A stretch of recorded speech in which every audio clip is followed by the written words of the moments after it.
Amber's camera's broken again. Amber's camera is deep fried. And with that, welcome everybody to session 80 of Forgotten Genesis, which we are putting the working title at least as Plum Crazy. Of course, a natural title will be applied to the episode at session end, but all the same, might as well also technically call it 79 Part 2, because again, last session ended real early. This one started real late. We'll see where it goes.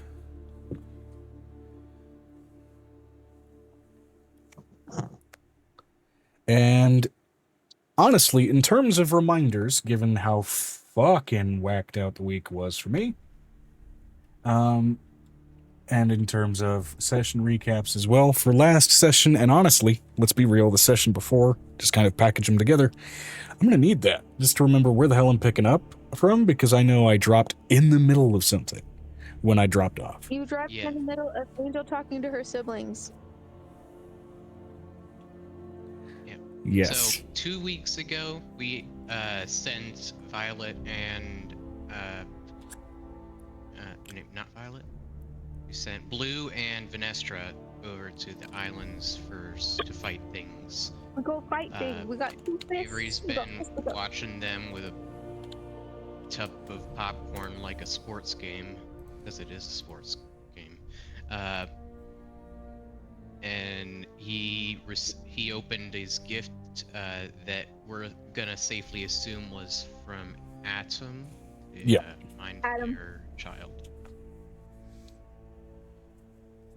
Reasonably, yes. Is it Adam, like A-D-A-M, or like A-D-O-M?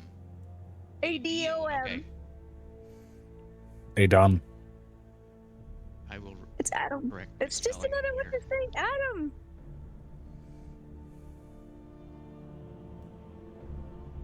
Where the fuck? Here it is.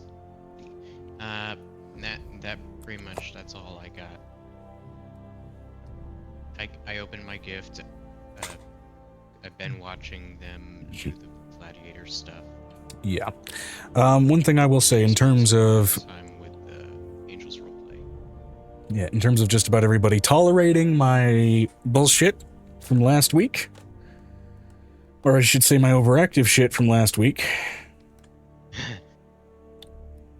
and tolerating my now finally semi-functional, if temporarily active, shit receptacle this week, I'm going to go ahead and give everybody an inspiration die, just for the premature ending last time and the long wait this time.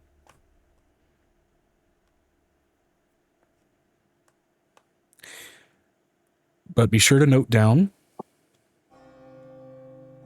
this is a special inspiration die. It's a D20 that you can apply to anything, whether it is a reroll or an addition to another roll. A D20 worth of addition. Keep that in mind.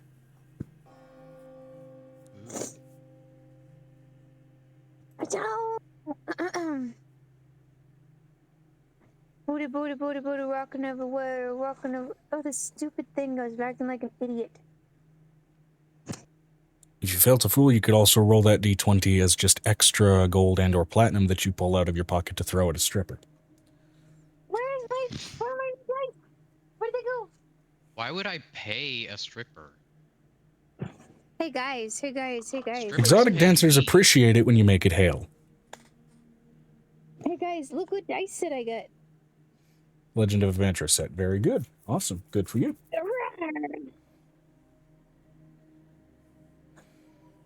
Tollbeck thinks this is what Tollbeck sounds like.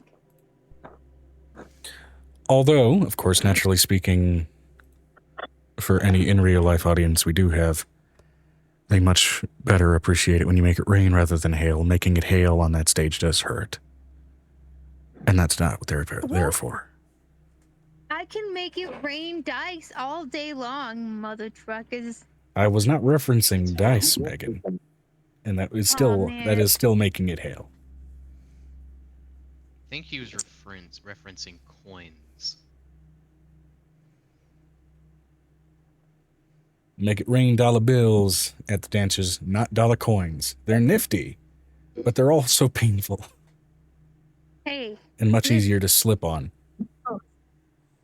Guys, it's Chuckles. Very cool. Everybody.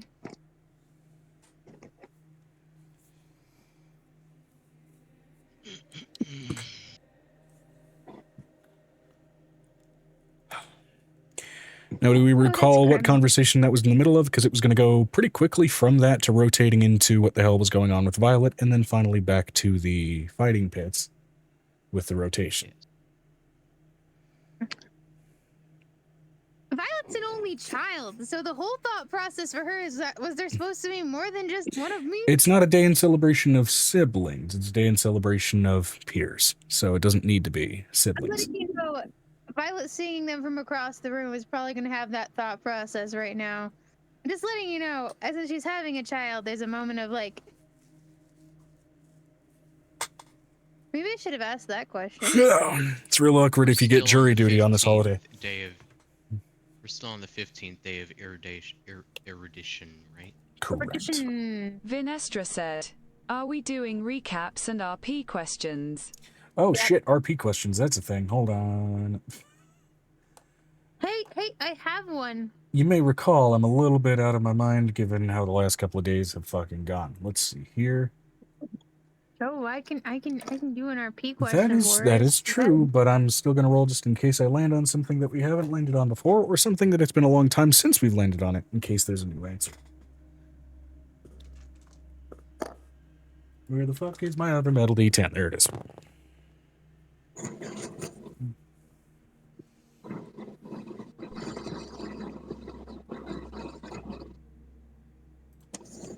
I asked Amber a question.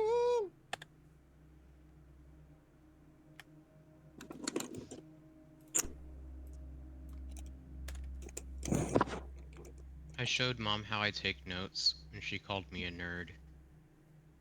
I would take that as a compliment from your mother, honestly. It's because I take them from Markdown. Oh. So, it's a good thing. Whatever way you need to do it, man, that's fine. You want to know how much of a nerd I am? You also take notes in Markdown language. So back in the day, when Harvest Moon was new, and we had to have all the different recipes, and you have to have them all memorized. I printed them all out as a booklet at 7-point font because I could read them at 7-point font. And so I had an entire booklet of just how to do the different recipes for the different people. Okay. I don't think I've rolled this one before, Your eyes are all worn but that's out. interesting. I don't think I've rolled this one before. And again, brownie points for answering it in character, as the point is to, of course, warm up back into being in character. So, we'll start with Angel, go to Violet, and then go down the list, of course, naturally. What would Angel's major be in college? I would have gone to Bard College. No. We're talking modern context. What would her major be in college?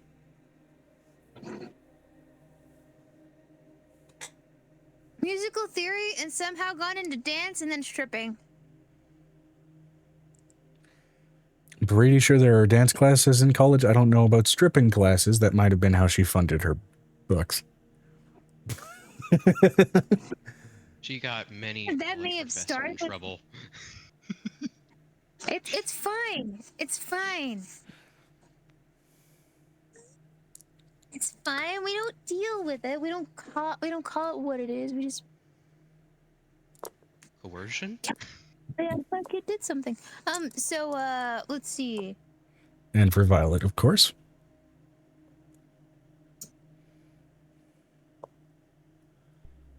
I don't think I would have gone to school. The point of the question is, if she had, what would her major have been? I wouldn't have gone to school. Would she have not gotten good enough grades? I would have gone to school later in my life and possibly taken some type of business direction course. Okay, that's an answer. That I was falling to the seat of my pants. She would have gone to Purdue University. That would have been the thing. So in other words, it's sounding like her version of what did she major in college? She dropped out of college is also a valid answer. No. Purdue University is something you can do while you're going to work. Oh, she did an online college. Okay. It's an online college. Mm-hmm. Fair. Think like Arizona State. Yes. Except I think they also have a actual campus, but they're also well known for their online colleging. Anybody have Yeah, the they're jingle for very- National American University seared into their brain inexplicably? No, but I do have the Purdue advertisement seared into my brain, down to the I believe ending National clause. American University, it was an online college, but I think they got shut down for embezzlement. We don't So- talk about that. Yeah, well, we're talking about it. Anyway, moving on to Avery. What would Avery's major in college have been? This one's relatively easy. I'd probably be in psychology and or engineering. Fair enough. I believe social engineering is also a thing that you can take. Well, it's not the same. True. Very true. Social engineering and like mechanical engineering. A bug just tried to fly into my mouth. Sounds like a quick aftermath of either of those classes. Vanilla vomited. You saying the bug in your mouth. Hmm. I said it tried. I saw a little black speck go like this. Ugh. I've been around flies all day, and they're the biting type of flies where they suck your blood. Oh, horse flies? No. Extra protein. Anyway, what would Piper's major in college have been? She's muted. She is mooted. All right, in which She's case in the then... bathtub. Okay, cool. We'll move that to Vanestra then, and then we'll swing on back to Amber if she manages to make it in time, or just later when she does. What would You didn't ask Vanestra... Blue what she did. Oh, yeah, right, because Blue's in play. Fuck. What would Blue's major in college have been? Agriculture. Oh, because she harvests saffron from her fucking head? Or Well, because what about she'd the be greatest that fun? student specifically that would be giving everybody else pot brownies. No, she'd be an Imagineer. Be an Vinestra Imagineer. said That's they wouldn't awesome. have gone to college but gotten a trade skill. Trade school. You know what? That's valid. I could see Vanestra being a welder. Which trade? No, sorry. I was mid-scrub. So Piper would have started college with an arts degree, but then discovered her love of medicine, would have switched over to a medical degree while still minoring in painting, because why the fuck not? I'm sorry, you got halfway through that statement, and then my brain just replayed the Napa line. Majored in college for child psychology, with a minor in pain.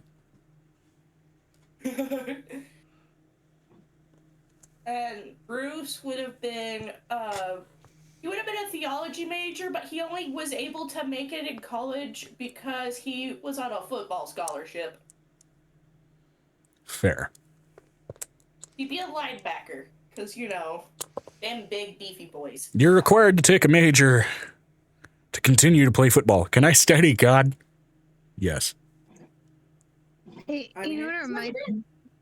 Have you guys seen that movie where his name is Major?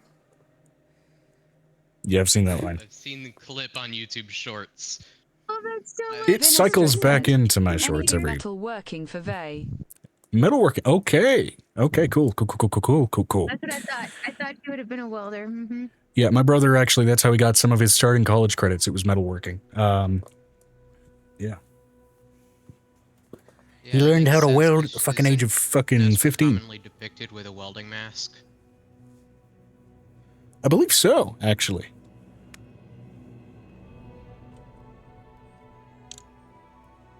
I'm in a very good mood Not at a the moment. welding mask. Oh, just something that looks like a welding mask.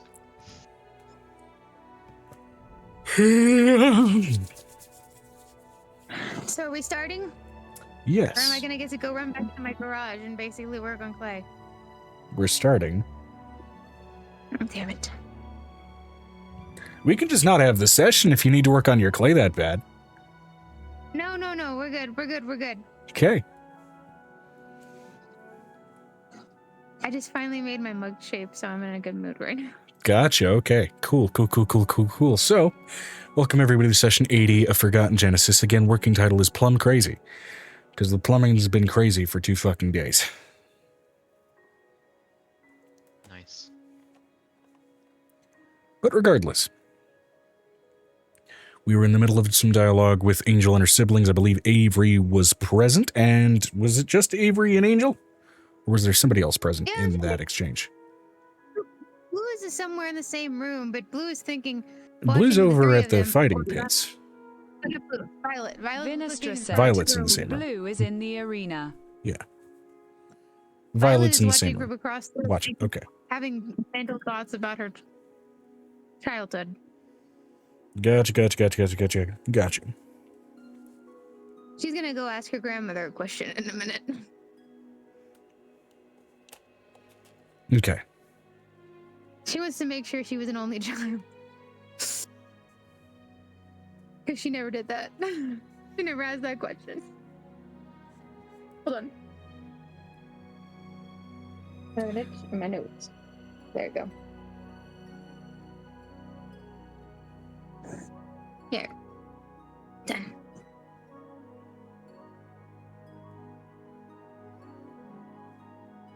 Okay, you know what? We'll take that scene for a moment. You jumping off to your grandmother to go ahead and find out whether you were an only child as Violet. Okay. Am I gonna be interrupting coitus again?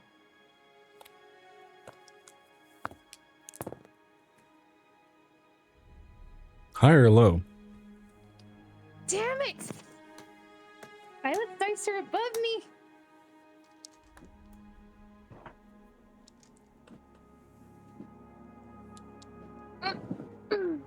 Actually, we'll use our Legend of Evander dice for, but I need my at least have one of my dice boxes up so I can have a rolling surface. To be fair, an exchange of knowledge among peers may also involve a certain specific type of physically involved education. Let's go low. Let's see if she's right. You speak, 90. of course, of sex ed. Shit. That would be That means kinesthetically taught sex ed, to be fair. That means yes. That means yes. Poor Violet. We're gonna do sex ed class. I'm a kinesthetic learner. Thank God we're in college. She's going to knock tentatively on the door. Instead You of knock on the barging in door at the and door. continue to hear knocking deeper within the room. Oh, wait, no, that's a bad frame.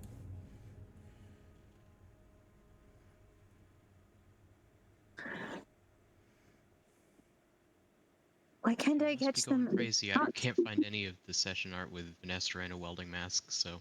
Why can't I handle any of this noise without doing coitus interruptus every single time? Because sometimes that's where the dice land, and I'm shocked that they keep landing that way. Yeah, but they've been without each other for a while. It's not surprising. True.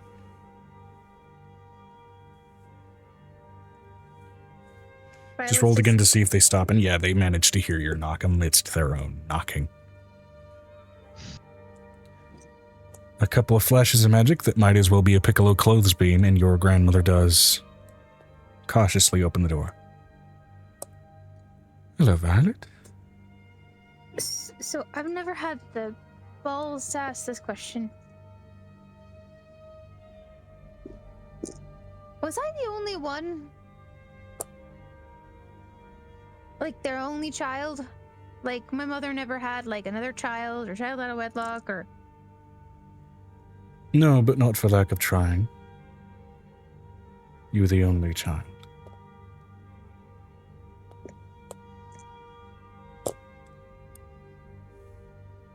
I just need to know it's not going to come back to bite me on the ass. I've watched too many things happen recently that ends up not looking very good. And it's not very well put together. To my knowledge, again, not for lack of trying, you do not have a sibling. Good. What do you mean? No, wait. I don't need that repeated. A moment of like, I don't need that repeated. I'm sure you can guess what I mean by not for lack of trying.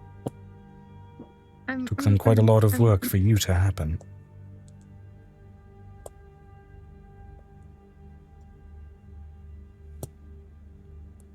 to know that I was at least an effort? She's having a moment of like, that statement made me feel awkward. Let's just say Alara was rolling quite a few dice by the time you finally came out as the result. Good. I do trust Alara with dice.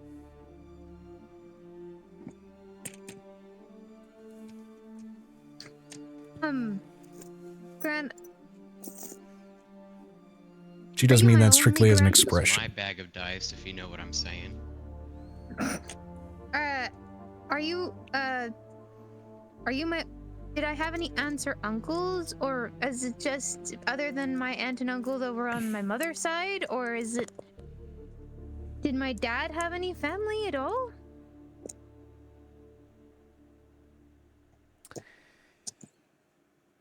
Because I know you would have looked into it. I don't know where to look.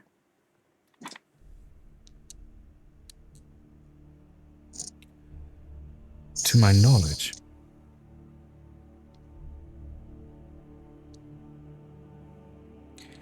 Well,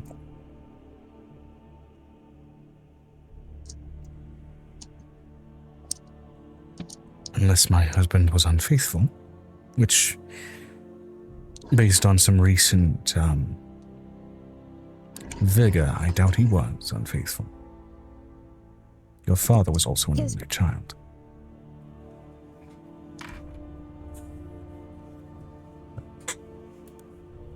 Then where do my aunt and uncle come from? You just said your mother's side.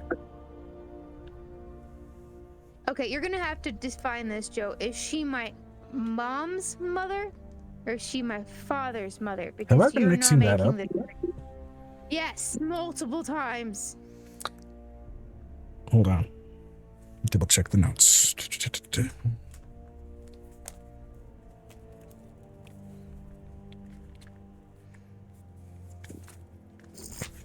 She's supposed to be my father's mother. Okay, yes, she is your father's mother. However, your mother was adopted into the family at a later date, kind of around when they were teens. And your father and mother naturally gravitated toward each other. That said, your mother did have siblings, despite being adopted into the family. Which suggests maybe her own parentage was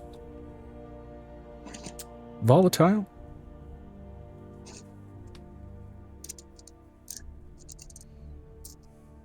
Because I know that for all of the stupid that's happened in our family, it can't just be from one side. And the stupid that happened in the abyss as well.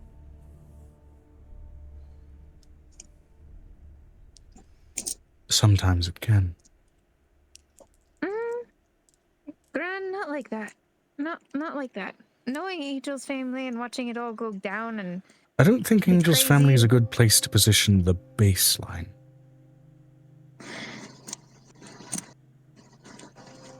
For the fact of everything that can go possibly crazy up, tits up and sideways, for yes, I would say yes. That's a good place to put it. No. In terms of standard for crazy, whacked out events, Angel's family is absolutely not the place to put the baseline.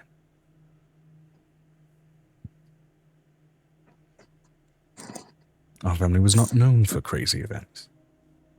So, did Mom come from the orphanage that was here? No, she had a family, but she, made a point of separating herself, and hence your aunt and uncle being around.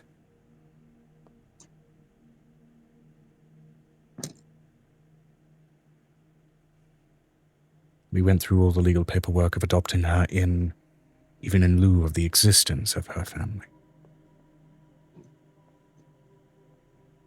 So how did Uncle end up in power? Was it because of you? Was it because of the way they treated you? Or is it because they had money in the past? Or They did leverage the money that they managed to apparently come from. Yes.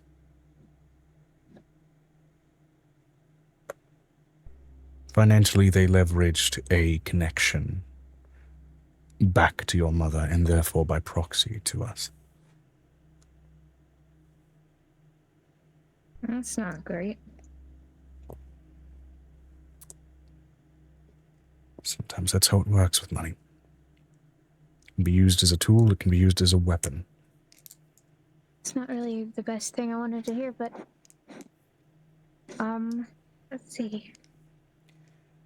They were both in the abyss for a reason.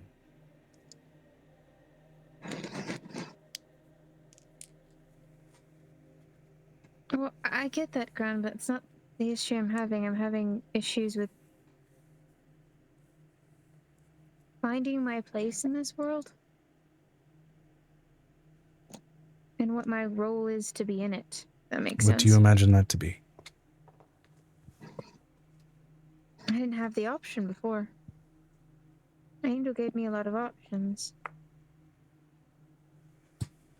I mean, yes, I could have made my own options, but it was nice to have a friend who actually would just be there for me.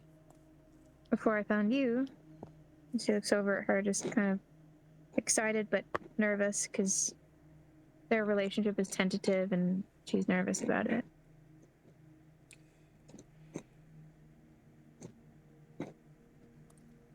Let me rephrase. Who do you want to be with? I want to be with both families. I never want a small family. Small families get killed easy. Not always. Smaller families sometimes make for smaller targets.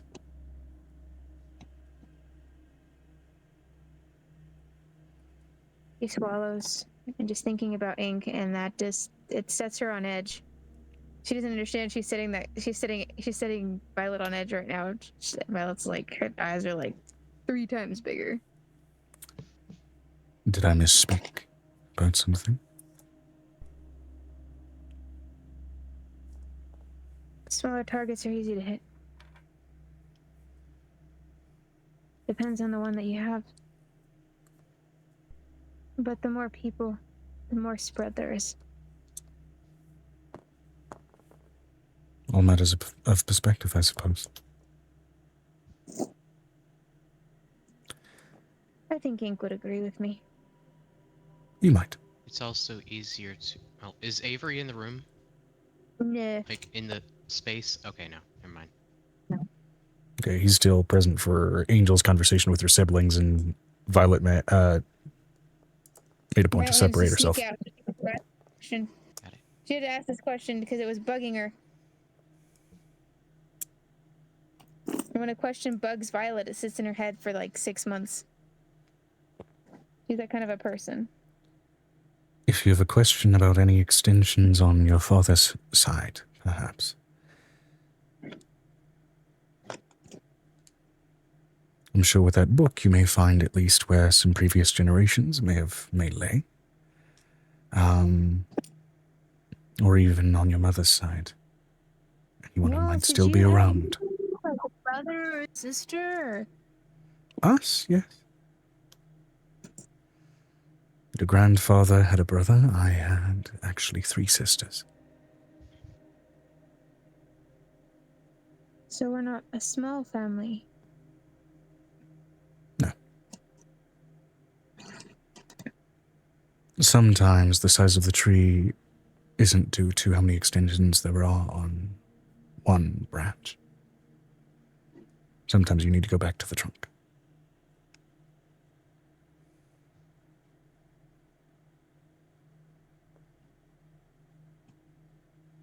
Well, with Angel's family, you can do that, but I kind of know if we can do that with ours. I actually have that book. Would you like to see it? Yeah. I would like to see it. Okay, sitting on my food. Both nervous. She walks over. She walks out of her bedroom over to her office where that little observatory is and retrieves a green bound leather book with a stamped evergreen on the cover and begins to open it up to a series of names tracing back in the family history, at least from your father's side. Now, while I have to go and dig through some notes to find those names, and at least what's prudent, we're going to go ahead and jump back to Angel and her exchange with her siblings.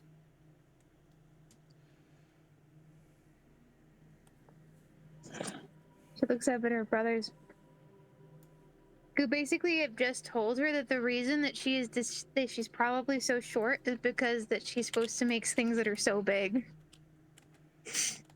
Which they said entirely as a joke, to be fair. They were ribbing on you.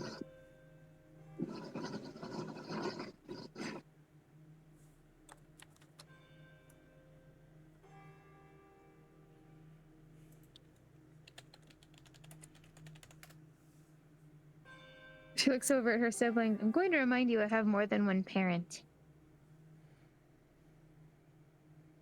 Yeah, and? List is extensive. Okay.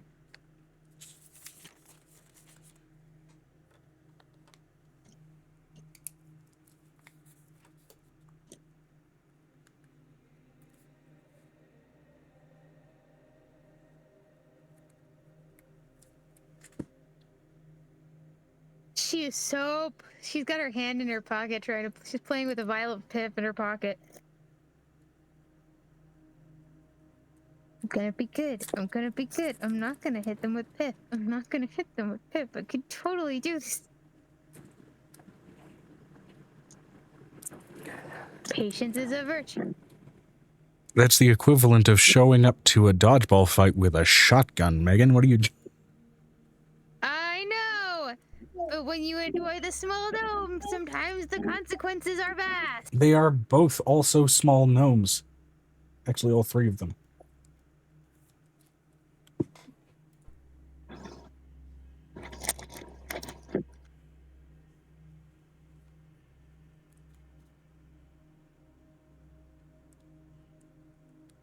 So what are you planning on doing? Are y'all dating yet, or are you not dating? Because Mom said there were some weird escapades in her letter.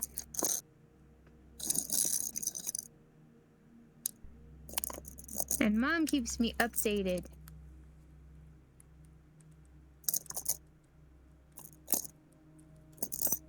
Looks at the boys, considering her sister already told her she's not dating.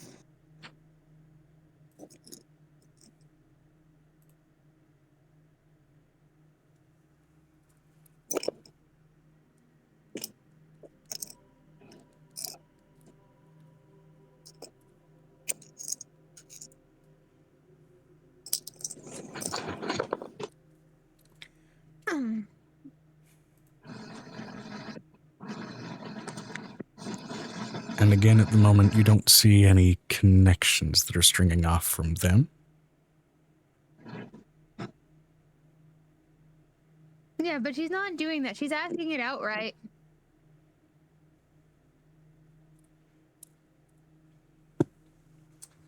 There is a slightly flickering, which again usually indicates kind of a crush and that kind of thing. Green-toned connection flickering off of Daiki. May or may not have a small crush, that's about it. A small crush on who? A giant dragon who does not know that you exist? And you want her to smash your small face with her large body of a dragon? Poignantly, he starts to look away. It's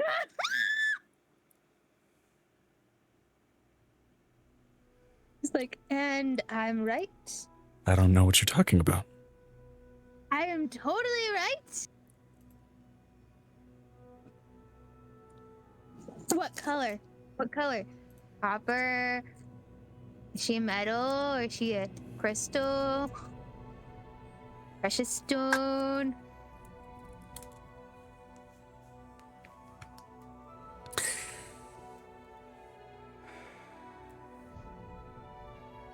Muskie pipes up. Yeah, from what I've seen off in the distance, she is a rather sizable gold dragon.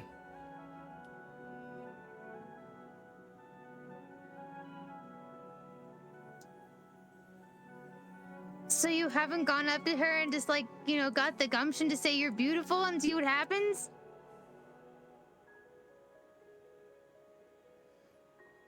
He hasn't. The fuck are you talking about? Plain you and already simple. did? Plain and Looks simple. over to the other brother. Daiki doesn't tell you, but he's incredibly shy, so I decided to use the cojones that he would not. And where did it land you?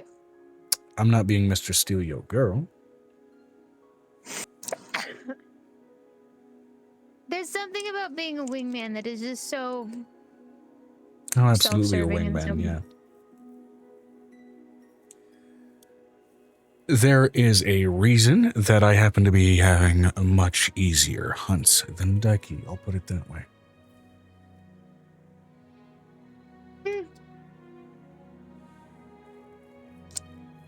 What the fuck do you mean? Being a wingman has its perks, including maybe somebody dropping hints at your brother's feet.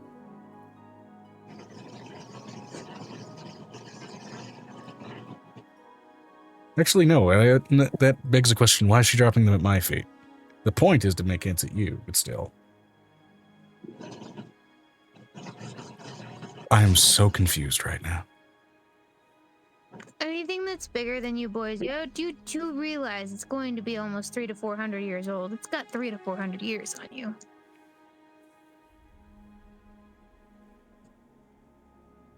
You just hear the distance somewhere in the castle. Ew! From up there. You've read countless books where dragon couplings do have that kind of gap on them anyway, because it's a dragon. They have a lot of age on them, and they do not age at a human rate. They don't. For Piper, age gaps are still bothersome, and she doesn't know why.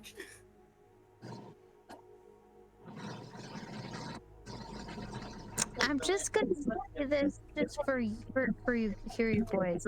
We're gonna. The dragons that are in my hair are basically 2 to 3 days old. When they decide to have children, their siblings may not exist anymore.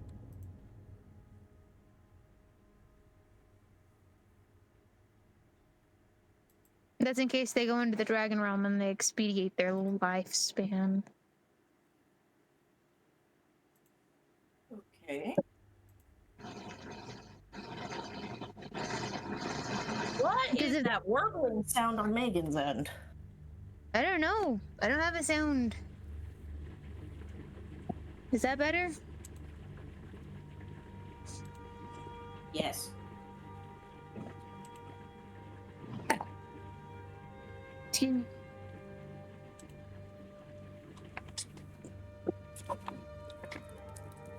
Just writing this down real quick. She looks over at both of the boys. You do realize that they're probably... What age are the boys right now? They told me that... What age are they at right now?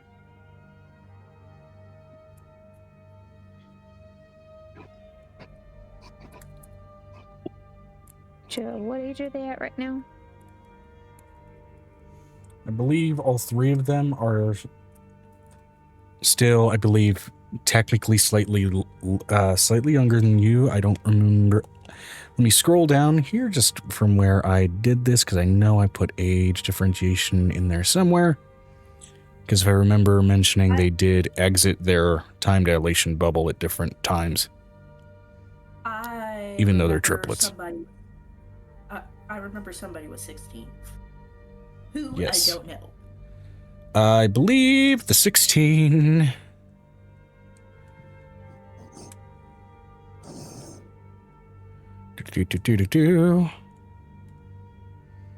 Okay, well, whatever ages I may have said previously, we're going to go ahead and make this canon as I'm putting it in their name notes here. I think that the female is the oldest, I think.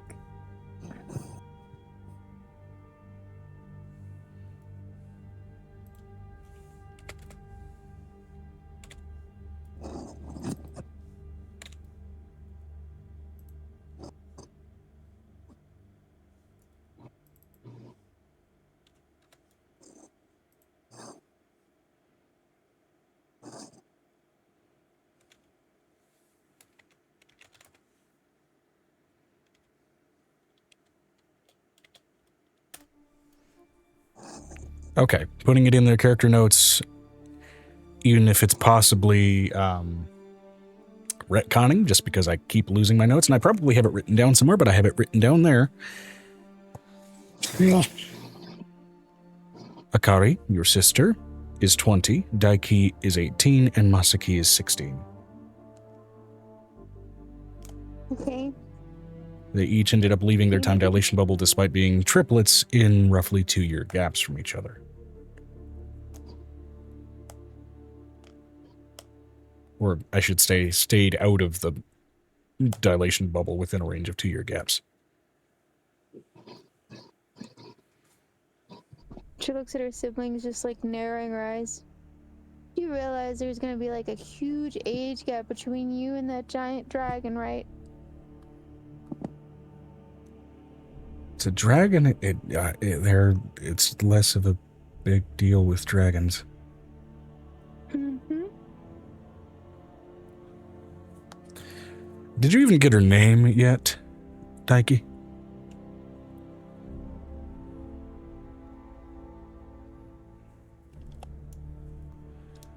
I've seen her preferred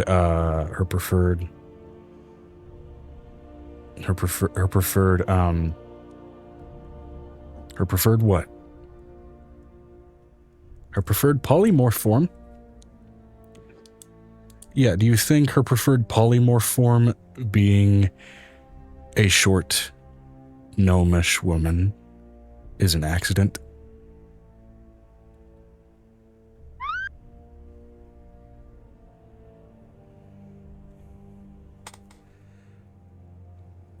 And you know what? Yeah, no, I'm not going to tell you her name because you're going to have to find that out from her, but I will tell our older sister.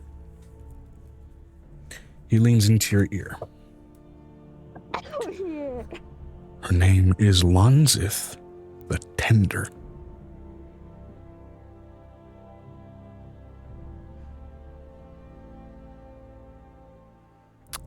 Where the hell she got the title The Tender from, I don't know.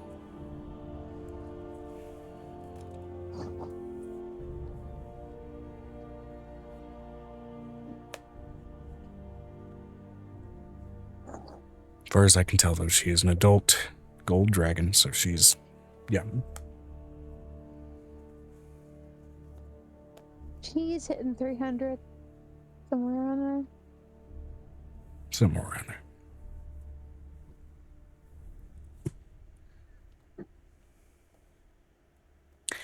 Anyway, teasing my brother aside, I'm going to go get some food until we meet again. Hey. Yeah. Wait, hold on. What?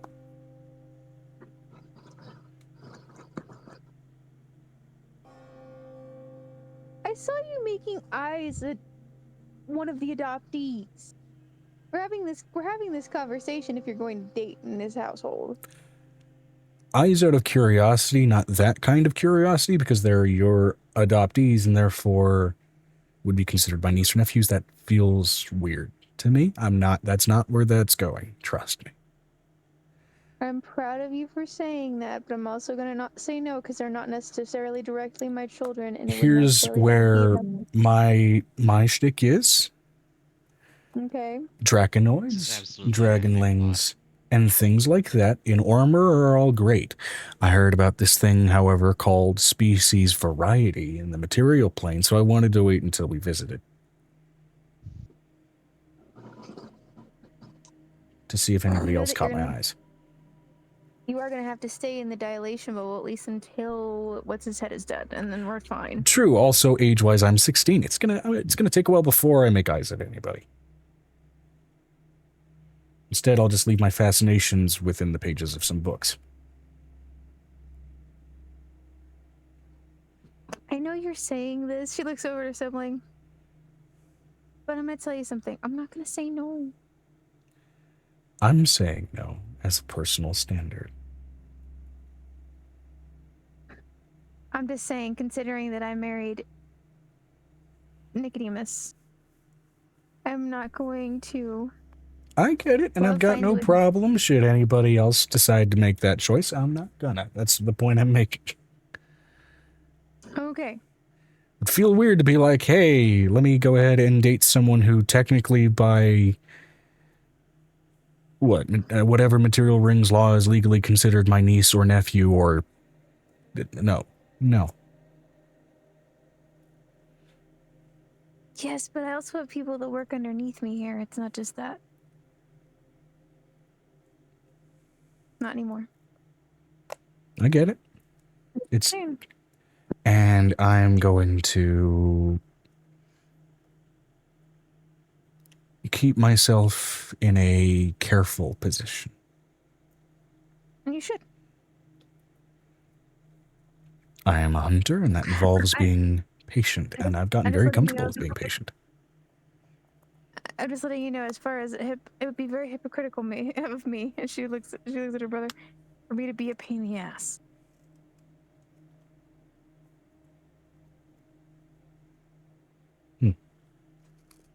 Just saying.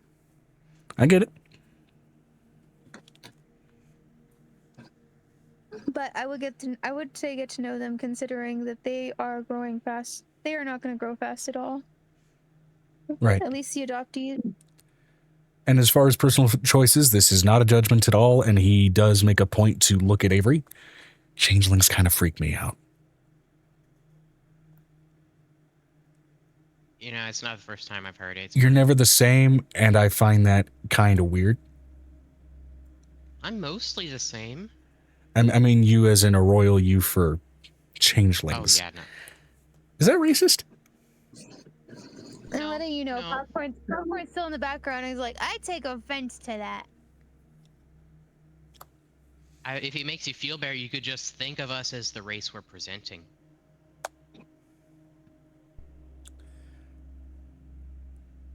True, but it still generates like trust issues a little bit. Okay.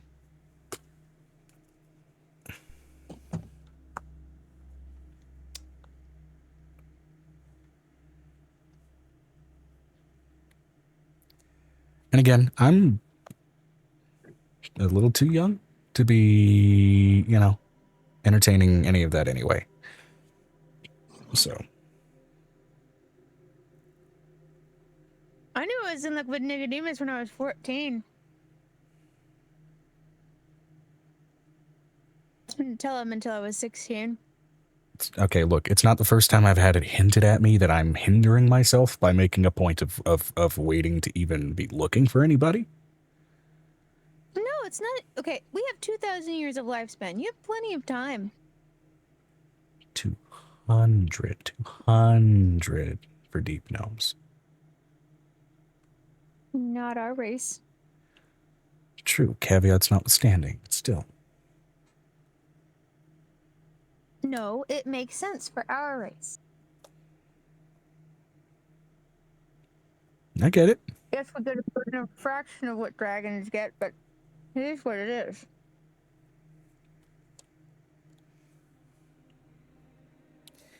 Just saying. Yeah.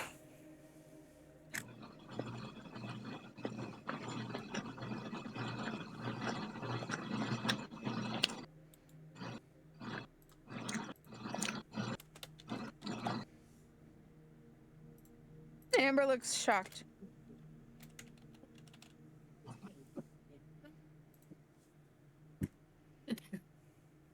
needs a headset.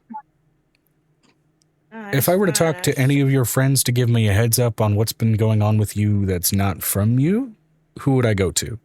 Like for somebody that's going to talk about stuff that you won't talk about. I know that's like a self-sabotage question, but I'm still asking it. Piper. Which one's Piper? Piper Currently lives in in a the... lab. Where are you at? Currently in a lab, still trying to find the cure to viral vampirism. You go down the hallway, take 3 lefts, which you need to take 3 lefts. So a U-turn. A left. No, trust me. You're gonna take a left Okay. at the big dragon statue, Okay. and then take a left at the Minotaur armor, Cool. and then take a left at the Phoenix floating lamp. And she should be in a lab.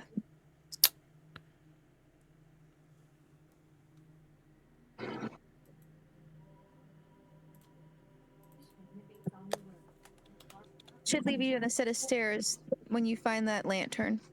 Okay. That's Cool. when you take your... Which case then Masaki, whom at least now among your siblings you know by practice is a hunter, makes his way off in that direction. Your sister's a bard. Masaki's a hunter. You don't know what Daiki is yet, other than apparently horny for a golden dragon.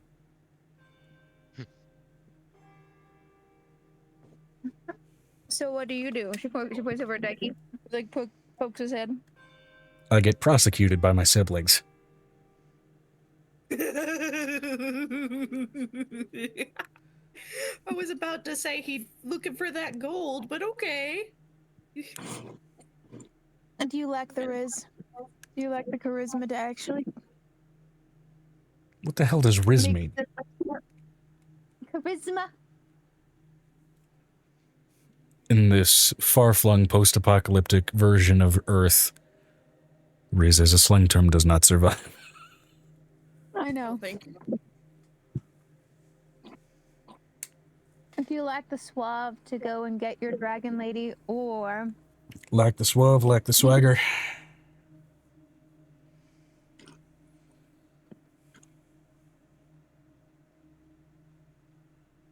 are you lacking in all 3 departments, or just the one? Why are we talking about this right now? Because I'm a bard. Yeah, and Akari's been very poignant about trying to talk to me about that stuff too, because she's also a bard. And This is not when the sisters gang up on the little brother going. this is not one of the first conversations I want to have with you. Why is it not one of the first conversations you want to have with her? Says Akari right next to you, framing up right next to you to boot. Okay, it's a mirror match at this point, and this is not okay. Wait till you see. I think her name was Catherine. Her name is Christina. That's what her name is. Who looks exactly like her mom, but a very short version of her mom. But she has no powers, like no magical powers yet. She hasn't decided her anything yet. You want to make this really awkward? She pulls Christina out.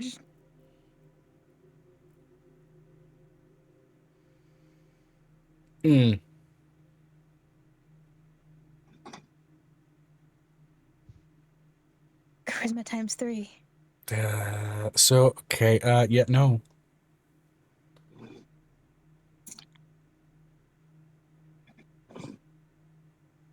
Is it just a little 2-year-old with a teeth degree just going No, more like she's got her doll and she's playing with it and shaking it. It's one of those moments of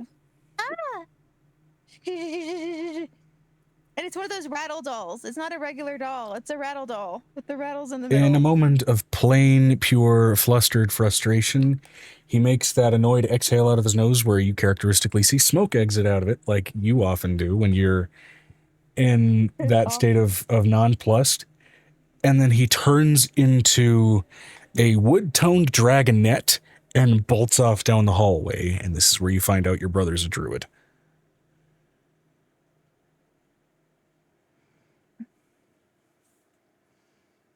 I mean, that'll do it. What's the spell that counters druid shape? There isn't one.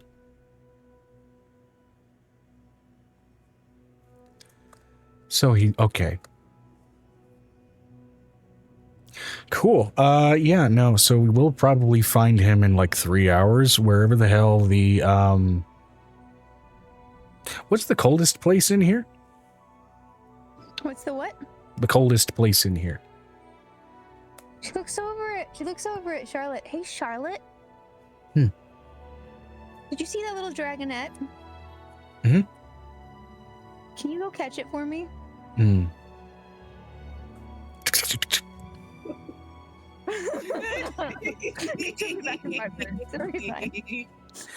Kind of ironic that he goes to cold places to cool off when he's got the hots for a fire-breathing dragon. I'm also letting you know that Charlotte is a spiderling. Child of Lolf and child of me. Don't know who the hell Lolf is. I don't feel like I want to find out. That name even sounds like it's got bad juju on it.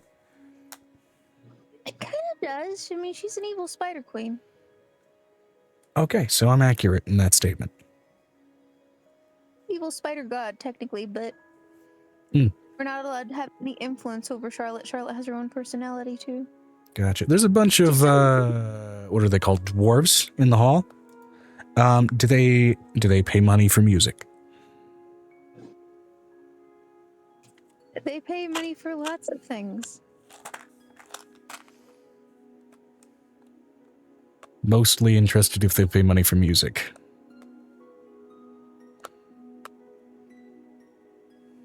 She pulls out a guitar. And not just any guitar. One made of blue dragon skin. Ooh, very cool. I have my own instruments. Is this you trying to trade me for the Dracoin that I gave you?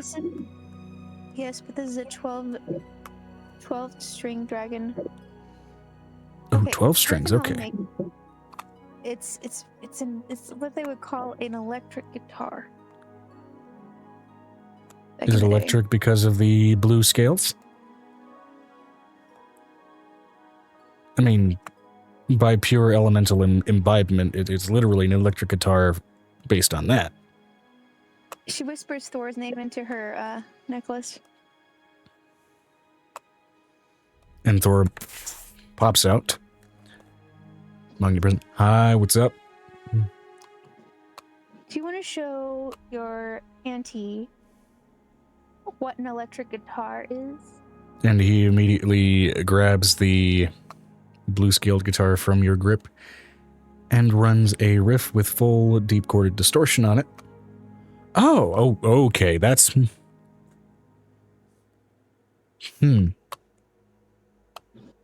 Got ideas. I will happily take this gift. I'm not going to try it now. I'll have to work with it first. But cool. Very cool. I'm getting thoughts. She also hands a very tattered copy of Rock Through the Ages. From hard rock to the 80s rock, which would have been like a booklet from like, I would say from our 2010s all the way back, I would say 2020 all the way back to like 1980. It's a thick booklet. He has 3 copies of this. Much appreciated.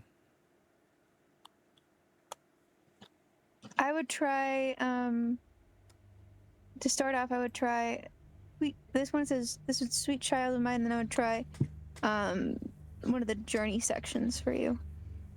If you're in the same range I'm in. Cool. All right, I will absolutely take a look at those and see what I can figure out and fumble into. Thank you very much. She sets the guitar down for a moment. Although notably, it's about a foot higher off the ground than it should be if she's setting it on the floor, only to realize she set it on a tensor's floating disk. Thank you very much. She gives you a firm hug that does very much squeeze your rib cage.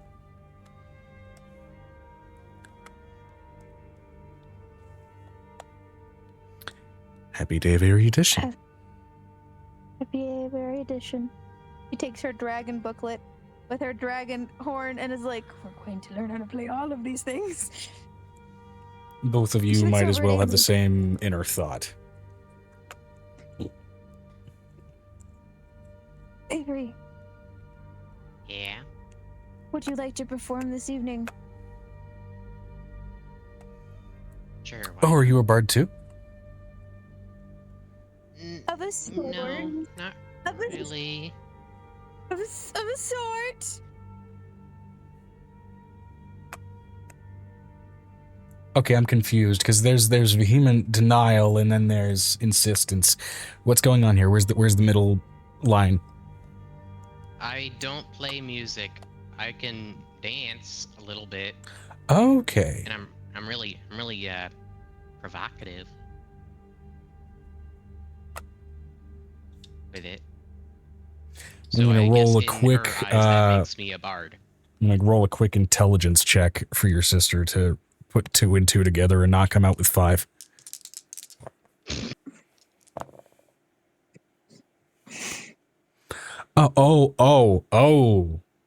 Okay.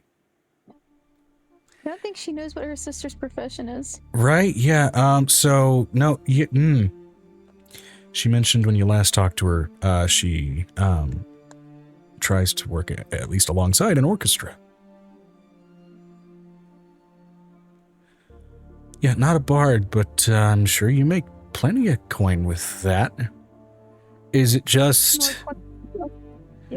Is it just the dancing, or do you...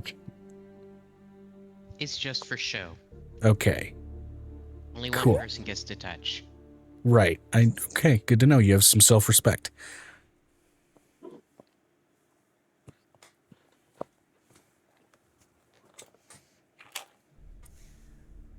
There's some dancers that I've done shows at and around and nearby. Some Dragonborn whom they go an extra layer with stripping and actually shed as part of the dance. Yeah, no, I'm not putting a god's shit on this stage, no. There's some freaky Ew. kobolds that are really into that. I'm just saying. Ugh. Why? It's not good.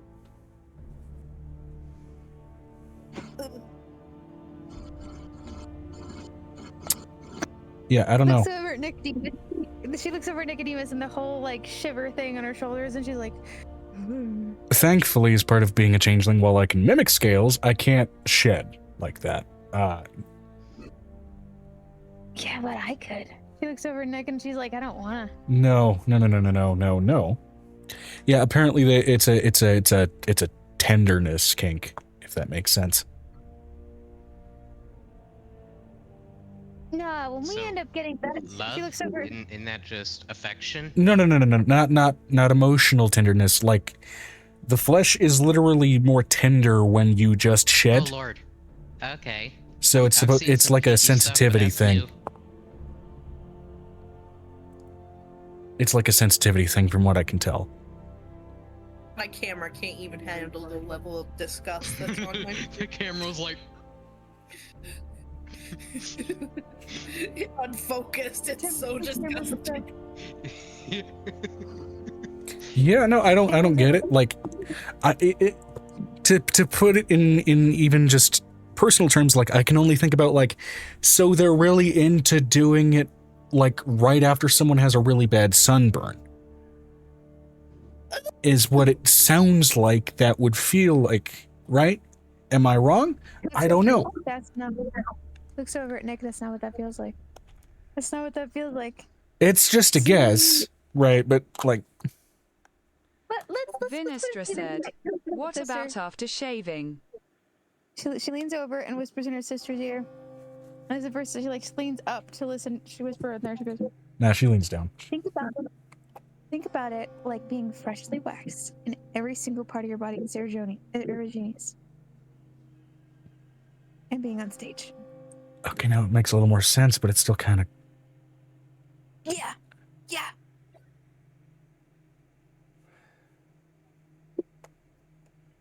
Although it is a really easy way to get rid of all the body glitter. There is that. Yeah, but if you're an actual stripper, in most situations you don't want to get rid of the body glitter because if anything ever happens to you, the body glitter can save your butt. So they're stupid. They're kobolds. Oh no, I'm not talking about kobold strippers. Like the kobolds are like a lot of the audience. No, these were some fairly athletically built dragonborn ladies. And one surprisingly well-built troglodyte. Okay, so if anything ever happens to you, like any type of death or like you get eaten or something like that, if the glitter was still on them, it transfers.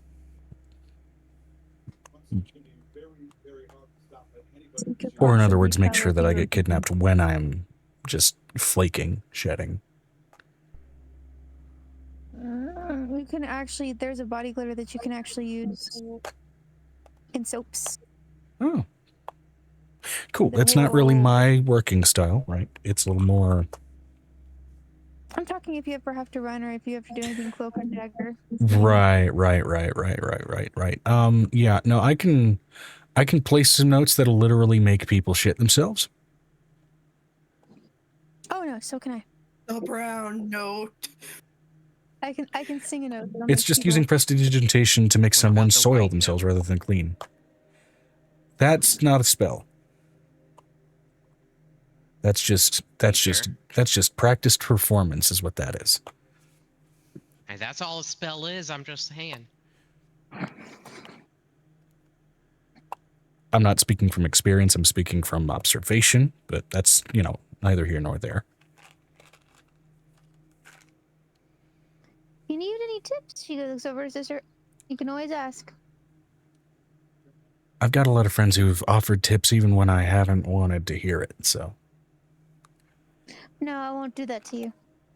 We're siblings. Fair enough. Yeah, no, yeah, some of my bandmates are remarkably That's what happens when you work in a band. forward. I'll put it that way. Wow, I would like to meet them. No, you Who do we wouldn't. gotta murder? Who are we murdering?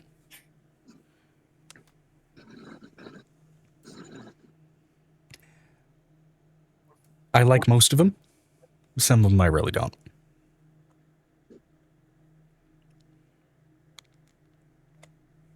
Do you want them to respect you? Or you want them to fear you? They already fear me. Because I got one too many bits of advice about 5 weeks ago.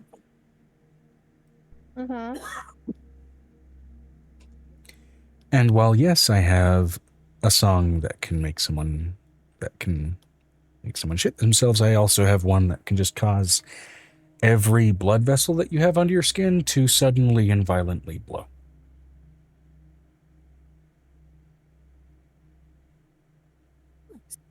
It takes her small vial of piss that she keeps as a backup. She has many of these little vials all over her outfits and puts one in her sister's hand and says, use it with caution. I'll use that maybe in an extreme case when I don't feel like leaving my own mark on an asshole. So.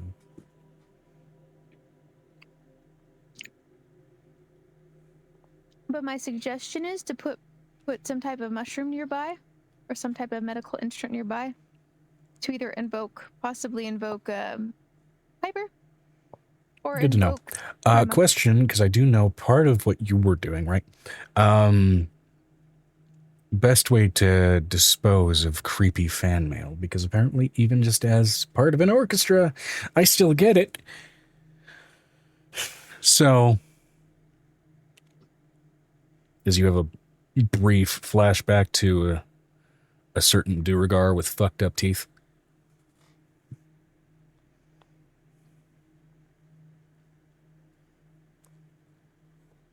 Is this guy still alive? Not referencing that character specifically. No, just referencing that she's getting creepy fan mail. Looking at her sister. Is that guy still alive?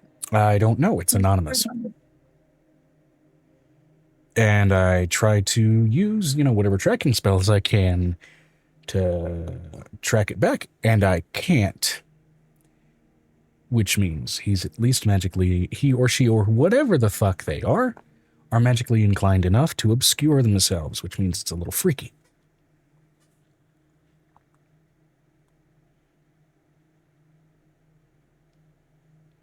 Can I do that thing where I can basically find out who this is? Can I do that thing that I do the once in a while where it basically allows me to find out who wrote this? That thing? Blood page thingy? Either I do the blood page thingy or I spray the mushroom juice on it because I got mushroom spray. I feel like you should find something else to call it other than mushroom juice. No. I like it, call it mushroom juice. Okay. Are we going to be getting back to the Colosseum tonight? Yes, we are. Yeah, it's fun. Because despite how long the last 2 days have been... What time we're finishing also. It'll be actually probably a little bit later than that midnight mark that I've normally been presenting, just because we did start late and we ended early on the last session. So because of the lost hours from the last 2, we're just going to end whenever the hell we manage to end.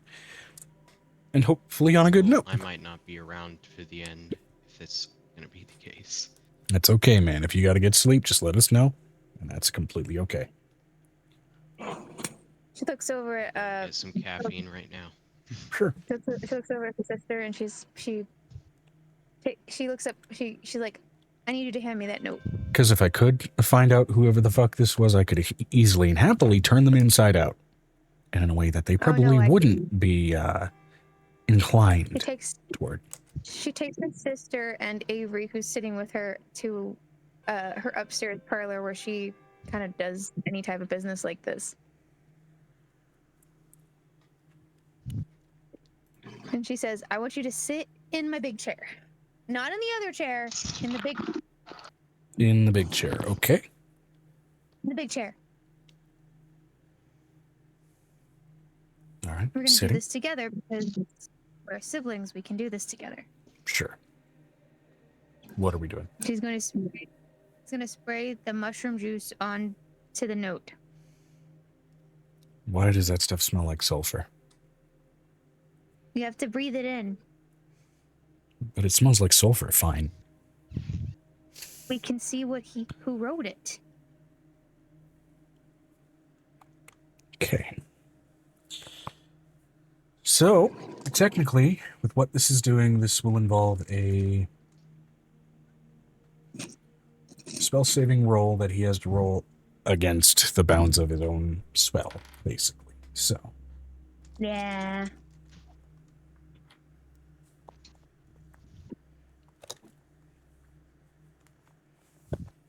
And how much of a mushroom worth are you using? Let's be clear.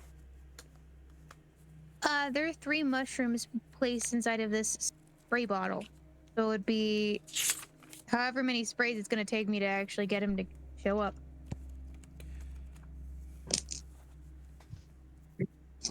Given the concentration for the tonic, roll me a d10 real quick. Okay. And then I'll go back to the mushroom rules for what kind of impact 9? that has. 9 sprays, okay.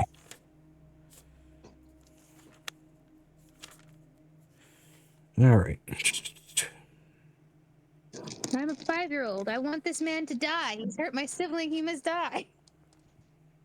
I have lots of mushrooms left, and we're still growing new ones after the dead bodies of our family. The problem is that they are being cultivated slowly, and it takes longer for them to grow because we're using the rules of the dragon realm, not necessarily the rules of this one.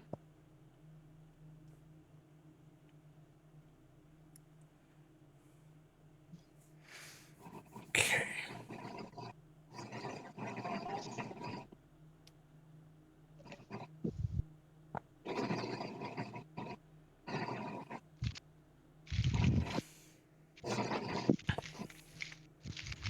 Okay, with that, that gets you...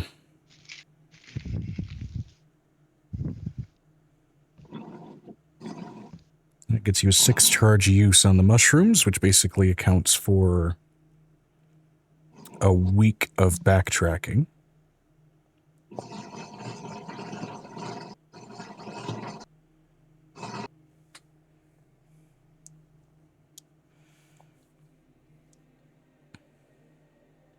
Which then also hinders his roll by 60%, which in other words makes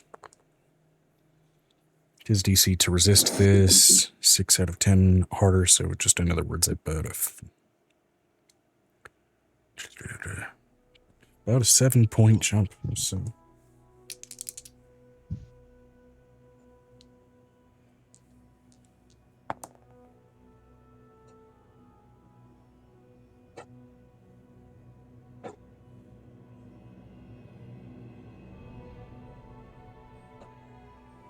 Okay. That raised his DC for his spell bypass to 28, and he only managed a 21.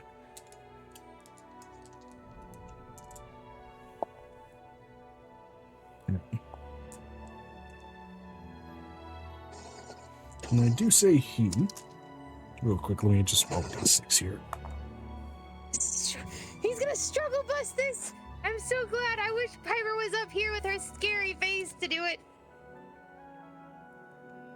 She'd put the fear of Faye in him. Okay. It is not a he, it is not a she, it is a they. And it is a troglodyte.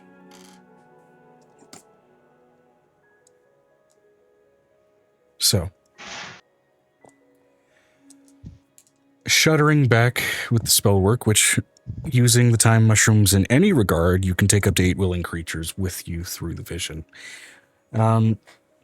Which, of course, in this case, it's including your sister. You could take Avery with you if you wanted, or anybody else present to bear witness if you like. It's up to Avery. She's like, gonna look over Avery. I don't know. I know that you don't like the timey-wimey shit, and I know I pulled some stuff.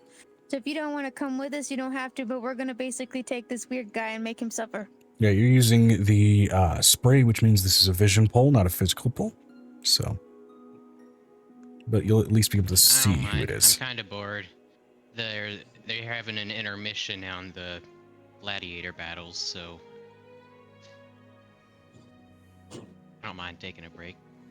Yeah, meanwhile, your vision is briefly being dispersed by a couple of smaller gnoll folk just dancing around and juggling. They look to be pug gnolls, juggling between each other. Does Bruce somehow find his way down there like he got lost or something? Because he was doing something. I don't know. Fuck it, roll me high or low. Hi. Because that's how I will feel. 54, just barely. He steps, out of his room and manages to accidentally step on a barrier in the terrain between time-space, briefly falls through a series of uniform, ever-stretching yellow halls, then falls through that floor and finds himself just kind of in the audience seats in the Lilu fighting pit, suddenly in a much more humid environment, suddenly clinging to his fur. Just seeing that going on. What happened? And you're seeing these pug gnolls during an intermission juggling between each other, struggling to breathe because they are pug gnolls. No! Clear is sad! There are new breeds of pugs that have gone back to, like, less Retro. horrid conditions. Thank fuck. These two happen to unfortunately fail in the genetic lottery. Damn. Well, Bruce now wants to fix their noses.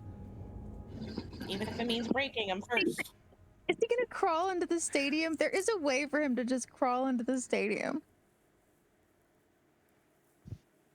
He is tall enough to crawl those 10-foot or 15-foot walls. He is. That's up to Bruce. Back on topic. We went on a tangent from an off comment that I mentioned about the fighting pits. We're doing a vision, and then we'll get to the fighting pits. Yes. And we're going to do a thing with Piper just before that, since there was a sibling heading off to go talk to Piper. But Don't know. She's gonna put her arm. This is gonna be the moment she's gonna give that man vision while he's trying to write this. Make you regret this, because my angel can reach through this bullshit. you flash back to a sort of stocky, scaled, kind of what looks to be almost charcoal, gray, earthy, brown toned, scaled draconoid individual. Couple of horns kind of reaching back and sort of clinging to the back of his head, a couple stretching forward kind of over his eyes, framing up a brow almost like a helmet-like headdress, kind of from his horns that are naturally forming on his head, though you do know troglodytes do tend to have this very clung sort of formation with their horns a lot of the time anyway. And he is just writing fervently in the prettiest draconic he can produce, while part of his face looks like it was probably clawed off by some predator in long years past, and so his teeth are exposed to one side, and one eye has been equally as much, not as much gashed out as it does seem to be plainly bitten out. And this figure is writing in an impassioned flourish, dipping his pen constantly into what appears to be this glowing, clearly enchanted ink, as you can see draconic runes along the inkwell, meanwhile muttering through his half-bitten face, constantly just reciting obscuring charms on the ink that even still nonetheless are being, for the most part, bypassed by the use of this mushroom. And he is also constantly wiping drool off of the page. Is that due to his damage or due to whatever the hell he's writing? You're not sure. But even just a plain and cursory knowledge of even under draconic for what he is writing, his damages and whatever the hell has happened to him in his life don't matter when it's that fucking creepy. It is a very forward collection of, let's say, middle school grade flirtations and, let's say, DeviantArt level fantasies. And then he's getting into the second paragraph, and it switches from DeviantArt straight to 4chan.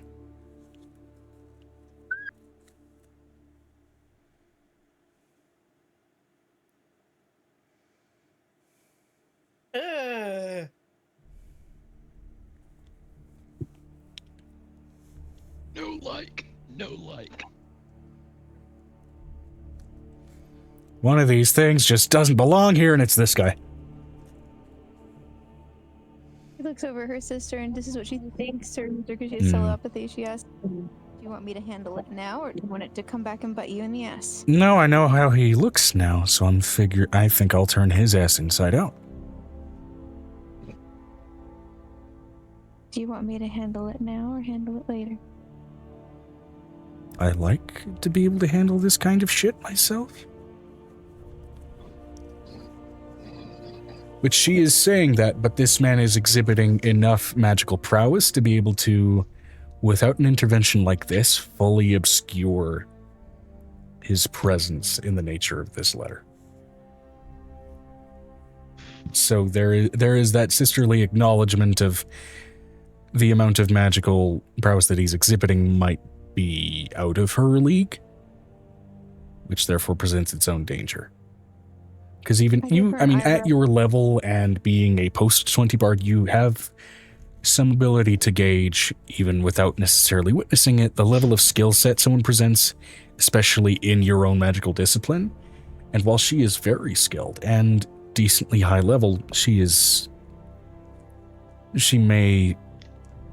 not your level, and based on the casual level with which this man is displaying this stuff, probably not his level, so it is dangerous. I give her an eyebrow raise and letting her know that I know this is beyond her level.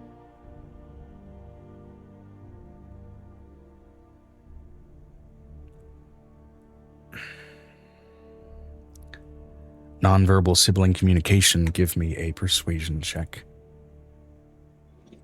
Yes. This is I against get to someone kill who is someone. very used to and very insistent on solving their own problems. But you understanding that against someone like this, not a good idea. And hey, maybe it's a good thing and a good bonding moment to, in one of your first interactions, have her accept help from you. 17 plus 21. 25, 26, something, because my charisma went up because of this day. Because of the festival, yeah. Yeah. Yeah, I'm going to be honest with your modifiers. The only way you would have failed would have been a natural one.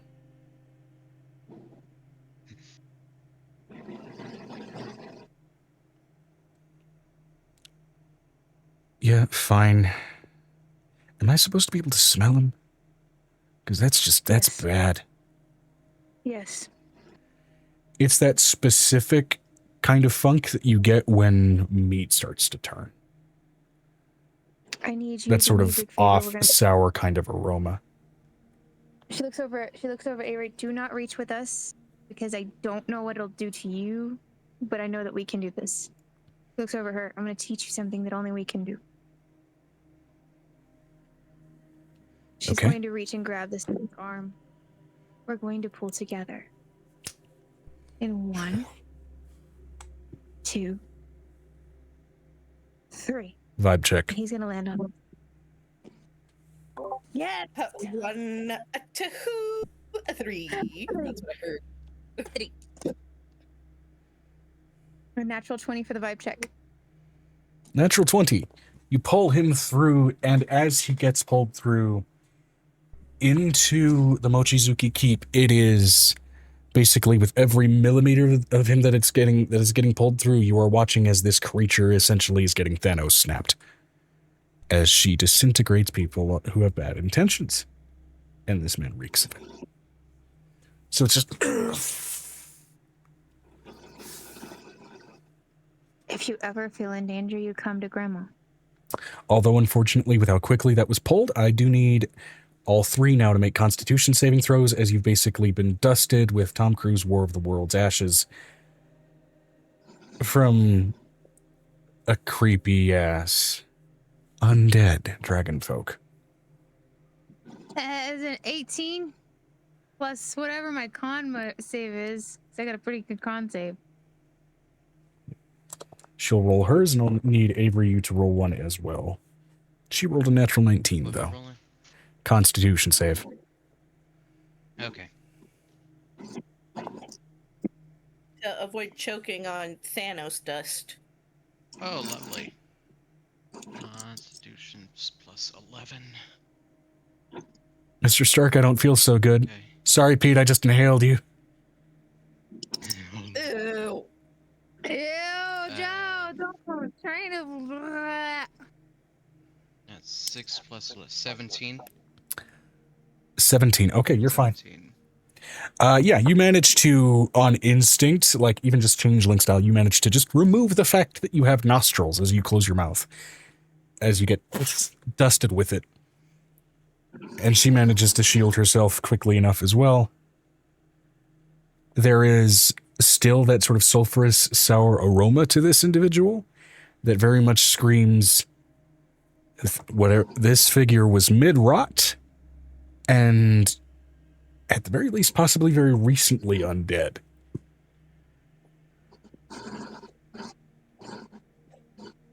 Now he dead. Yeah. She looks over at her sister. I'm going to give you a warning. Because we're in right now. I Okay. have done 5 magical things in one space. We are at 5. Oh boy. You were already at 5. You are now at 6.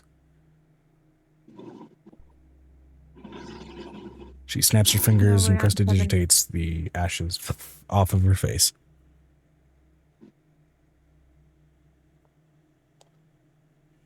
We're now at 7. Oh, you're now at 7. Blue moving from one space to another would have been another. Blue doesn't Magical count for moves. your stuff. Okay. Blue's a separate All right, character. then it's over at her sister. You can't go be in public when there are people chasing us down. You only hold your small circle. Anybody you don't trust, you cut them out now. Yep, based on that handwriting alone, it's just the one gross piece of garbage so far. If you, to be safe, you run to Grandma. You run here. Okay. Understood. Either that, or you find one of my kids. To protect the city. Are we clear? Yep, perfectly. Crystal. That goes for all the other siblings. Understood. I appreciate that. It's going to be a week before I forget that smell. I don't know if I ever will. And she certainly a lot more earnestly and a lot more tenderly hugs you here. I have to show you something. I have to show you something that only the kids get to see. Okay. It's gonna make us far more intimate towards each other than anything else. All right.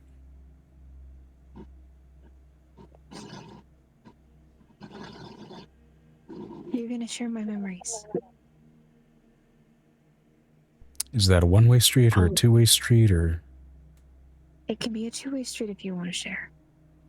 Tit for tat, I think it's a two-way, I guess. Let's do two-way. But we have to do what I do when we make an egg. Which means you have to come and actually sit with me in my own room for a little while. Okay. Just make don't an be egg. weirded out with actual angel paraphernalia all over the room, considering Urkbach was a weirdo. Our maestro's a weirdo. I get it.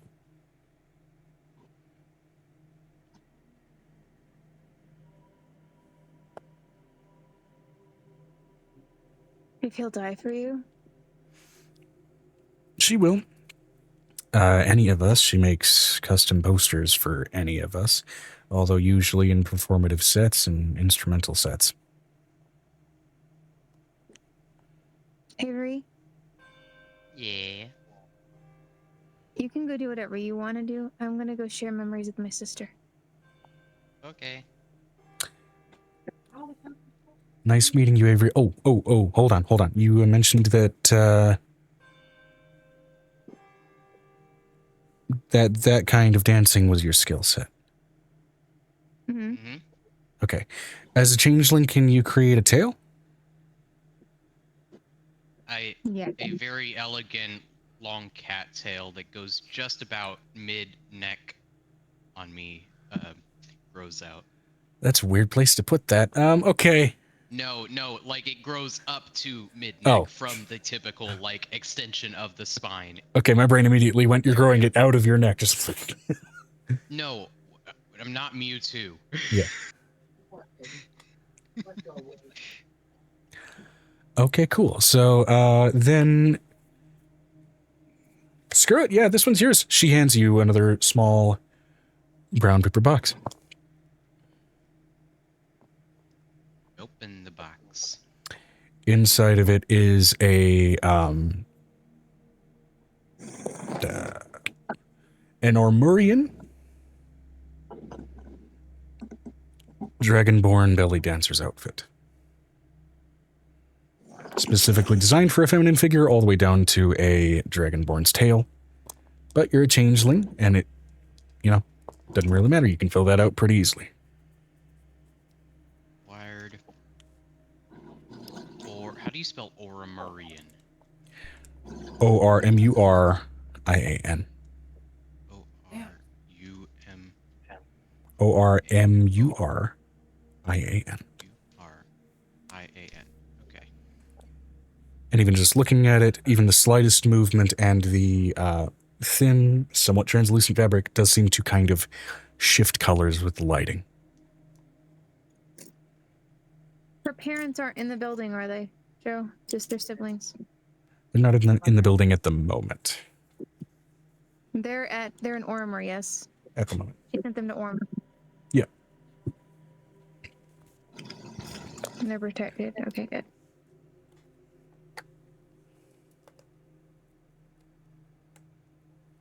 I recommend that if you're going to use that with the tail. Otherwise, it just kind of leaves your back end open. She whispers to Thor and to Kismet to keep an eye on her other two siblings. Absolutely. They are on it. And to Charlotte to make sure that she keeps an eye on that dragonette. Yeah, and Charlotte gets back to you with caught the dragonette.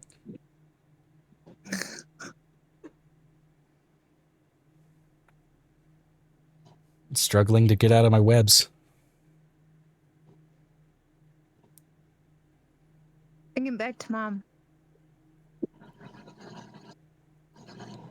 You mentally hear the motion of a salute.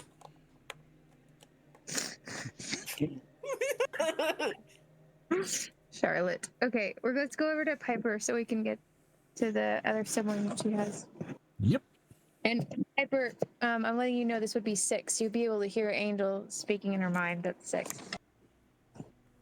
Randomly hear the back of my head 6. No. No. Fucking hell.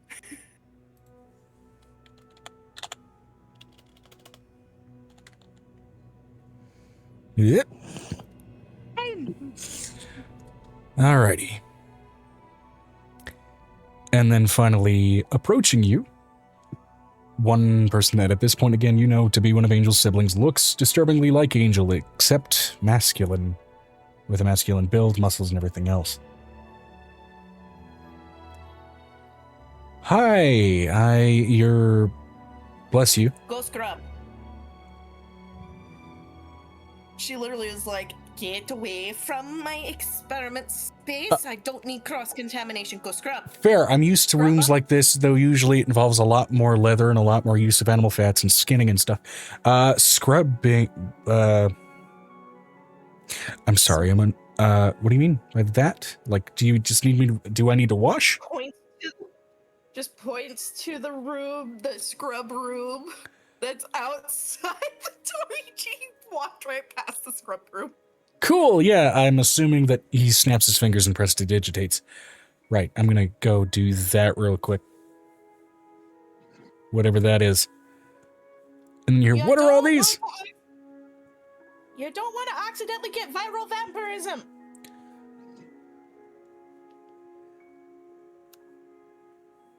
What? I'm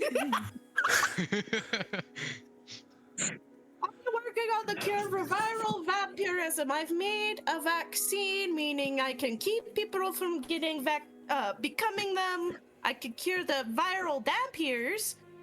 Still working on the viral vampire. Or vampire. Blech. The baby girl. He comes back in, layering his face up with about 5 masks to the point where one of them is falling off. Okay, so... One is just fine, she says through her one mask. But you mentioned it was viral vampirism. It's in blood on a thing. Okay. Right, so Angel's friends are real weird. Okay, hold on, wait a second. What? Walks away, comes back with now just 1 mask on, and I'm not gonna make a point of muffling myself for that. Okay, so I'm here for tea. Well, what kind? As she's continuing to test with different things to try and figure out the cure for the viral shit. Things you might know about my sister that she might not be keen on telling me. Good question.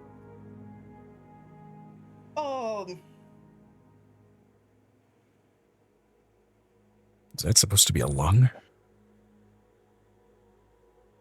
What? What are you saying? He's looking over some of your some of the diagrams and anatomy books that you have in here. Is that supposed to be a lung? What the fuck? Yes, different species.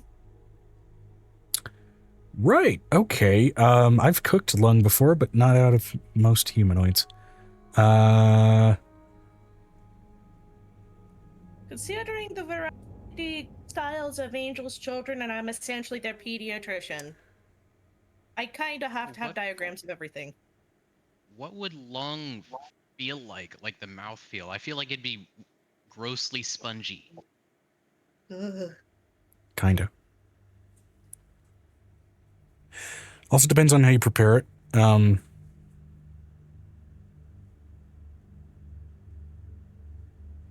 that's I neither here nor imagine there. anything except like a pate would be not right. Pate you save for livers and more full organs.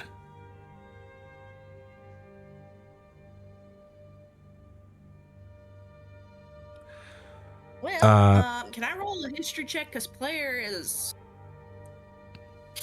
Yeah.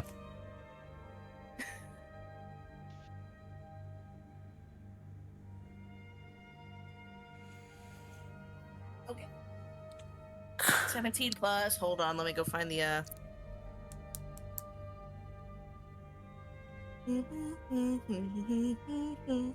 I'm waiting for roll 20 to verify that I'm human. Now I gotta log in because I'm a dumbass.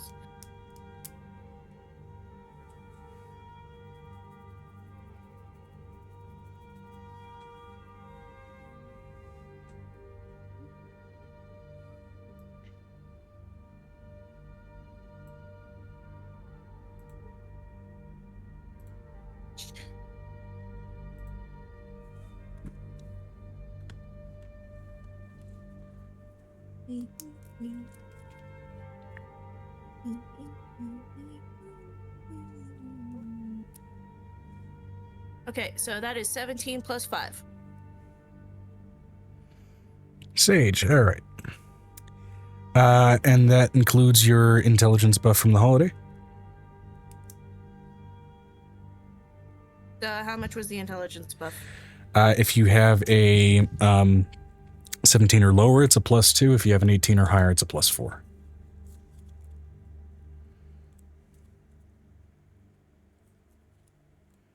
Yeah, I think I already did. Hold on, let me look at my original.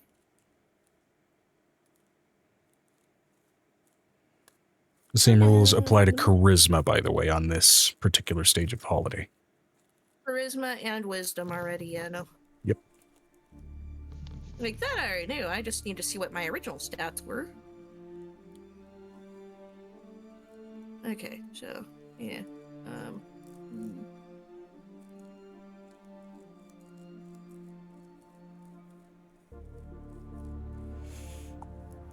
Well, let me fix all that. Because all of it is off, apparently.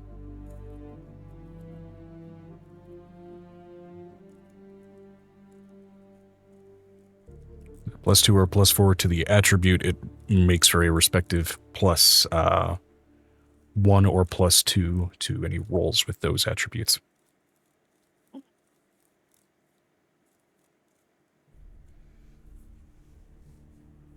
Yeah, that one's correct. Okay. So it's +7. 17 plus 7. Okay, yeah, 24. What would be some info Piper would have that Angel would not be willing to share? Well, Angel does not like sharing about the creepy man that's following them. Oh, Piper would not talk about that. Oh, wait, actually, yeah, she would, because siblings are probably... Yeah, Piper would say that. Talk about that. Yeah, yeah. all right. You give him the full lowdown on Ashy Torin?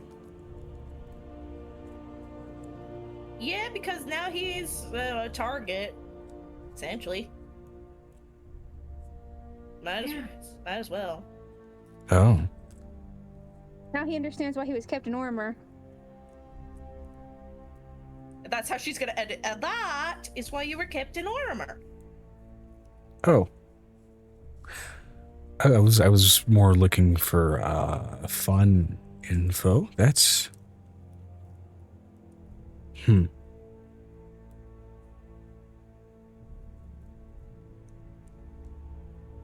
Your sibling is a warlord.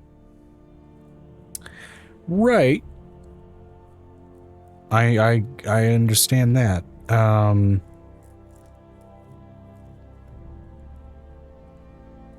Hmm.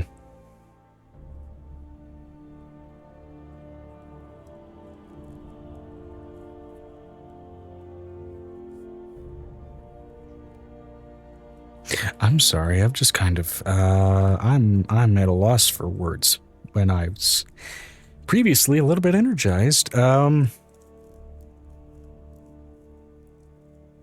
I figured it would be good for you to know, considering. Right. Yeah, no, that's good to know. That is absolutely good to know. Shit. Considering that their brother would have told them.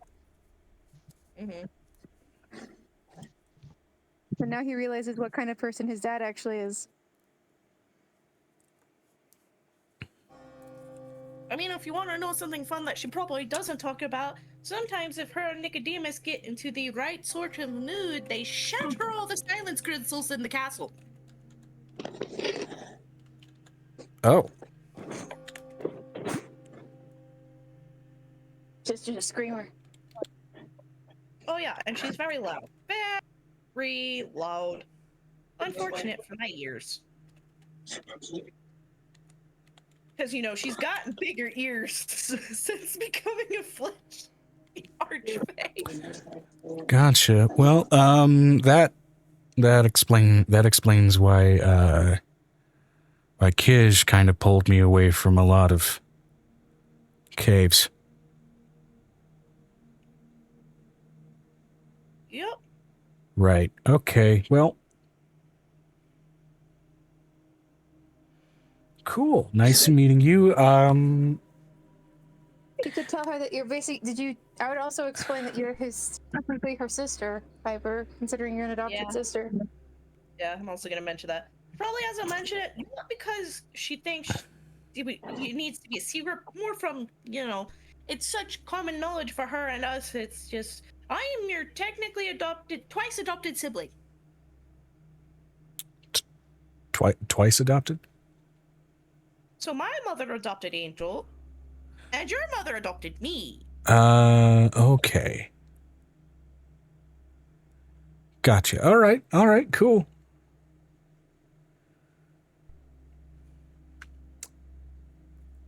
You want to look at some viral vampire blood being destroyed by celestial blood? It's fun. Yeah, sure. Let's. That's one way to watch something break. Yeah.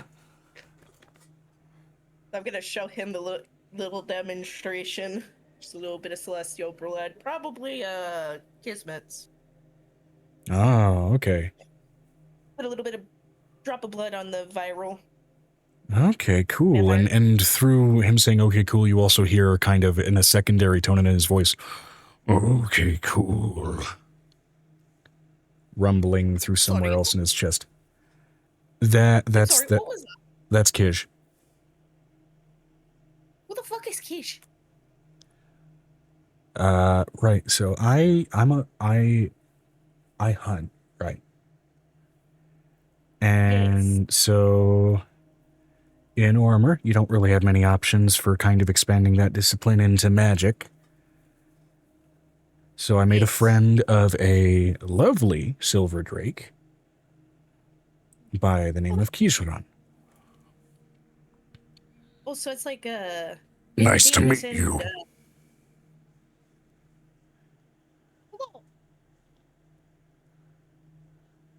Yeah, I told you not to speak using my throat.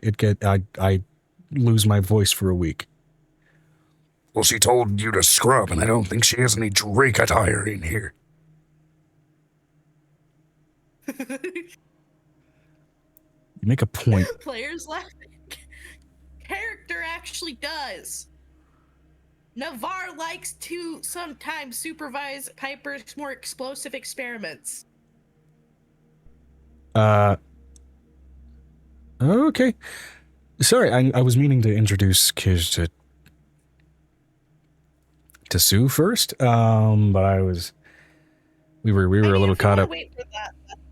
If you want to wait for that, that's fine. That's fine. Don't worry about it. Right. Okay. Yeah. Which means you in there, shush.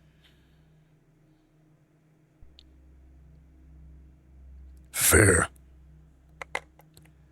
What did I just say? Shush! Hmm. I have a question. Does because Piper is working in her medical field, does she accidentally almost show her dark face for like half of a seconds and then go No. back to normal? Oh, that would be so cool. Nah, that'll only be if she gets randomly pissed off because something breaks. Notable visual cue, the sort of soft, sort of gray scales that you're used to seeing on Angel's face.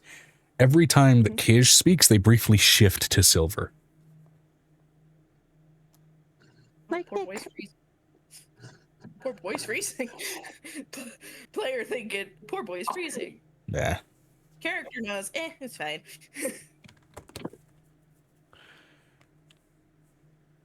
Makes it easier to cool down Daiki when he doesn't have a dark corner to sit in.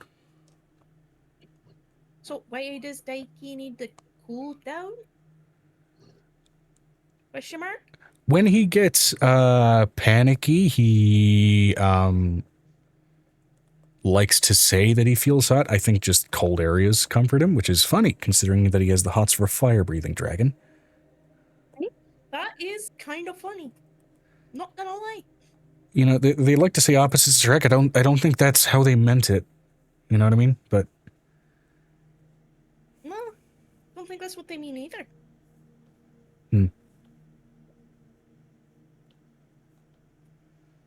My knee.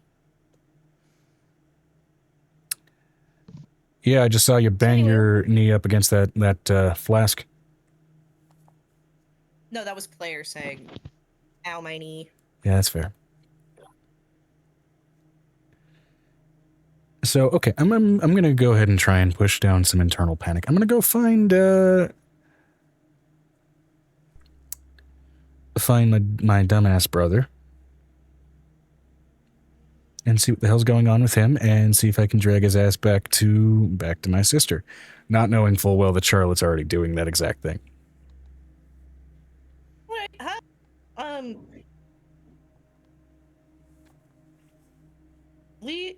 Put your stuff, the stuff, kind of just wildly gesturing at his gown and stuff, in the Put the scrubs in the biohazard- hamper. Yes, the biohazard hamper. Okay, cool. I mean, if they're biohazard, that means they're just getting disposed of, right? Yes. We're working with viral vampirism. I'm pretty sure we don't need a plague in the castle. Okay, cool. On his way out, he snaps his fingers, and you watch as silver dragon back spikes pierce back through the scrubs and basically just shred them off his body. And then he proceeds to just cast Gust to basically push them toward the basket. And most of it manages to go in.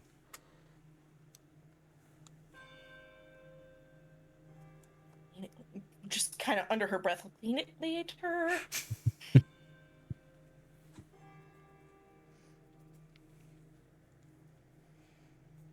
All right.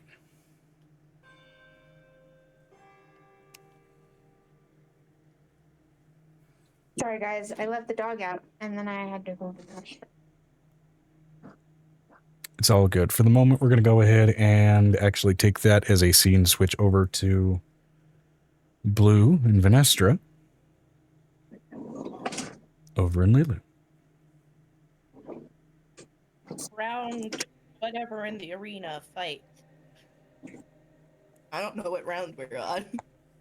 It's a series of intermissions. You had the Pugnals juggling, then you briefly had this you had this ribbon dance going on between a pair of snake folk, and it was rotating through a few different kind of showings. It seems like the way that they have some of the showing structured, basically, if there's a circus in town, they become the new intermission entertainment.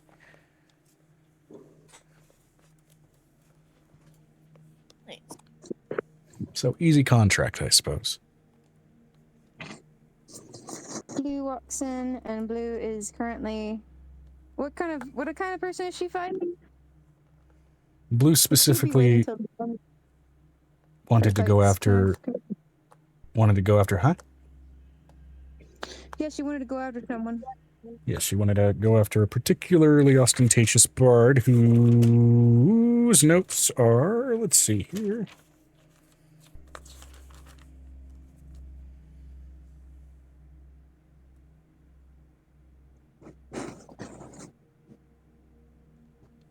Where did I put his fucking name? Fucking name, fucking name. I'm not gonna retcon his fucking name.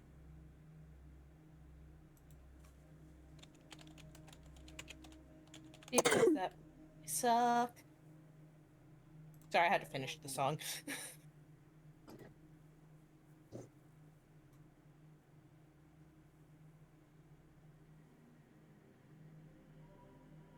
I have never used the Bluetooth function of these headphones. And how did it go? It's going well. I'm playing on my Good. Switch. Very good. What? Oh my Do those God. Bluetooth headphones allow you to connect to your Switch and this simultaneously? Mm-hmm. Nice.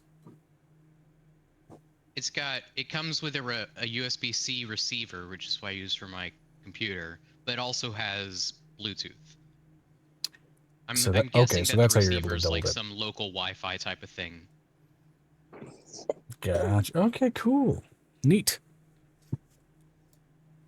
Or it might be Bluetooth and it's just handling two different Bluetooth connections. I don't know. Yeah. One locally from the device it's connected to, and the other one from the dongle. Mm-hmm.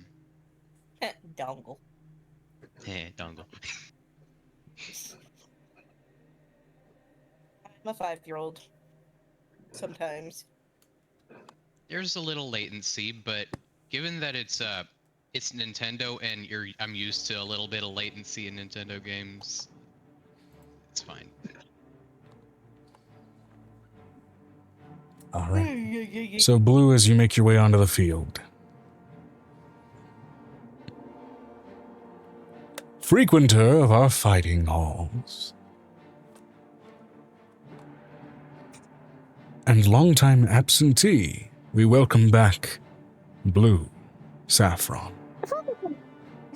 I've only been absent for a month. Lot of matches that you've missed. Welcome back. Not a lot of shadow balls on this side of the arena.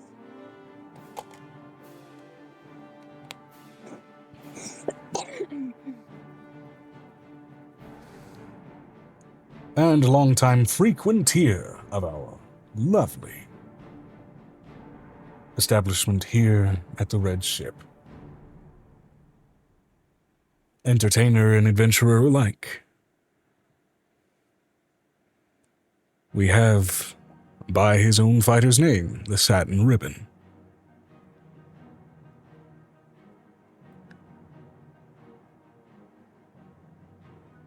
Entering onto the field. Human, plain in his appearance, his apparel now gone from the sort of garish attire that you previously witnessed him in, and now in full, almost disgustingly representative of the Red Ship, red-dyed studded leather armor over his form. That's got crudely painted logos and team numbers and everything else, as he then gestures outwardly to the crowd. It's been a minute. Sponsored? He is sponsored. Ooh. Brother, ooh. He's not sponsored by the actual owner of the Big Red Ship, is he? Give me a perception check real quick. I want to see who's sponsoring this bitch, because it's not the actual owner. She doesn't wear that color. Right. It's an 18 plus whatever her perception is right now, which is a lot. The Yeah, logos can't find are, even just with the 18, particularly crudely painted. This seems more like a social sucking dick than an actual earned representation. She's gonna take out her actual black leather that woman gave her and put it over the top of her outfit.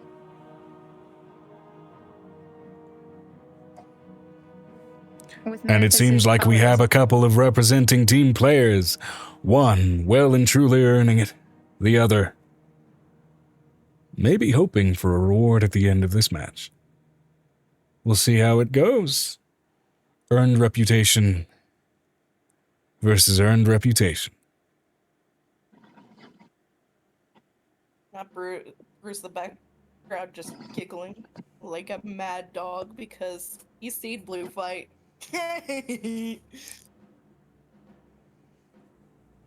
Roll initiative. Rolling for initiative. And this is before the announcer has said the match has begun. Because a certain somebody is jumping the gun. Oh, he lose. This is going to be based on your ability to read it. It's a 17 plus 10. 21. You read him preemptively already gearing up for a spell. Oh, absolutely not. That's against the rules. You wait till the buzzer goes off. She's gonna hold up her arm for the preemptive, for him breaking preemptive match protocol.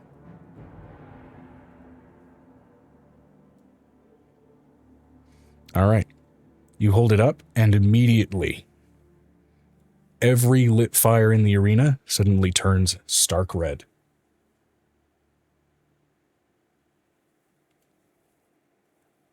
As then flying down appears to be an Aarakocra in the same sort of blackened attire, though it seems very clearly just kind of more business and not really there defensively.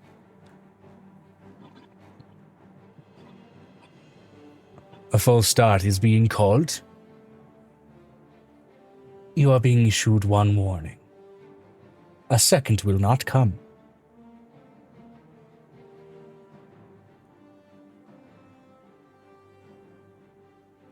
This isn't WWE, boys.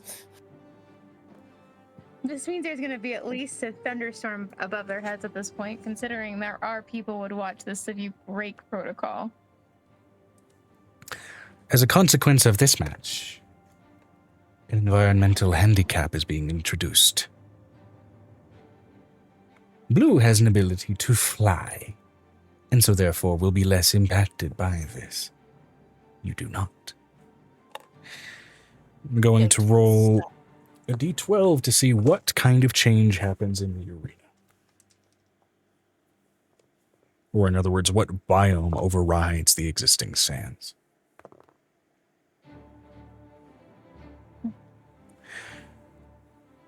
This is actually part of the actual stuff that I had written for this, so good job, Joe. You picked up on this. As you take flight to, of course, naturally avoid the presented handicap, the sands suddenly turn black and then harden, shifting to blackened, hardened basalt and lava rock formation, as it then begins to crack and split as oil and then lava begins to fill those voids, and gouts of fire begin to form all across the arena. Runes all around the actual arena ring, lighting up and protecting the wooden red ship structure of the arena from being remotely influenced in the slightest by the now blistering heat. This is not difficult terrain, this is hazardous terrain, because I rolled a 12 on the 12. Meaning every step he takes within a 5-foot movement does fire damage to him. Unless he has another means of adjusting his motion. And now his popularity just as a showman for the arena is getting diminished by immediately breaking the rules. Reroll initiative. Blue, you get advantage. You already beat him in the first round, but hey, if you get a crit, that also means you can freely reposition yourself before anything starts. I've got a 19 Okay. plus 10. 29, and his initiative lowered down to a proper 13. Now, as an additional handicap as well, any existing party members can choose to buff the combatant if they choose. This includes the dwarf as well as Zarissa. Doobity-doo. Oh, do you have Bruce's thingy? thing, the sheet. His thing a I can't thing. English today. Let me see. Just this thingy thing. I'll get you his link.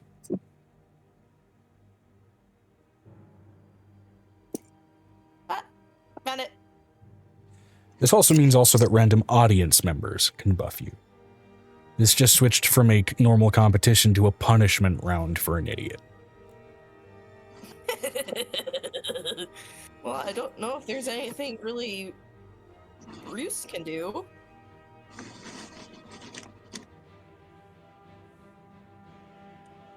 There's not really anything Bruce can do, so. She's going to try to zoom around him. Is it my turn, right? You're gonna zoom around him.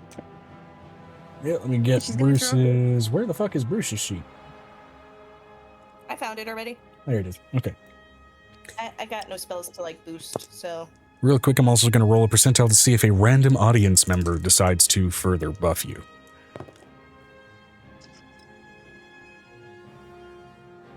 Oh. Is that a good O? So the way this worked is it kind of operated off of the Divine Intervention table, which means the lower, the higher the power of the person buffing you. Natural 1, you see Merphus among the crowd. Fully sober. Oh, shit. He's not happy. He's not happy. He snaps his fingers and a bolt of lightning careens down through into the arena and strikes you, Blue. However, you do not feel like you've been struck by lightning as much as you feel it coursing through your veins. You have haste. Got him. Okay, good. Oh, Jesus Christ, a drunken monk with haste, he's doomed. Fucked. There's no way.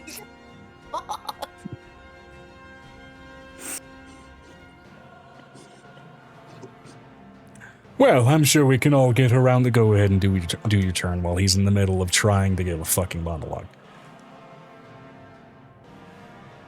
I'm going Again. to whisper ear every time I get close. Every time I hit him. I'm gonna start with a flurry of blows first. By all means. And I'm gonna fly when he goes, because I know it's going to hit him. Go. Yep, roll to hit. We're going to. Get up and go, go, go, get up and go, go, go.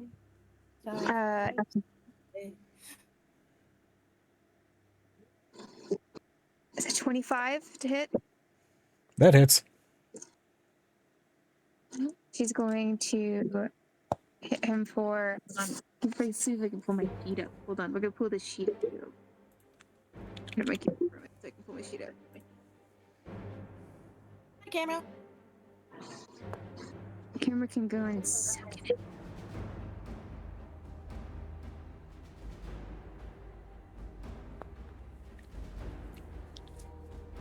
I'm trying to find where we have blue sheets because we did send pictures of those. But I put so many videos in the chat.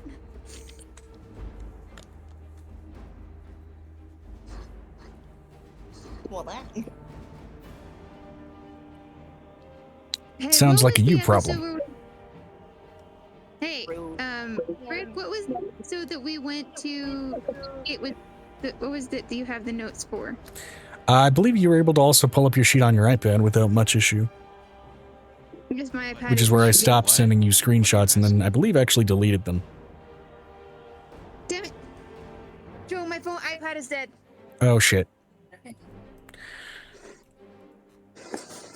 What are we missing? Stuff from blue Blue's sheet. Hold on. Let's see if we can access it on our phone without breaking the phone. If not, I can see if I can get it. I just can't believe I can't find instant access to that.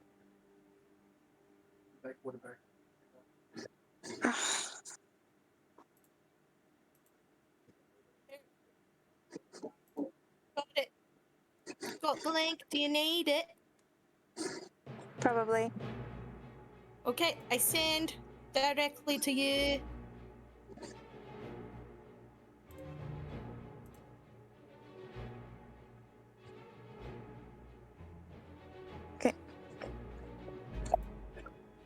for a flurry of blows. Thank you. De nada.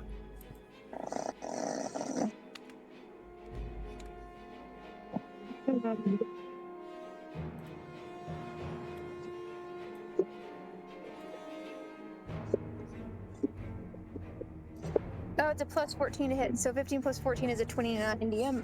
That absolutely hits.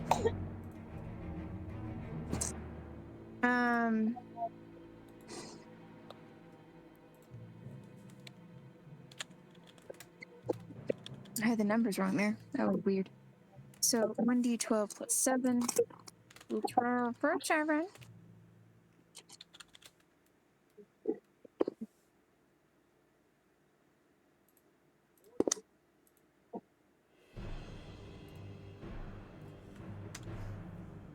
He takes 12 points of bludgeoning damage.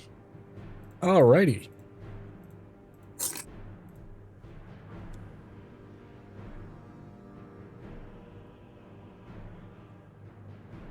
You have 2 more attacks, and then you can start your flurry of blows.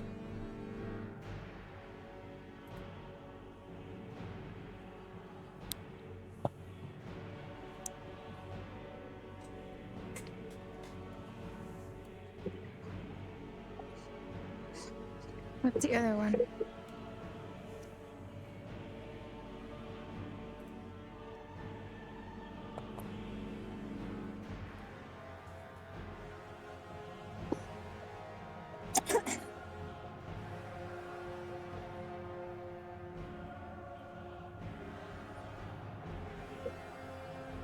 And she's going to, when she does take a flurry of blows, it's going to be an intoxicated flurry of blows, by the way.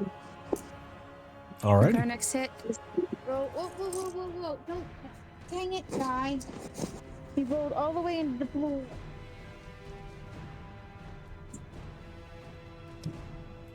For an 18. DM 18 also hits. plus 14 is 32. Yeah, that hits. For a total of 16 points of damage. Alright. Sorry, Mick. Then you have 1 more normal attack before your flurry of blows starts. And she has, and then the next one is a 30 to hit. How much to hit? 30. That hits. And then he's going to take a total of 14 points of bludgeoning damage. Alrighty. And then finally, Intoxicated Frenzy starts, which means you can roll to hit 5 more times, God damn. making for a total of 8 attacks at this level 25 for a monk. That's a natural 20 for a, that's a 34 to hit. Natural 20 hits by default. So roll damage, and then double. The dice. 14. Double to 28. Okay.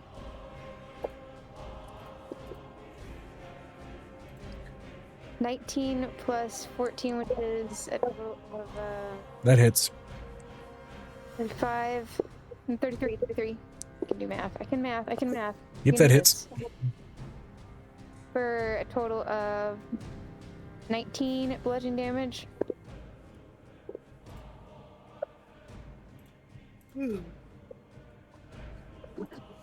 All right, Yeah, 3 more attacks to go. 22 to hit. 22 hits. For a total of 17 points of bludgeoning damage. All right, 2 more attacks to go. A 30 That hits. for a total of 16 points of bludgeoning damage. Another All right. 30 for another 17 points of bludgeoning damage. All righty, that's all of them. Okay. You got him, my god. As you fly in and in a very JoJo's Bizarre Adventure level of hits straight to, I'm assuming, this man's previously chiseled jaw.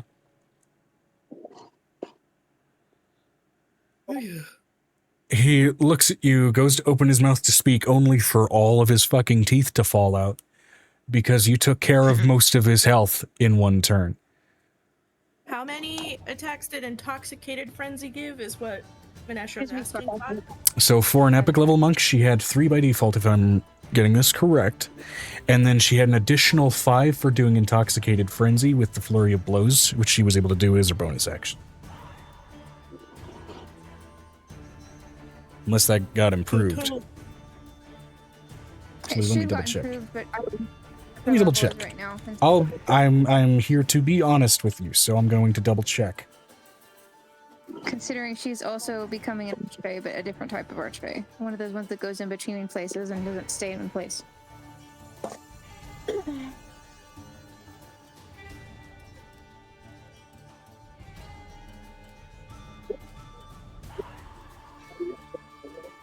What have you been rolling for your damage die? It's a D12. Okay, so that's accurate for level 25. Good.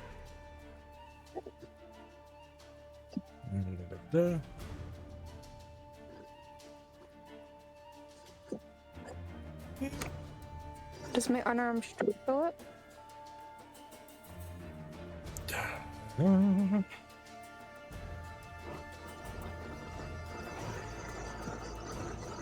Oh no, D12 is accurate for level 25. It's D10 until 23, basically.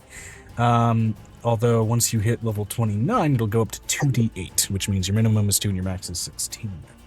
But we'll get to that later. Let's see here. And when it's at level 20, I have a 1d12 as my damage die.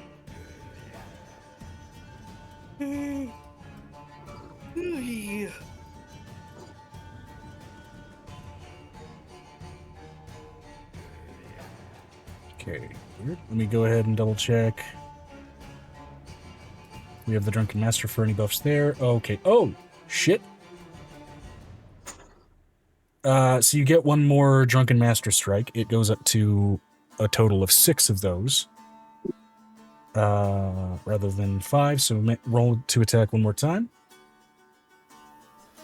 I'm also going to, if I hit my next critical hit, I'm going to use Piercing Hit with it.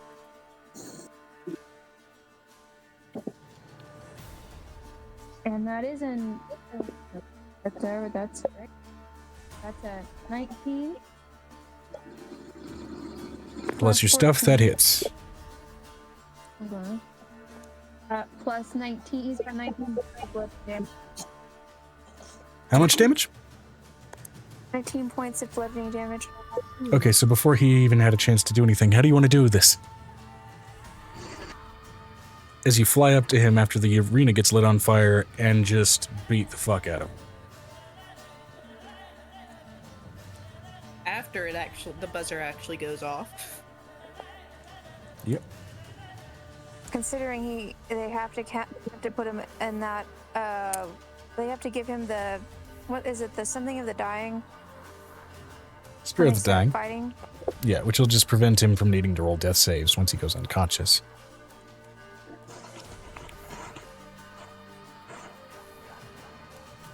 As she's thinking and attacking him every single time, he says, "In this arena, we fight fair. In this arena, we fight well. We don't draw blood, and we do not kill." Basically, what Quintus's grandmother drilled into her when she was fighting in the arena.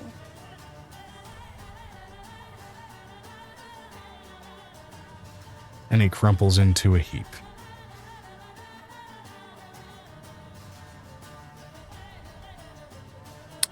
And I'm just going to roll, because of what we rolled on the arena here, I'm going to roll a percentile for direction his face lands in.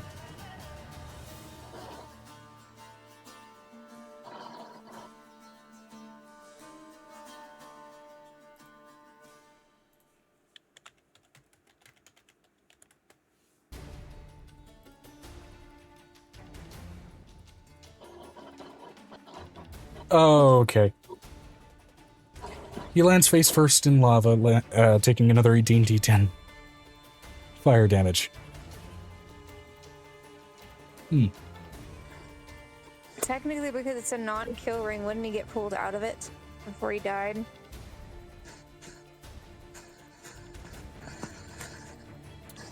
He would normally, but Merphis, being sober as he is, pushes the refs away and pushes his face down.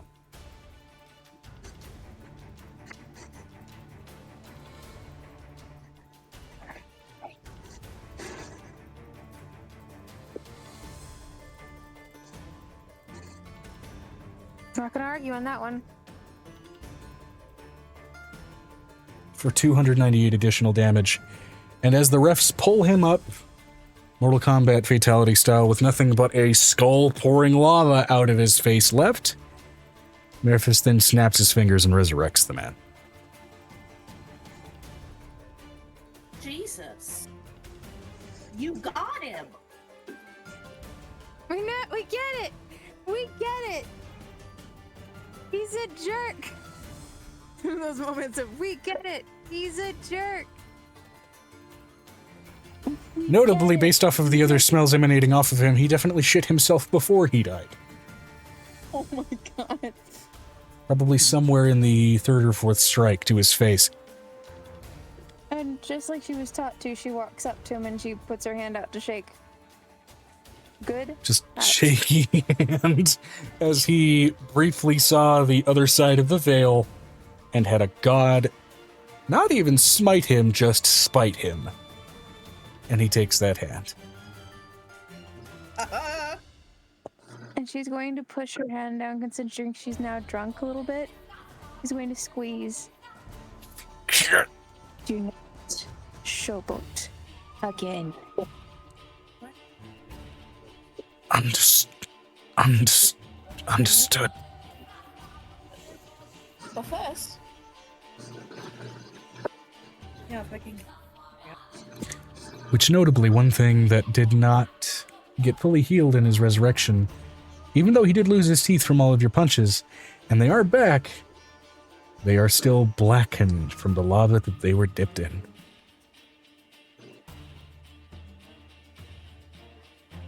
She's gonna walk back to her room and basically walk through the wall. That's like super. That is such a showboat move, but it is. It's like she walks through the wall. Waving to And all those the fans blackened for 2 minutes. teeth, by the way, will count as his stigmata from Merphis.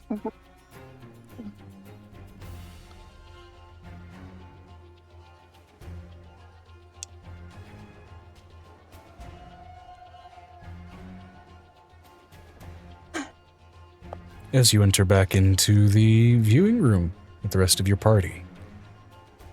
She goes and sits right next. She like lays on top of Snips and is like, and now I nap for about 15 more minutes before they call me back out there.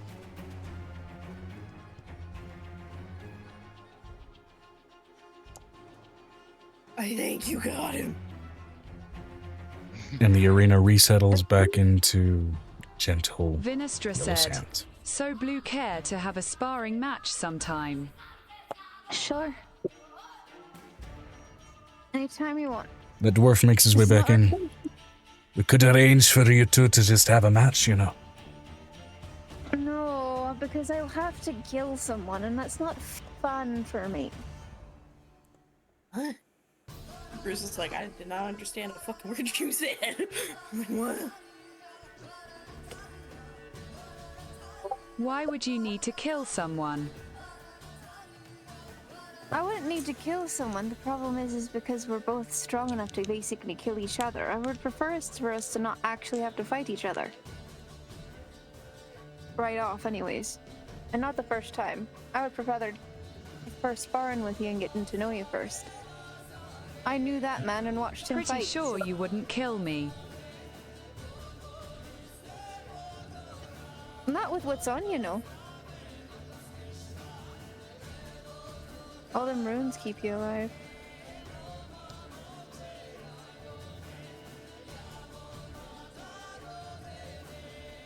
she's sitting there. You can see Snips literally doing a really cool, like, cut design on the side of her head. Is this the Iron Man Captain America conversation of what are you without that suit of armor? Everything special about you came out of a bottle? Oh my god! I have much more than runes keeping me alive. Which actually, to be fair, for a drunken monk, the everything special about you came out of a bottle statement is a little bit loaded. She looks over it. That's true. I bloomed out of an arch-phase cunt, so I don't know how far you're gonna get with me.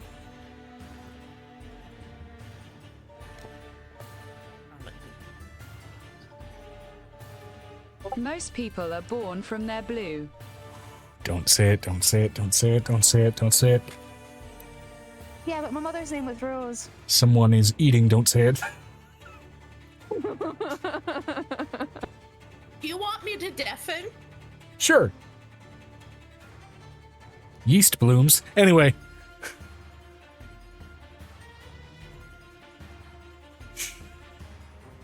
Waffles. I undeafened the waffles. I don't think Amber would take offense to that. I mean, Huh? it's the term waffles directed Consider at it- blue. That just kind of goes back to every unfortunate internet search a lot of us made. I still haven't because I'm not stupid. When people Good! say Those don't images are look- grotesque. And she looks over it. That's true. What you eating, by the way? It looked good. Hurry. Oh, nice. I don't know what curry, damn. I mean, the pork chop right now. She looks over at Vanessa. My mother was a very special archfey.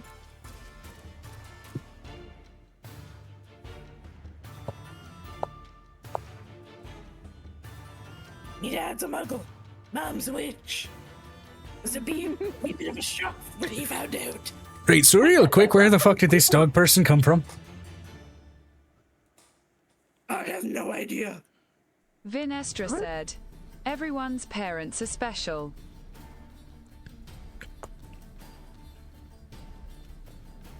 You could say that. I could say that. We're not even getting started with mine. By the way, sorry to be clinging on to your coattails to get over here. What's your name again? Zarissa. Right. So,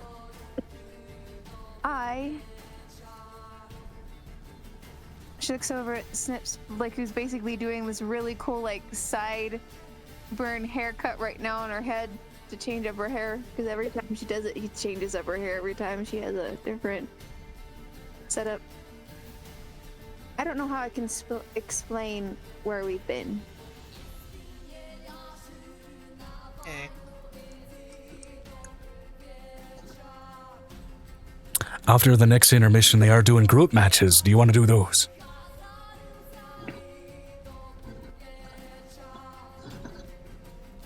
Well, I do know that our good friend Avery's family is going to be in some of those group matches. They are. They're also going to be fighting one of those big monster ones, so...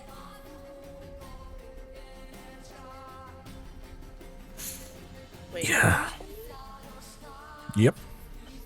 My Avery's brothers. The whole reason they're over here is that they opened the blood book to track down any of Avery's siblings, and they were over in Lilu. And they are adventurers. Okay. She looks over at Snips. How much money did we make? From that match, well, let's see here.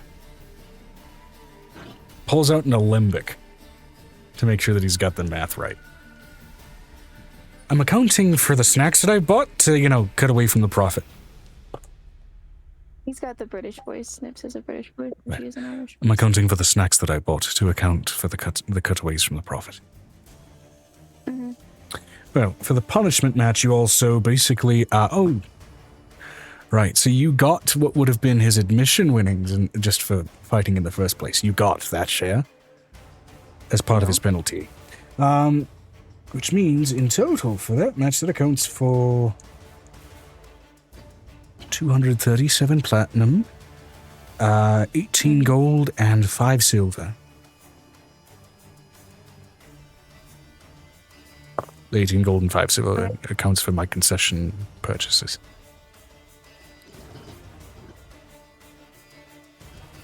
Vinestra said, I'd like to know my own as well. Right, for you. Since you didn't have a partner here buying concessions, you had, for what was considered a giant class battle, you got 281 platinum.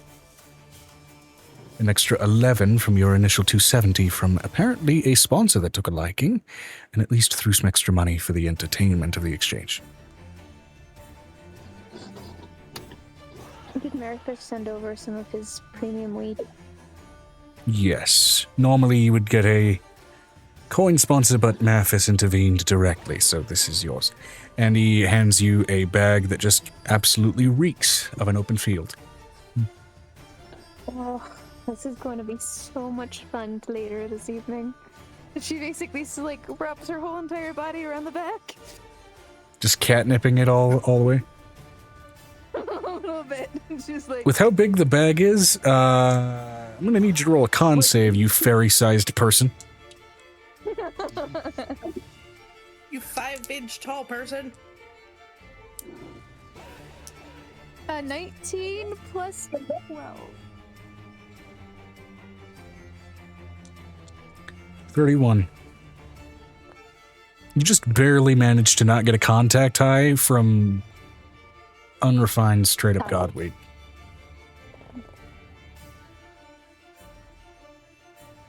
The only reason I can smoke this is because of Da. Oh, thank you, Da, for all of your genetics. And then real quick, because of archfey bullshit, I'm gonna roll a percentile real quick. Vinestra said, are the buds bigger than her head? Oh, yeah. They are, indeed.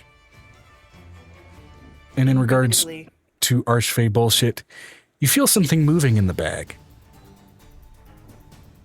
Wait. Means I'm gonna have to share. I want to share. Slowly climbing up and out of the burlap looks to be an awakened bud. You see a little bud with a small pair of tiny little eyes, tiny little arms, and tiny little legs, just stumbling up and out of the tip of the burlap. Sup? What's going on, bruh? Lots of things we won. Whoa, what did you win? I won lots of money. Congratulations, Blue. You're a parent. I'm already a parent. Whoa.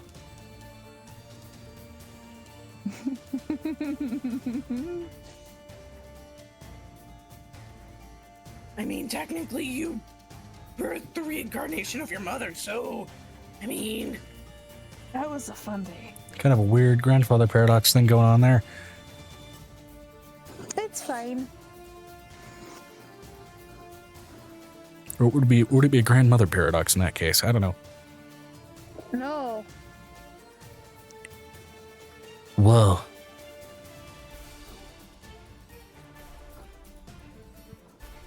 Is there any fire nearby? You're not running into fire, sweet one.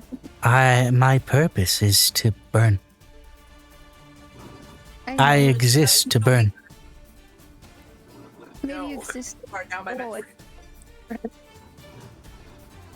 I exist to be toked up and blazed, yeah? she kisses this little thing on the cheek, and she's going to Roll a get con save the immediately. ability- Disadvantage.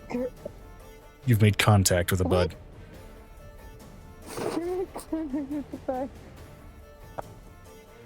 With a natural 20 on one and 19 on the other, Joe. With the 19 on the others, high rolls for disadvantage all the same. You manage to succeed just barely, though you immediately feel that rush of like dulled senses the moment your lips touch it before you break away. God. What's my name? I think I'm going to name you.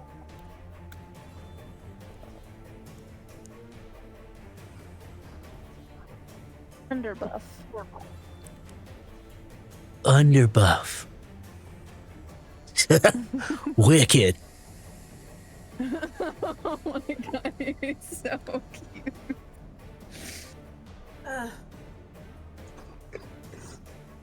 Underbuff, you're gonna cheer me on and watch all of these.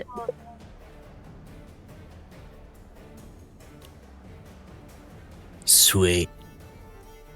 She hands him what is like the epitome of a bag of Cheetos at this time period. Just jumps into the bag and you can already just see the volume from the inside starting to decrease. Oh my god, he's so hungry. Forever hungry, the eternal munchies. I was about to say he was bored with the munchies, molded by it.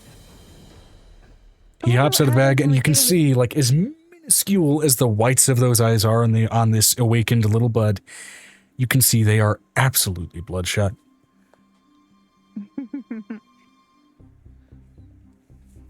She gets him a little booster seat and puts him on the next to her. We're going to watch the games. She buckles him in. Tiny little buckle and a tiny little bud.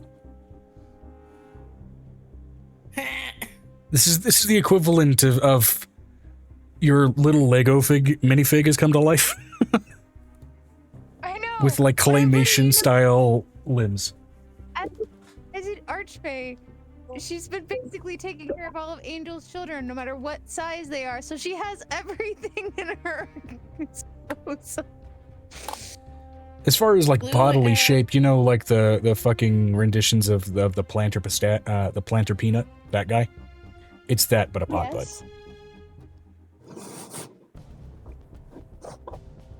Yeah, no, Blue and Bruce take turns babysitting Angel's kids. Yeah. Blue's much better at it, though. Who looks over at this little bud?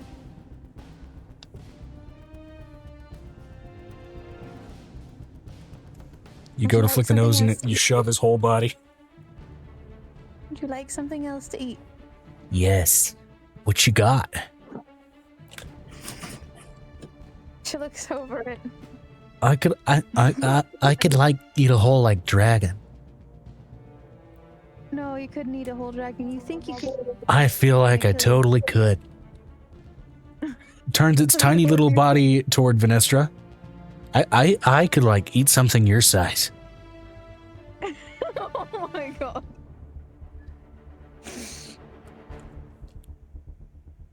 She looks over at the field. What's going Vinestra on? said, Amira would hold up a lighter and ignite it.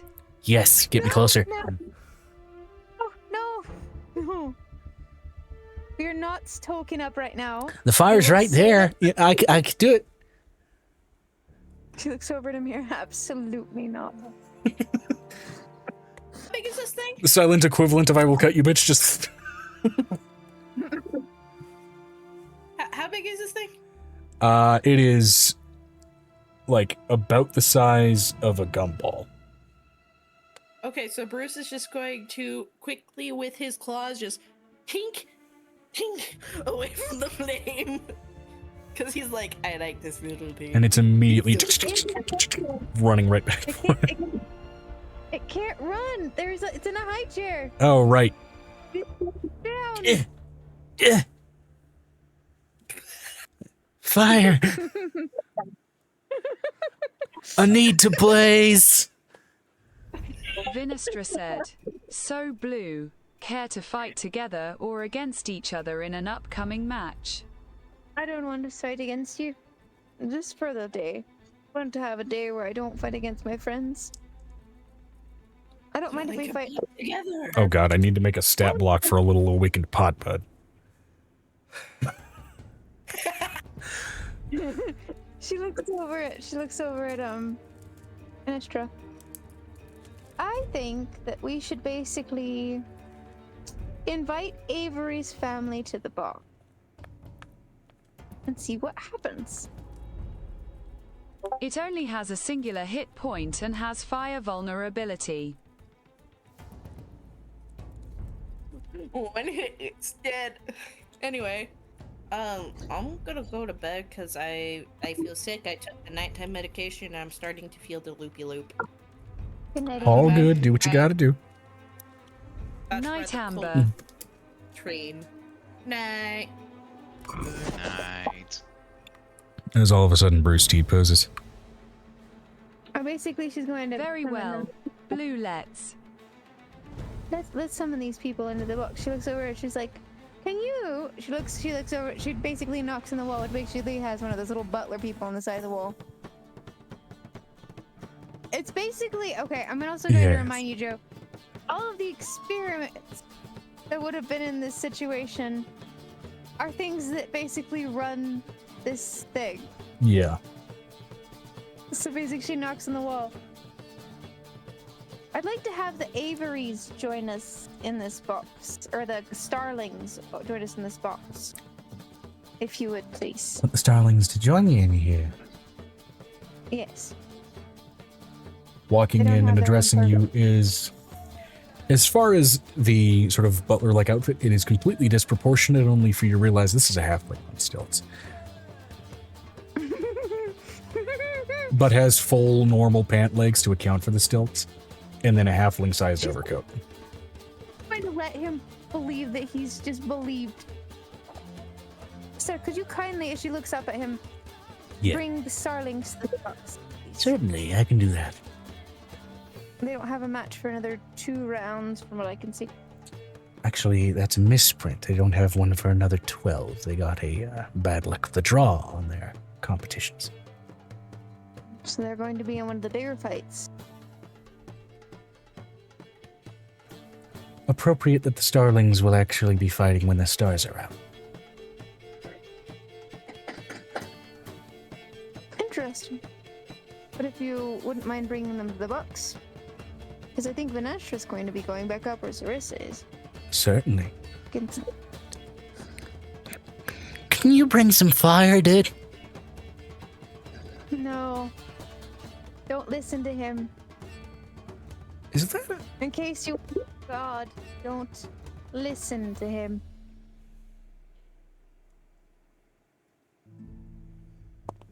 I realize this thing technically classifies as both a Fae and a Celestial. Because it's Godweed.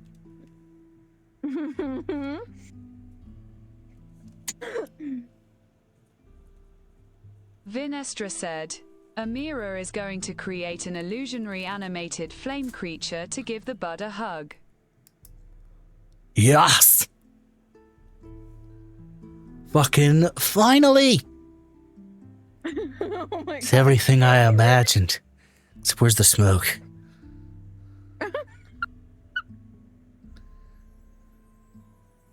It's just like a little lighter flame with arms and She's waiting until the Starlings get there. Xena's, it doesn't take long for these people to work their magics. yes, indeed you do. Let me flip to those pages.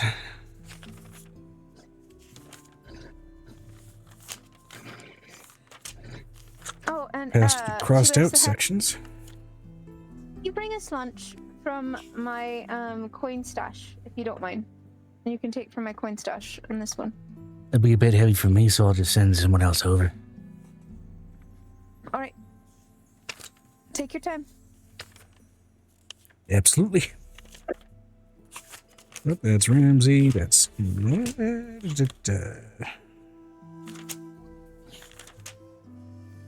Fuck.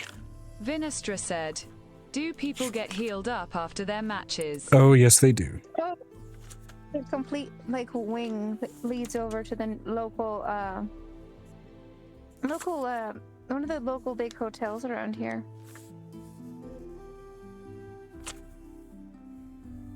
It also acts as an infirmary on the lower levels.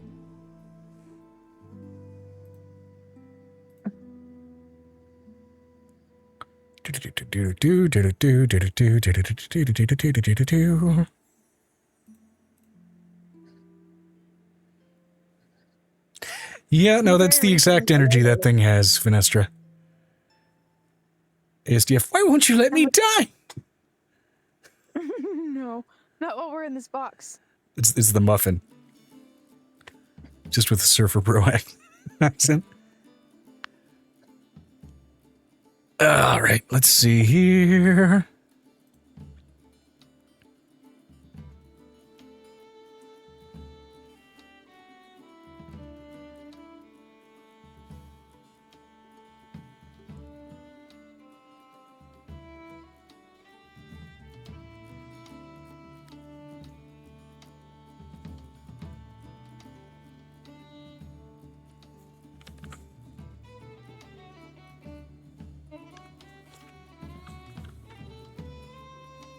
What the fuck? Hold on.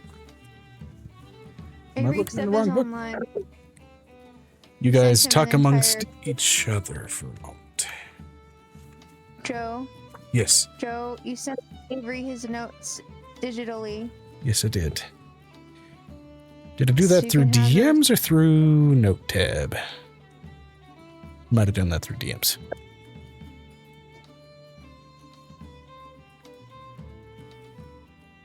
Yes, I did. Okay.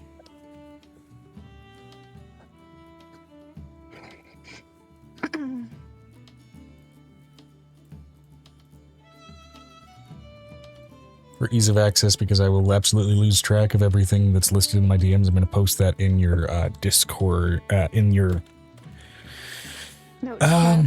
yeah, in your notes tab.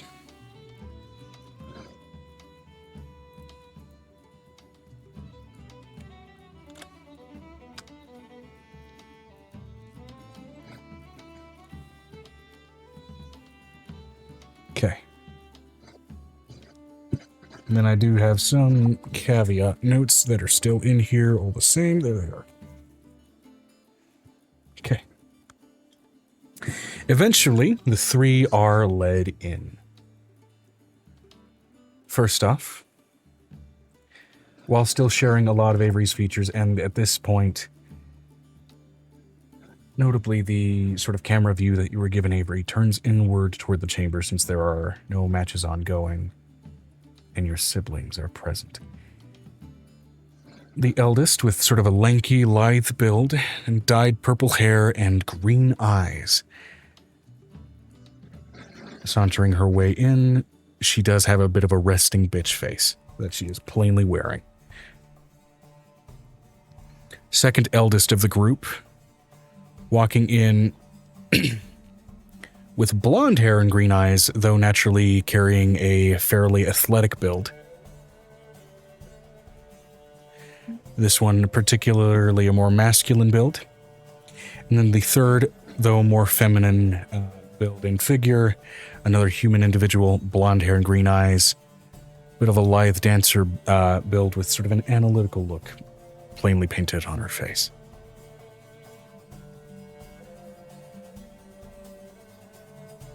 Who's still just relaxing on the bench, her god we'd put away in her bag. Except for the blunderbuff. Yeah.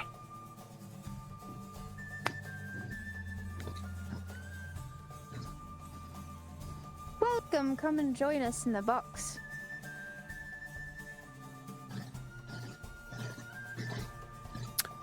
As the first one to speak is the one with the resting bitch face but the dyed purple hair. Feel welcome. Naturally, of course. What is going on? I don't believe I've met any of you. I don't believe. Colin, have you met any of these people? He just shakes his head. Selena, what about you? Have you met any of these people? No, Anna, I haven't. Right. Well. Did any of you have good noses? By any chance? Have what? Good noses. Noses. Big noses. Good big we have our noses. which they all look notably framed very similarly to Avery's true form in the way his nose frames up. Or their nose at that point.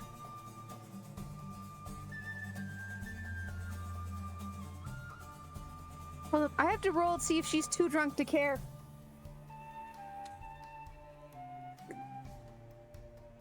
She's too drunk to care.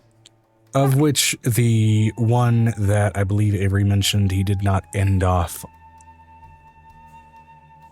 the most cordially with was his eldest sister. Which is the tall bitch face one? The tall one with the resting bitch face and the dyed purple hair.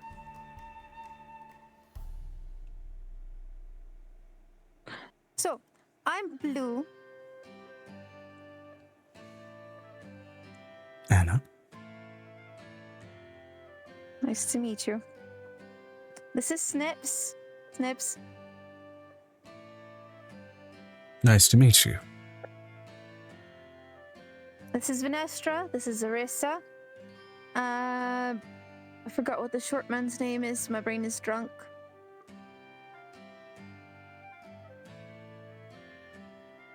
Don't worry about it for now. You'll find out in the ring later. I really want to know what that name is. So.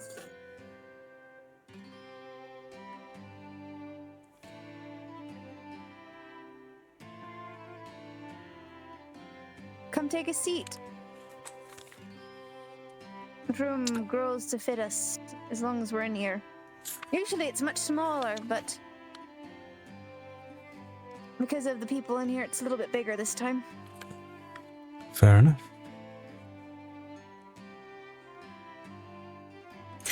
May I ask why we've been invited in here? The other two are notably silent whenever she speaks. Unless he wears the balls in the family. They're on me. But I'm not the most Are you charismatic sure? of the group, so I defer to her.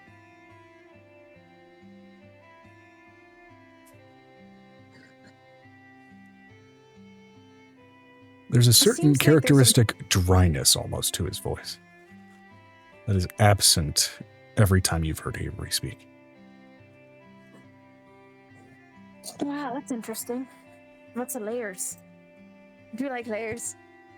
She says that she gets the macaroni and cheese that has arrived and literally takes the baked macaroni and cheese and literally is eating the big old squares. You have to imagine it's a tiny Fae literally taking like a big old spork and trying to eat it. Like, Absolutely. so. Which one of you has the brains in the outfit?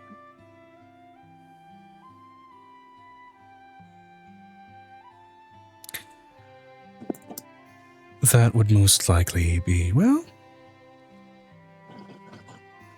arguably Selena, although arguably me.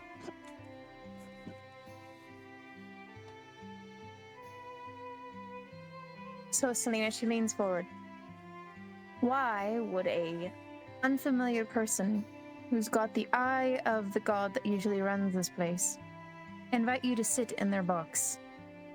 Who's basically over 400 years old.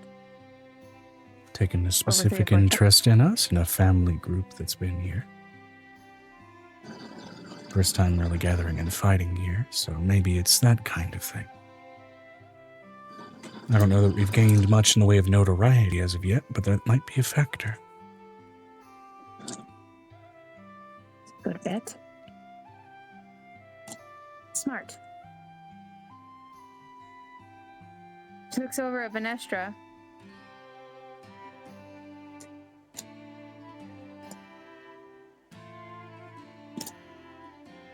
I heard that you got the short end of the stick when it came to draw. Doesn't sound like good luck for good fortune. And the brother speaks up. You call it a short end, I call it time to prepare.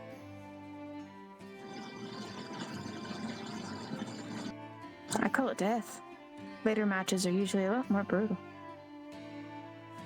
And yet we're not allowed to really die or at least stay dead here, so I don't see much of a problem. He's got a sharp tongue.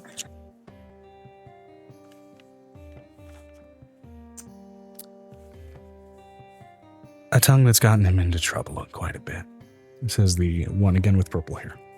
But that's siblings for you. You know. That is siblings. Maybe I come with a blessing from a sibling.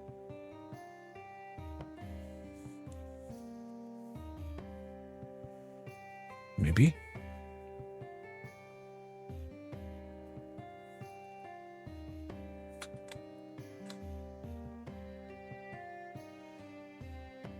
As then Selena registers.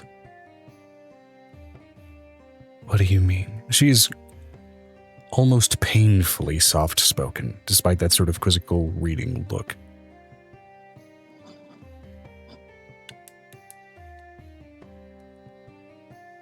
She now turns her head to the side, and you can see Avery's face is what is plastered on the side of her head in that shaved spot.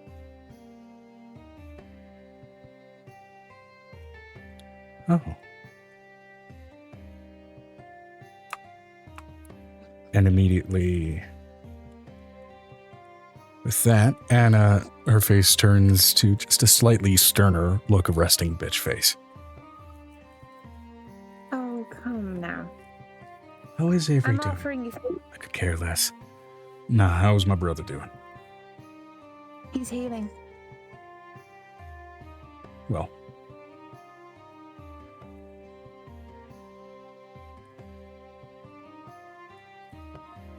Is he? Yes. Vinestra said, he's a parent now. Yeah. Twice. Anna Twice narrows there. her eyes. Selena turns her head quizzically. And the brother looks over with almost a snap of the neck look, which might be pretty close as you hear his neck audibly crack as he turns his head with that amount of speed. He's a what now? Very astute timing for that neck crack. Very deliberate choice, yeah. Technically.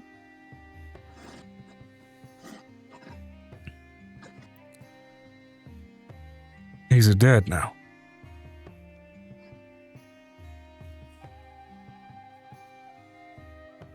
Huh. Or is he a mom? Or are they a mom? Still weird for me to adapt to a change. He presented himself as a boy to me. But He's kind of both. The first one was kind of like a simulacrum, like a extra person. hold on, let's be clear, because I did a little bit of research on changelings, and I don't know if I'm right about this. Selena, Anna, correct me if I'm wrong here. Wait, wait, hold on. So did Avery carry? No, not carry the baby. More like took the baby out of himself. So Avery got pregnant. No. Kind of.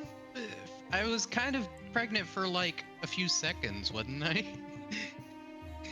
As it was splitting off. And it was like it was literally what do you call it? What is it called? Mitosis. Yeah, it was Yes. mitosis. So essentially it was like mitosis, because my character would actually know what mitosis is. What the hell does mitosis mean? And immediately, brain just turned off as I'm staring at the character notes here. Selena's like, it's when two cells, or in this case, two beings, split apart to two more beings. Weird. We've both made a point for you to study more. You just don't bother with that. I like to think with my hands. Don't most men. She looks over at Snips. You know it.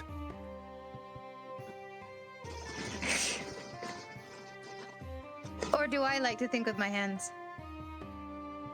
I'll have to think that through. Also, yes.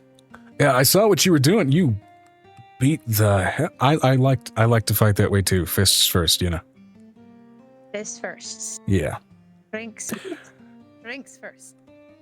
Not quite. I like to be sober when I Vinestra do it. said, I'd say you more think with your belly blue.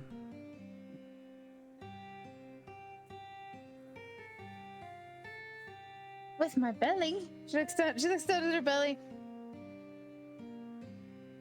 That one's empty. That's more of an angel thing to do. Yeah, mine's less Drinking. speed and lightning quick, whatever the hell it was you're doing, and more mine is my haymaker's gonna send you into next week. You get what I mean? Which I even get what just you looking mean. at him, Blue, you gather, especially with the way his build frames out, definitely more of a pulgist, more of a boxer, more of a fighter in that sense than a disciplined sort of lithe kind of monk. Interesting. Pugilist nice OOC. Pugilist, not pulgist. She look- Pronunciation, Looks over at- smountiation. Fuck. Well, but he also got Aiko pregnant. That was great. Who's Aiko? Aiko is his girlfriend. Hot girl. He's got a girlfriend? Yes, they've been dating for a number of years. Anna says, with again that sort of edge of spite to her voice. And characteristically, again, Selena's just quiet. Oh, she's okay too. She's healing finally. That's a good thing. Healing, right? So I'm still. Wait, no, he got sick, right? Yeah, real sick. How sick? 'Cause the last time we heard about it, we didn't get many details. I mean, he was She Letter- tosses one the of those letter didn't- macaroni say much. the squares, offering him some food. Yeah, nope, that's great. I'll take that.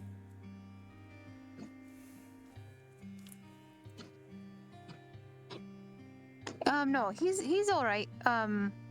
They're fine. They went down to the abyss. They kicked some ass in the abyss, and then they came back. They stopped the Feywild War. That was a interesting thing. Cool. The abyss and the Feywild were at war for a while. This doesn't have cheese in it, does it? Oh, she pulls out. It's already gone. He already swallowed the damn thing. We're screwed. Luckily, we have a spare bathroom. We have a restroom attached here. Oh, right. Yeah, no, it's not like my stomach doesn't get angry. I know it gets angry with a lot of people. No, so he zones out hard for a second and his nose starts to bleed. Oh, And Anna pointedly gets out a handkerchief and puts it to his face. That happens. hold on. She pulls out one of the golden apples. Eat this.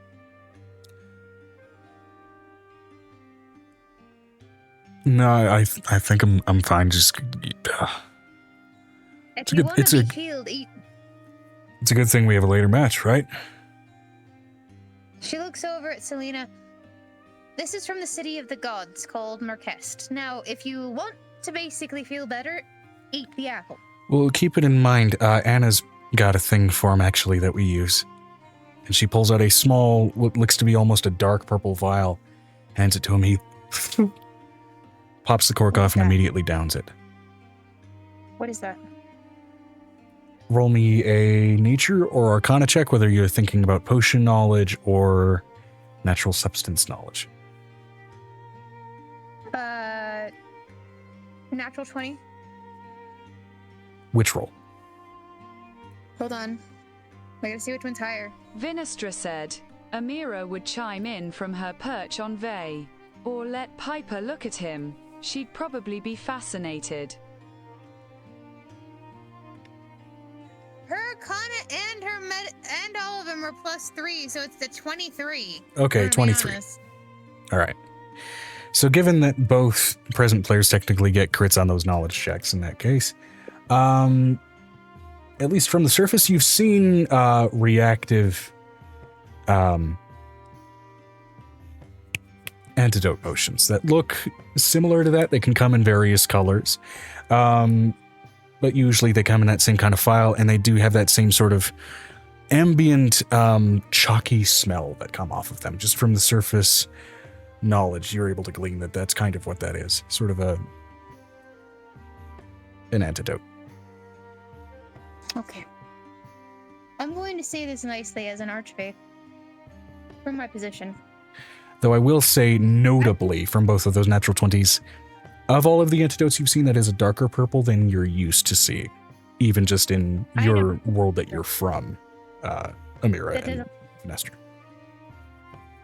I need you to eat this apple now. For the sake of your brother and your family. What does the apple do? The apple is going to heal you of all natural ailments and give you curse healing. Does he have to eat it now? You can eat it now, yeah. Okay. Vinestra said, Amira is gonna let out a sigh and move a bucket over to the 3 with mage hand. Oh, thank you for the bucket! I forgot that thing happened. It's... Oh, there's a vomit thing that we don't need to do this right now. I don't mind you doing it right now, but basically because you're attached to Avery and now we're friends with Avery and we found out what was on Avery and on all of us, we would prefer that you eat the apple. What was on all of you? And Selena then perhaps... You're being hunted by something? What are you being hunted by?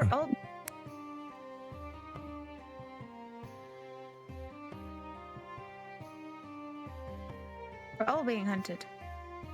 By this what? This world is being hunted by 6 monsters on top of each other like evil things that want to put us in the dark realm of the limbo. Okay, so you're adventurers. That's why Oh yeah, hardcore adventurers. You're slurring your words a little bit. I think you still got a bit of that liquor in you. Fine, I'll get a little more in a minute. I actually get more sober when I drink.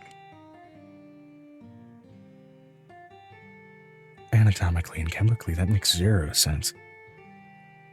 You should meet my mother. I don't know that I want to. All right, go ahead and take the apple, Colin.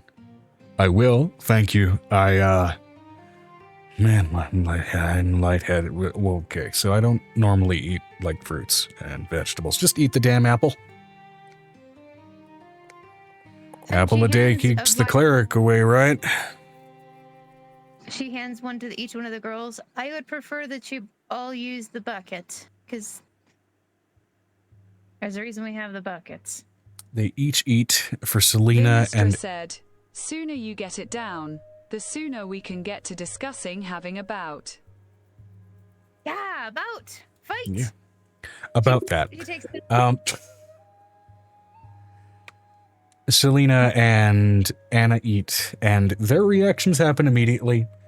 Just base regurgitation, which base, you don't see any runes or anything in it. For the most part, you do see some maybe foods that they maybe ate on the road that were a little bit past their prime that kind of come flying out. Things that may not have reacted that well in their stomachs. The one that it definitely takes longer to process, and it could be just due to the amount of musculature on this man.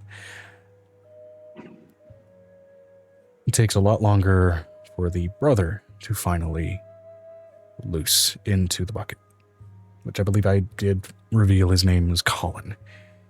And what he lets out, of course, naturally, a lot of really old bad food and a lot of black and crimson colored fluid, which immediately as the smell touches your nose is blood before it finally looses itself. And in there, of course, are chunks of the macaroni ball. No runes or anything, but yeah. The volume of it says that there was a lot of that in there. Interesting. And Blue's gonna show off her hair a little bit, and she's gonna purify it with one strand of her hair in the middle of it. the first thing to bubble That's away what- is what's left of that that sort of dark purple fluid that you saw in the antidote. The first thing that fizzles away when you drop your hair in there.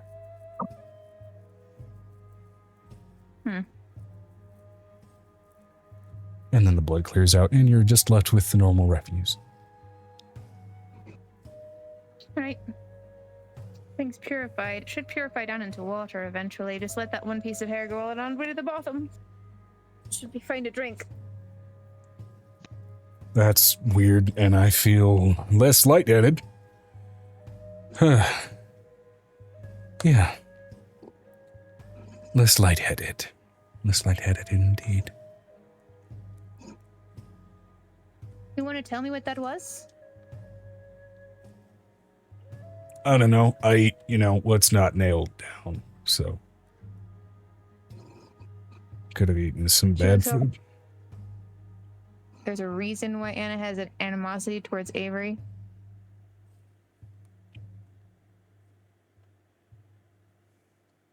I have siblings. We're gonna wear this out. I have three siblings. I have two other siblings. We didn't get along very well at the beginning, but we're supposed to be sugar, spice, and everything nice. So I'm spice.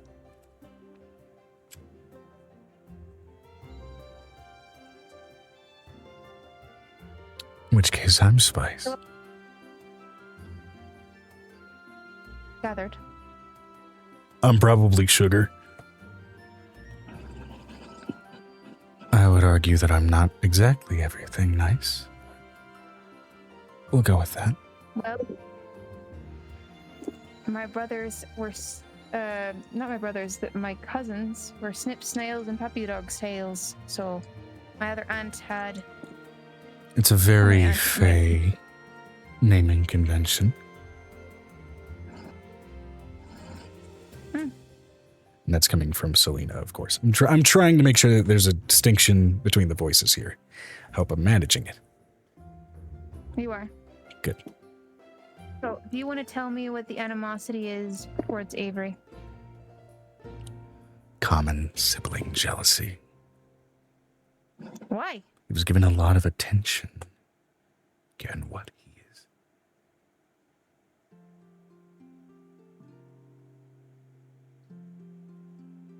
What they are. Do you know what they are? Changeling. What do you do with a changeling? In bad circles, you harvest them, which I would never do. How do you name a changeling? She looks over at Anna, this hard look, this deep, hard look. I don't know about that one. I do. Culturally, they're named for the first thing they cling to, or in worse circles, the first thing that kind of clings to them. In a nutshell. There's also the fact that I am the youngest, and the youngest tends to get more attention. Yeah, but because of what you were naturally supposed to get more attention.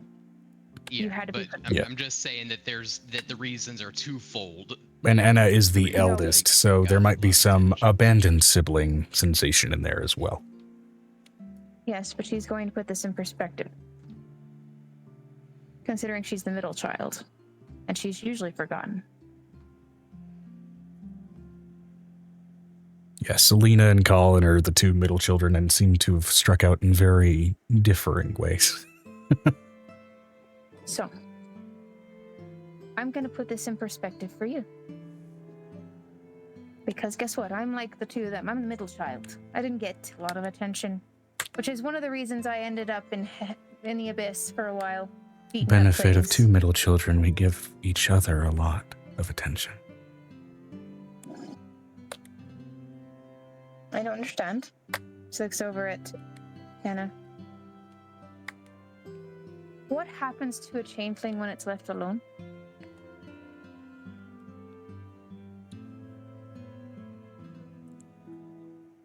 Just make your point. They get sold. If not, they get eaten by bigger monsters and their magic gets used for blood things. They're harder to kill.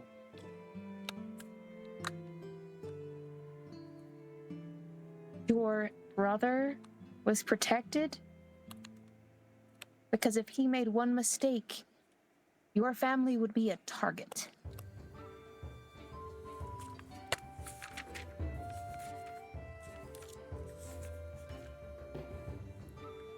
And we've been, as of yet, not targeted. So far as you think. As far as we know, we've been out and about. Nobody's gone after us. You live on the easy part of the world. There's a war going on with the changelings. We know. One. Oh, good. We're not here on vacation. So why are you here? Okay, she kind of half-lied. We're kind of here on vacation to blow off some steam, but we're getting involved in problems. You know what I mean? Right, like we each of us have kind of a set of skills that are useful in like dangerous places. Who's the idiot? Colin. Your brother. Colin is a fucking meathead. The naturally athletic build. He might have had some IQ points beaten out of him. Putting an entire plate of spaghetti in front of a man. To, like, my notes. Because that...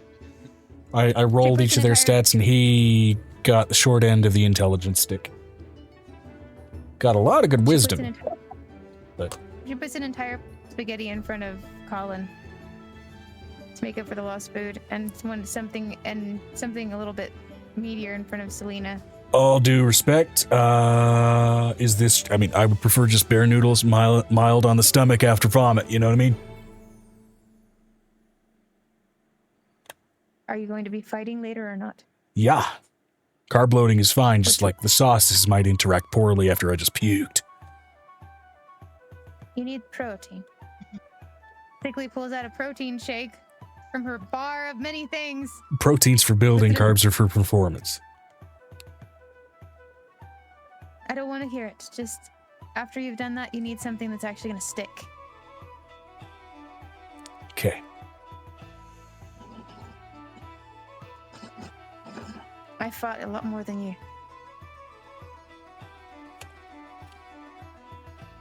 I'm a lot bigger than you. On the subject of bigger, cripes, you are massive. As he turns his head right? straight to Mr. Look at how beautiful she is. She looks over at Anna. Each tit is Would you as like big to as my head. What, pray tell, are you getting into? Contract work. Contract work where? Where it's needed. Small scale or Contract large work. scale. Recently, there were a couple of Jihu contracts. It's very hot over there, so to speak. So we've been trying to go back to smaller scale for a little bit so that when we get back to the Jihu contracts, we're a little better prepared. Contract Jihu contracts for what?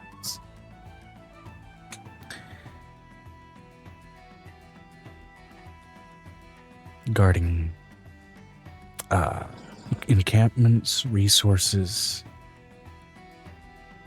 supply runs, which that kind side? of thing. Which side? For the rebels. Okay. Per the insistence of my other two siblings, of course. They wanted to be altruists and join in on a war effort. So, Vinestra said, insight. On Selena. Yeah, by all means, roll insight.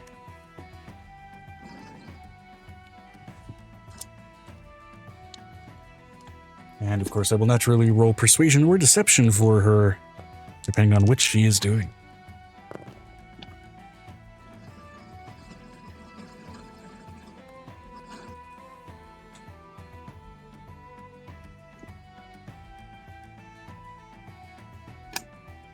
Can't wait to see what the roll is in that one. Boop, boop, ba-doop, boop, boop, ba-doop, boop.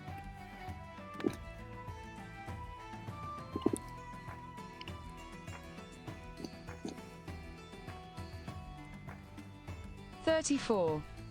34. With her natural 4. On whichever roll she happened to make, she's not lying. They definitely did a contract for the rebels. However, notably, there's a twinge of first real display of emotion from Selena, a twinge of annoyance, particularly when she mentions the word altruist, and particularly a note of annoyance in war effort. Like, this was hitting above our weight class to a ridiculous degree, and I feel like my siblings are stupid. Let me put it in perspective for all of you, because I just got this information before we left. And I didn't get it from anybody. I got it from my Ceramorph himself, who had been flopping through the world like an idiot. I'm sorry, you have a what? No, the love goddess has a Ceramorph. His name is Adam.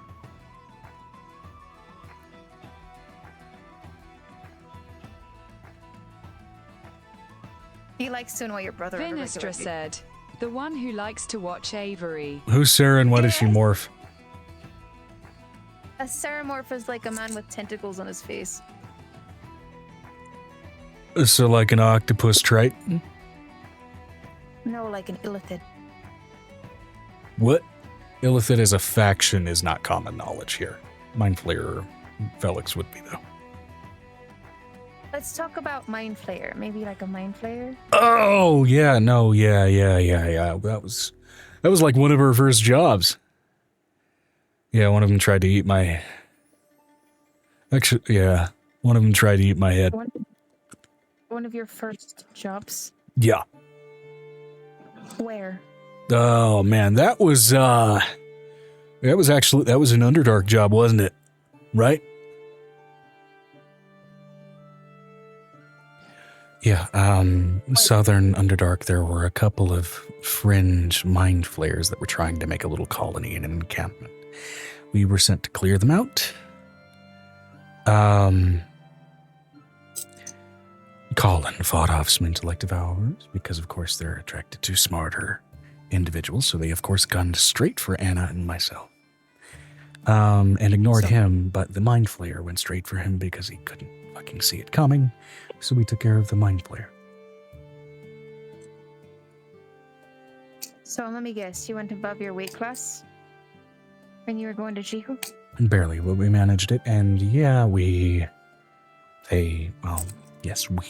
went above our weight class in Jihu. Jumping into an all-out war is a little bit much for smaller scale mercenary work, which is what we're doing. We're handling problems as they pop up, not jumping into the big swollen problem in the swamp and the jungle.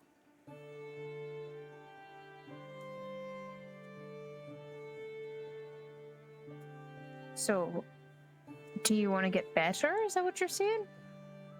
It's kind of part of what we're also here doing. We're gauging how well we perform against others who fight similarly, and getting a good gauge of our weaknesses and what to shore up on. That's why I'm If I could going to take you hang around- back and keep a good eye. If I could take you around some experts and some people that could actually train you to be in places like that, would you want it? We don't really have, with some of our contracts, much time to stop and train. We have time to stop and do this, and then just kind of get back at it. What's your next contract? Now, it's due in 3 days. So we're Okay. using this to gauge where our weaknesses are, and then get right back at it. Where is? Oh, it's not another one of those dumb altruistic war contracts. It's just, we've got to clear out a band of gnolls. Where? one of the smaller islands in the archipelago, about 15 clicks southeast. Has there been common conflict there, Joe? With Co- gnolls? Gnolls are kind of especially abyssal gnolls, which is likely the reference here. They're a random problem that pops up just about anywhere. And often at random. So it's not uncommon for you to hear about it and for it to be dealt with. One popping up in the Tolgolan Islands is annoying, but it would not be surprising that that's a problem, particularly because, especially if we're going southeast, a lot of fishing boats and things like that back there. So definitely a big inconvenience for common folk. If I help you finish your next contract,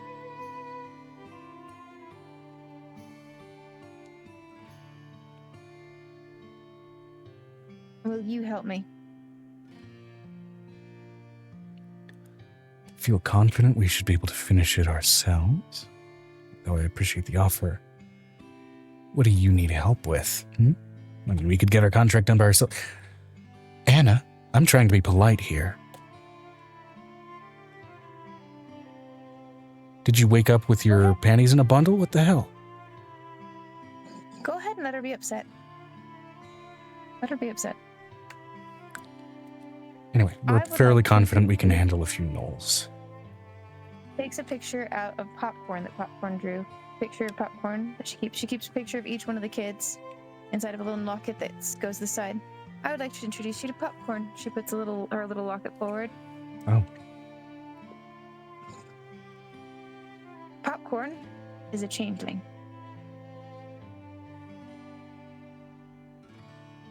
And this is the picture she drew me this morning of all of her family Very nice. before I left.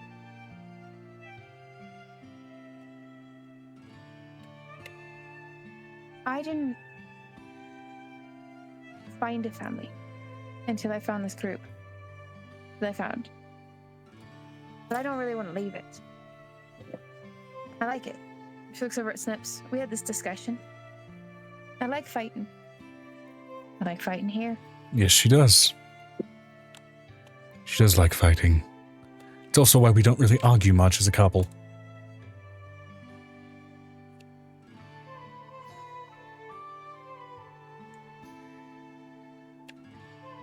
Happy Yeah. wife concussion free life, you know? No, we don't. I don't give you concussions. You're more of a fighter than I am. Don't even start. The more so concussions in the bed, the happier you are, the less animalistic you are in the bed.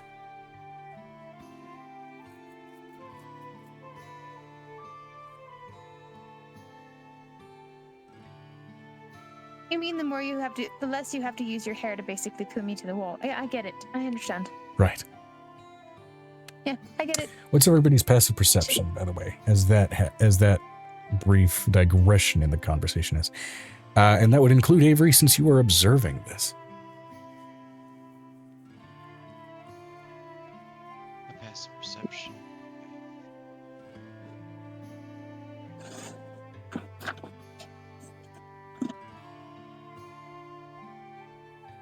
Vinestra said, 28. Oh wait, no, passive perception, so no roll, just add 10 To your modifier. perception. Yep, looking, where is it? Here it is, a 13. I'm not the most perceptive.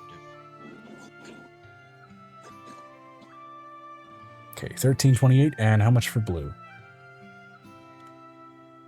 Blues is a 20. Hold on, my perception's pretty great.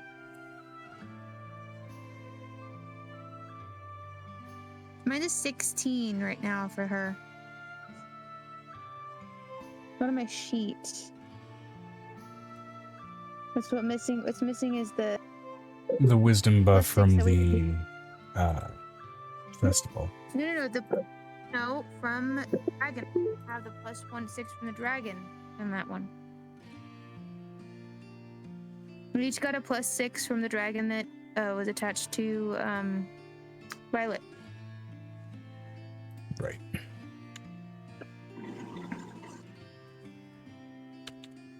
So it'd be a 16. Well, technically, because of the festival, it'd be an 18 at the moment.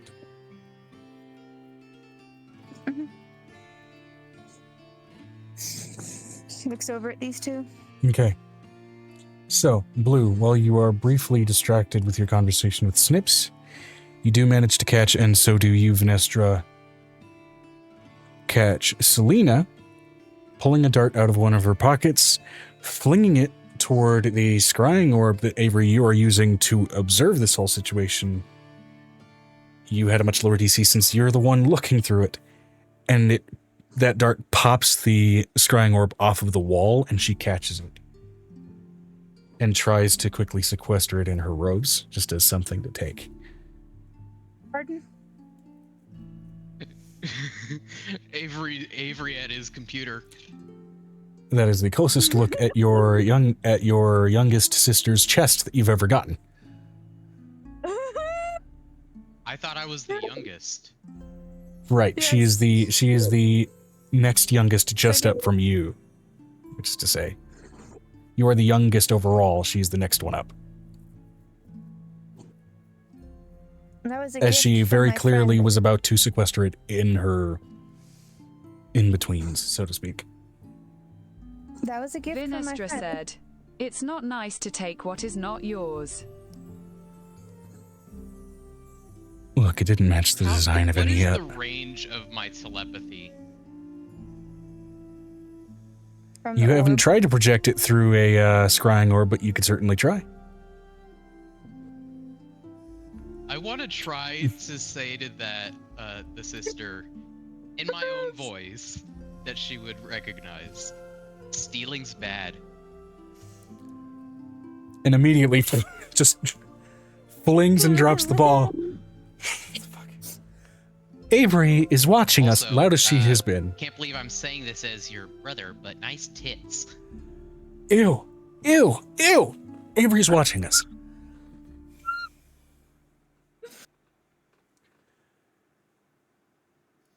Avery's watching us? Avery was watching the fights. You just happened to join my box. You know what? It'll be fun at this point. I've changed my mind. I do want to see them. I'm gonna teleport. It's I safe did to give say you- that it's easy enough to teleport to a place I can see, yeah? Yeah. I did leave you an option to teleport.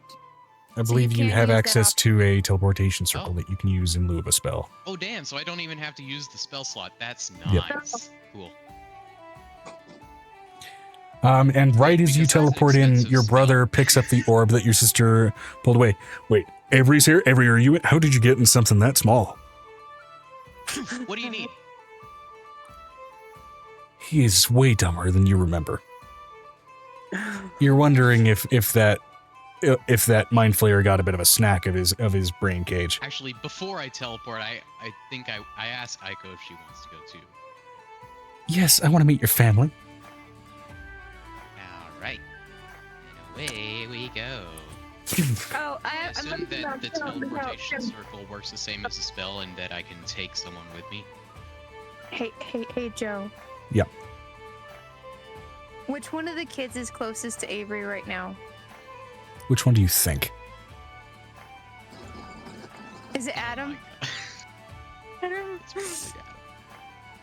Just kind of in the middle of walking through a wall, he gets caught in the circle.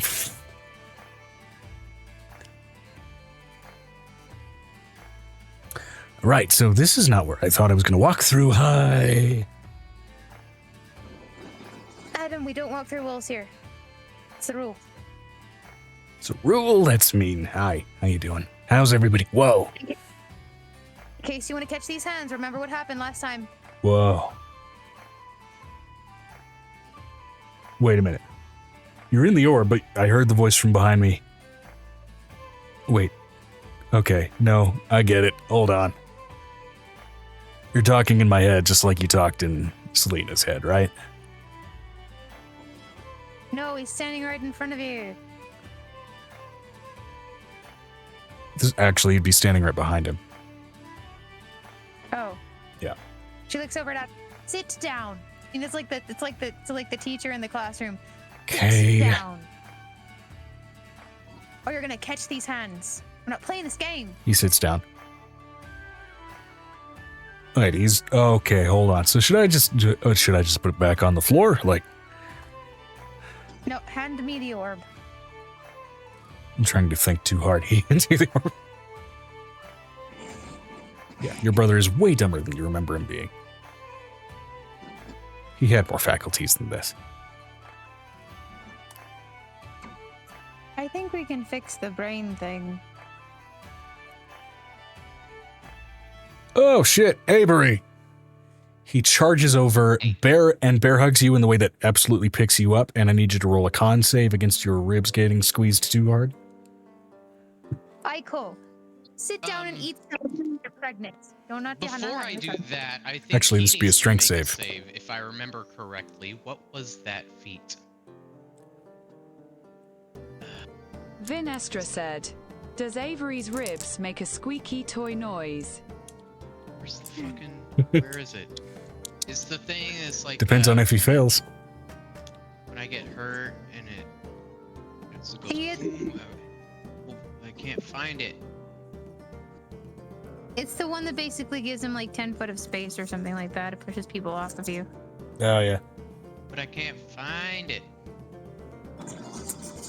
Well, that'll only proc if you fail the save, because he's not trying to crush the life out of you. This is a sibling bear hug, but this is also a man that's been training up his We've strength. established that this can occur when I'm startled too. Oh, true. Yeah. Where the fuck is it? I'm gonna have to pull up D&D Beyond. I hate that. She looks over at Anna.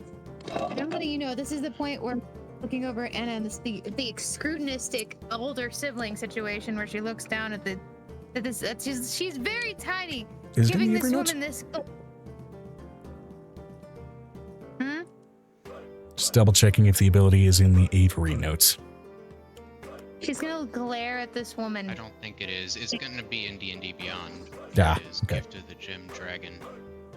Okay, in which case then back to the glaring at your sister. When you take damage, or in our canon, if I'm startled, from a creature within 10 feet of you, you can use your reaction to force that creature to make a strength saving throw, which, let's be honest, he might just make.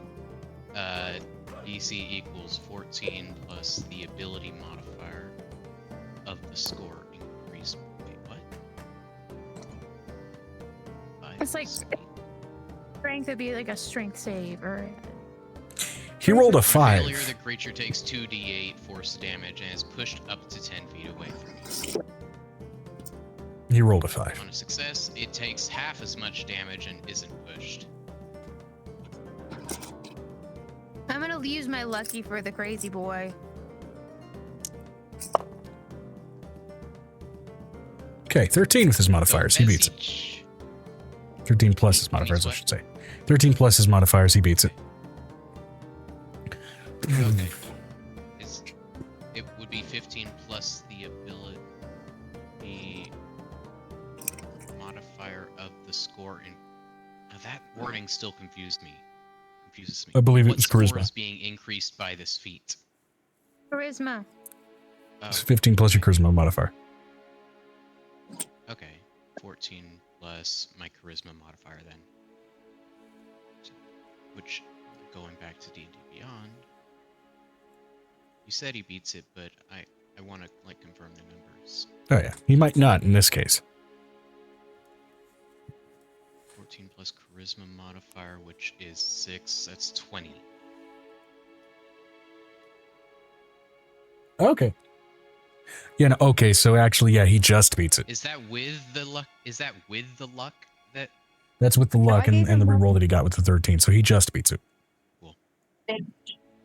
So he Okay. manages to continue So to he got, squeeze like, on a you, so 20 or a 21. yeah, con save from Polgist brother bear hug. Okay. But he still takes half the damage. Yeah. Hmm? All right, 18 plus. Con save. 18 plus 11, 29. Okay, yeah, you are saved from sounding like a squeaky toy as your brother squeezes your ribcage. still comes out.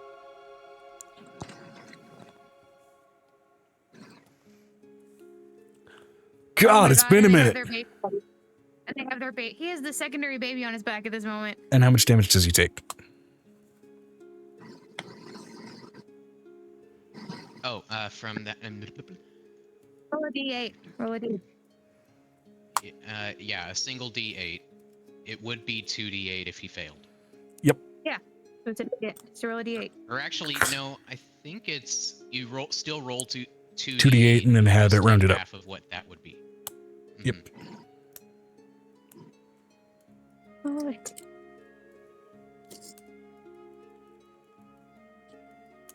And now I need to figure out how to add that to my Roll20 sheet. Just roll 2d8. I can roll it for you if I need to.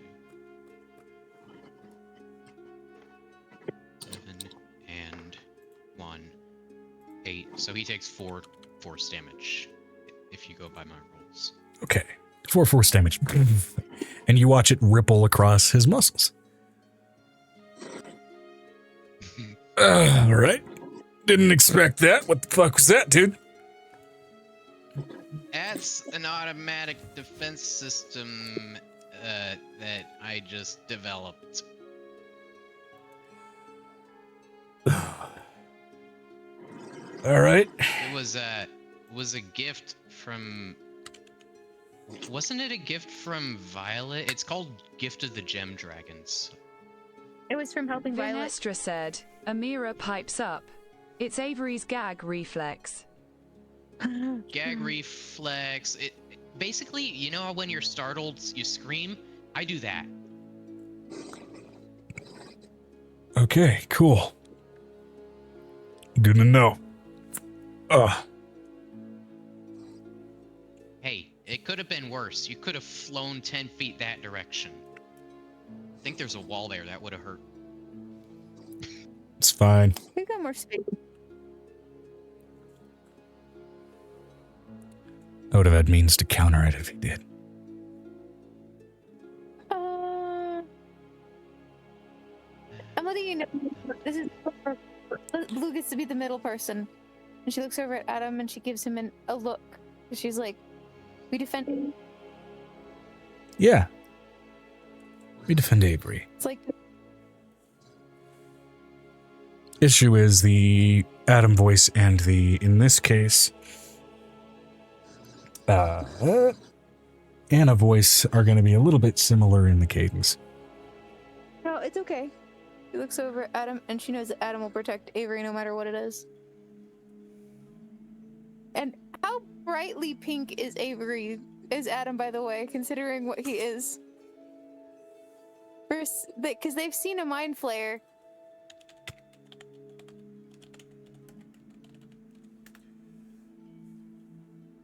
They're all looking at Adam fairly concerned. Why are you looking at him like he's some weird person? He's a good kid. Little weird, but good.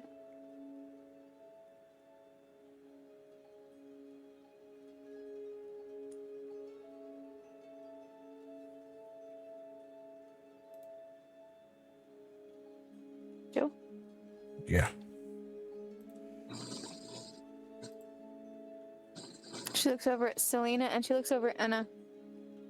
Is there gonna be an argument? Is there gonna be a disagreement? I don't want one. We are fine.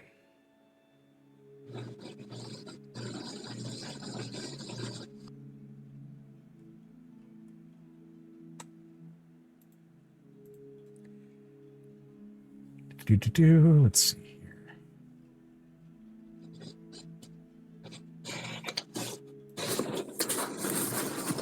I need to grab your sister's sheet.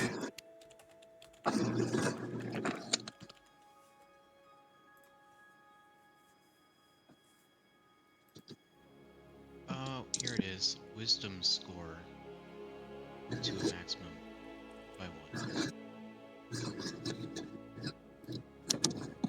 So it wouldn't have been a 20, it would have been a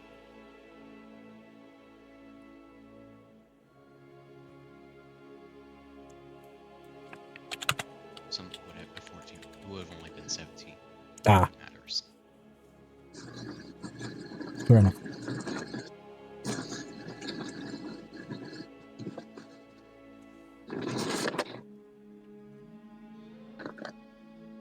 All right, I'm just double checking the nature of this spell real quick.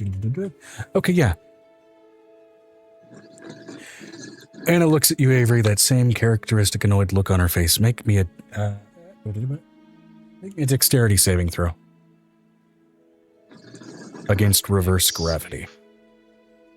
Okay. Do I have to make it too? It has a spread. A ring on her That's finger 6. lights up as the spell localizes to a single target. That is 16 dexterity saving throw. 16 total? Yes, it's 11 plus 5. Okay, you were immediately flung up to the ceiling. And she looks up at you, holding her hand up. Characteristically, a series of magical runes flowing out from her fingertips. She was not practiced in magic last time you saw her. First time you see your family. And a hurtful blast careens off into your brother. I'm going to smoke her.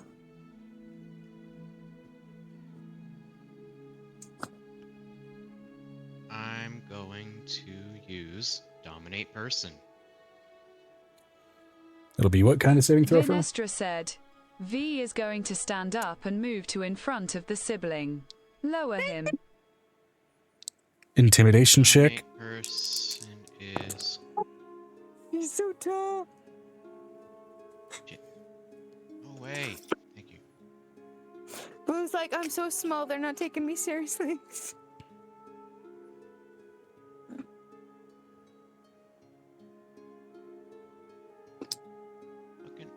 I'm having a hard time viewing this. 19 plus 25. For intimidation. 19 plus 25. Okay, great. As she lowers you, you notice on a sort of wristband on her opposite arm, a lodestone settles itself back down into the beads on that wristband, and a series of iron fillings float back into the lodestone. Those are spell components. Your sister's a wizard. Got it. And likely with that spell, probably a graviturgist.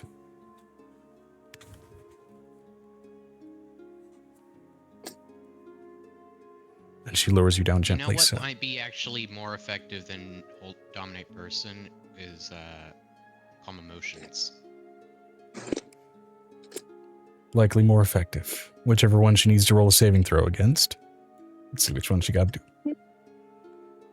And you attempt to suppress a group of people, each humanoid in 20-foot radius sphere. Must make a charisma saving throw. This is when And I'm letting guessing it. it's just against my regular safety C. Which is what? 22. She makes it. Wait, what is this thing that says 28 known? Spells. That's what that's for. That's a spell counter. How many spells you know? Oh, okay. Then yeah, it's 22 for the safety C. 22. She absolutely makes it. Ah, Lord. She chooses to remain angry, huh? She also knows that you cast that spell. Good fucking try, Avery. Listen, I'm just trying to cool things down. Why? I don't understand. Why are you so angry at me?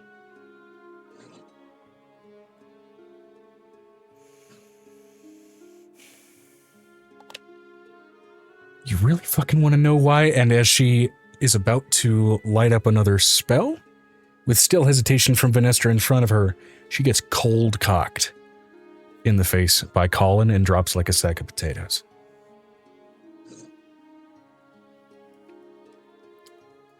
I have Sorry. to like stifle a chuckle. Sorry, bro. She's got, what do you call it? Selena pipes up. Anger issues? Abandonment issues, surprisingly. She walks up. I'm letting you know. At this point, Lou walks over to Colin and pulls out her comb and chooses the one ability she gets to use once a day. And she makes her hair into something that basically it's the same stuff that restores broken memories and broken brains. And I can't remember what the component is. But she's gonna have Snips cut a piece of it, and then she's gonna say, "Here, you have to eat some of this." Sure. Always eating random shit. Yeah, no, it's aside from jealousy, abandonment issues, surprisingly enough. As jealous as she is, she also feels like she has claim over you. And so when you left, that kind of spiraled that out of control. I don't know. It's almost like I'm inquisitive or something and have no business psychoanalyzing any of my siblings. Or something. See, this is why I love you. Love you too. It's been a while. And first gentle interaction you've gotten as Selena calmly embraces you. Okay. Notice no psychic attacks or no forceful attacks from the gentle, calm touch. Though notably as well, and this was something that you initially noticed when observing them through the scrying orb when people were first walking through the line, but now you're noticing it in person. Her footfalls don't make a single decibel of noise. She a druid? I'm kind of wondering. Vinestra said, Colin... so she's like Vi. And got some fancy boots. Got it. So, how you doing there, man? She looks over at Colin. You do notice How's the that hair carefully treat- stained leather of boots of elven kind on your sister's feet. And I'm going to roll a percentile for your brother and how much he recovers. Go ahead and put your hand up, Avery. What's up? I have a feel. Colin seems like kind of the guy who would make a comment on Aiko, like not meaning it in a bad way, but still kind of like a what the fuck she's taken type of way. Well, with that 90% roll on the mental recovery, it's not all of it, but it's most of it. He looks over, you can see that tightness in the throat that says, I'm about to say something despicable, but then some neurons reconnect. She's cute. Good picking, bro. Ain't she? Thank you. I try. Maybe I'll come home for the holidays this year. Yeah, it depends on finding mom and dad. Yeah. Yeah. Who's to find them? That was what else is gonna happen soon. Yeah. We're looking for. We're gonna start looking for them. Supposedly they've been spotted in the Rusted Peaks, but we haven't gone just yet. Fine. If you want to avoid any more mind flares, avoid going underneath Shihu. Just so you know. Understood. His nose lightly starts to bleed again, but then he manages to just rip off a piece of his own shirt and plug it up. There might be something in the air here, I don't know.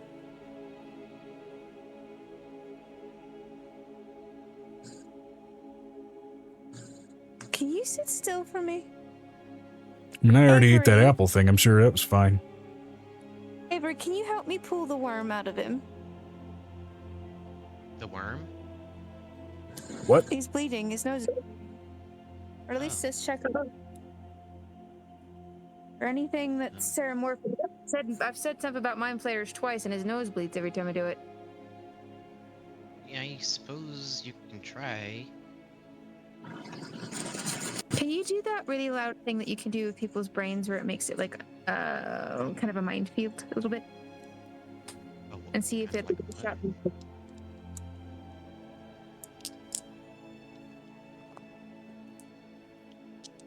No, like again, it's.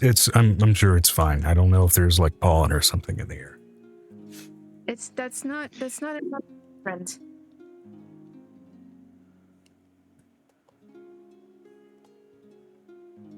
Also, really don't do Like, well in detect humid thoughts places. wouldn't really help for a physical parasite.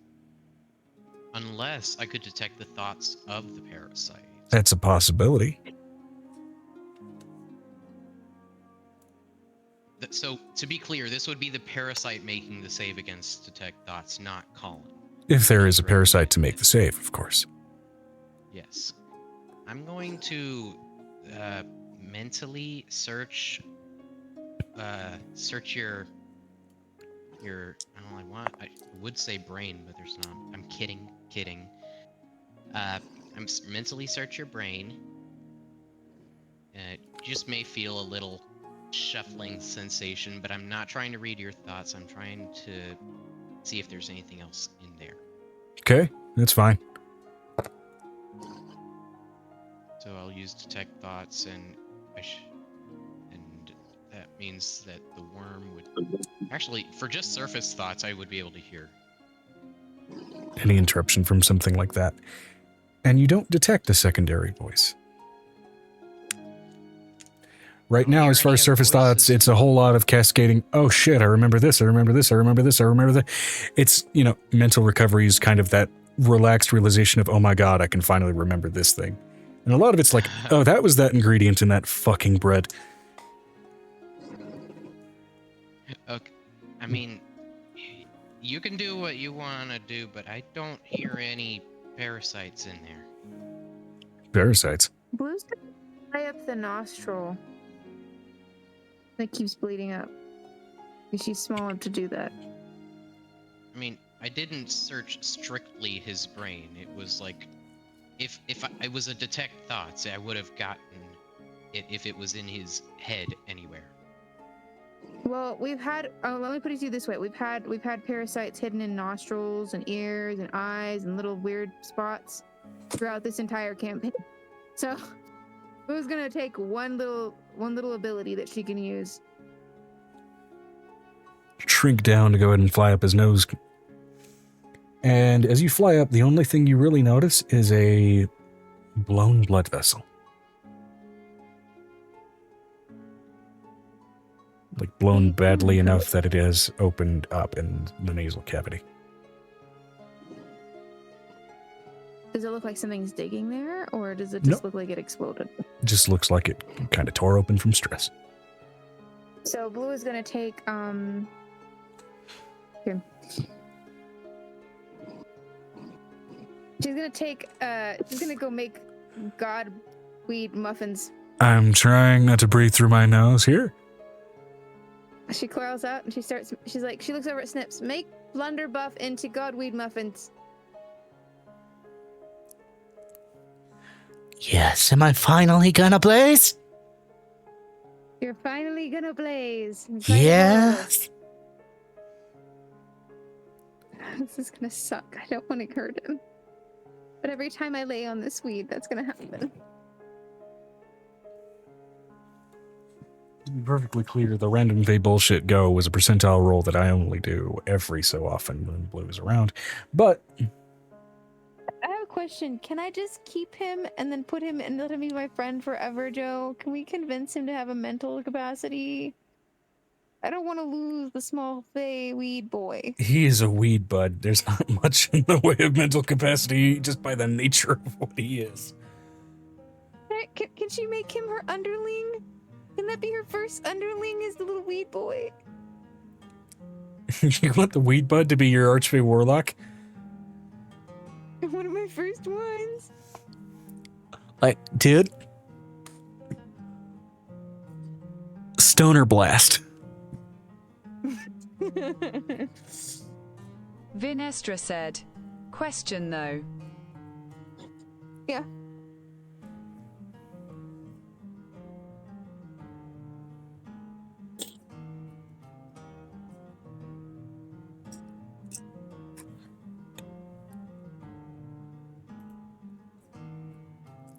If Blue is a drunken archfey, wouldn't she be too much of a downer for his desire to be high? Not the way that drink works. here is a balancing act, dude.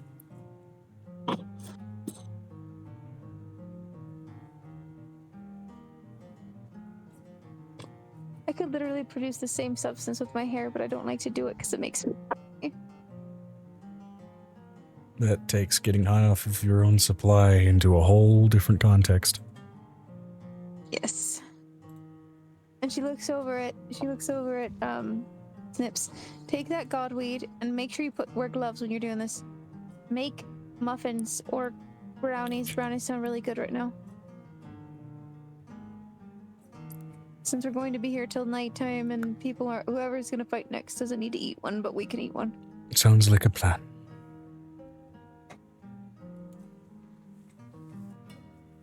She looks over at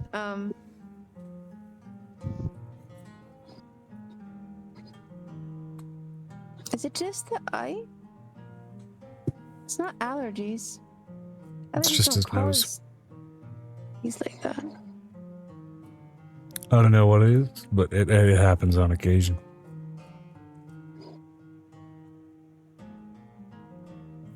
I like the way that sounds. It started happening about, like 9 years ago.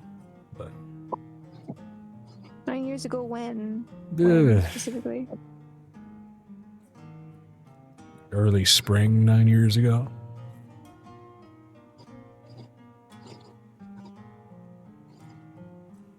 Vinestra said, "Did you touch anything?" I was a dumb kid. I touched a lot of things.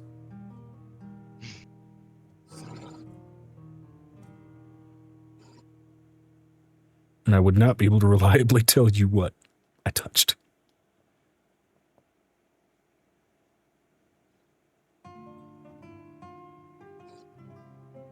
Also took a lot of dares, and I would lick a lot of things that people never should lick.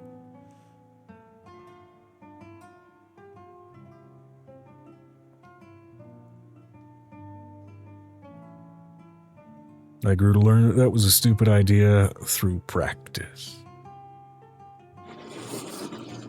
So what do you think that we should... Why is Anna mad at your brother? Well, like Selena just pointed out, she feels abandoned, and as much spite as she naturally kind of has for him out of jealousy for him being the young one, the one that got all the attention, she also feels a claim over him, because, I mean, she's still the oldest sibling, right? So it's him leaving, I think, just kind of redoubled all of those feelings. Isn't leaving a normal part of life? Yeah, but she's, for as smart as she is, common sense isn't really her biggest strong suit. Makes sense.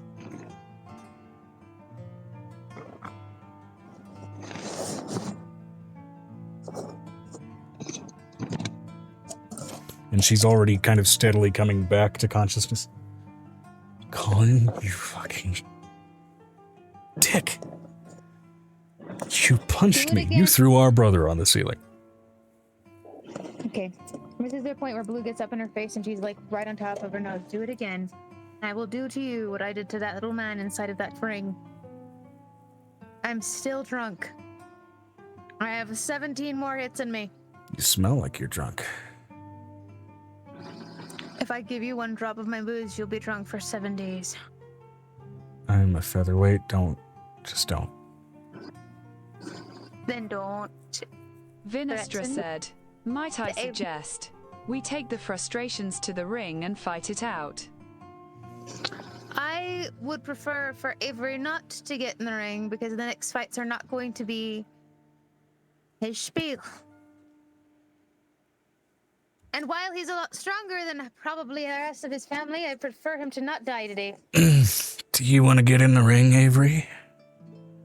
No. No. Pussy. No, that's what you are. Strong and reliable. That's what she pats Anna's head.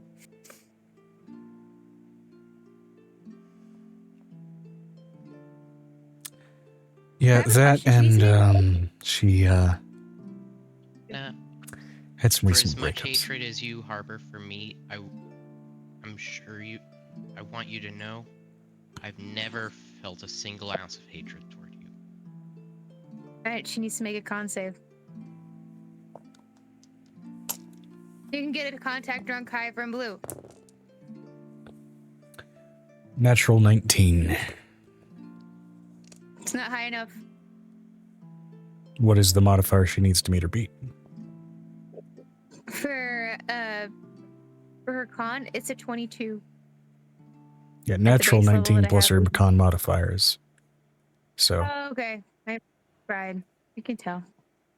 It's a long day. yep. Don't need to tell me, it's been a long as shit day. She looks over at yeah.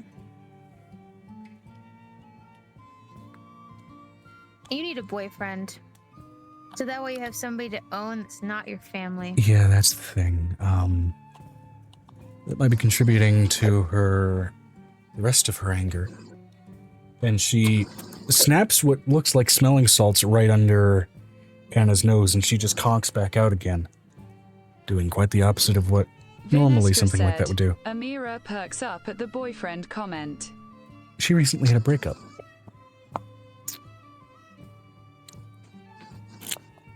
Well, I should say she got rather viciously dumped.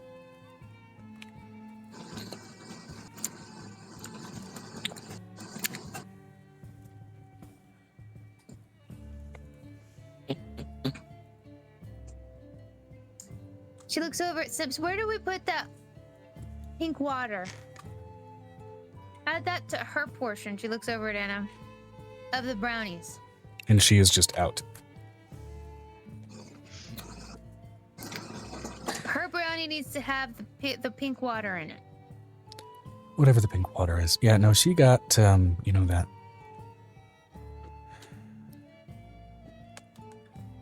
Dumb little war contract we went on? Yeah. She got the hots for a soldier. They stuck it out. Then he got deployed. He survived. And then said he wanted to go back to his wife.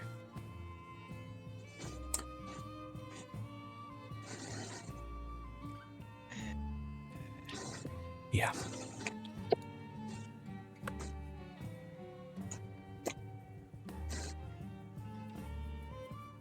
Avery, But- how bad do you want to help this woman?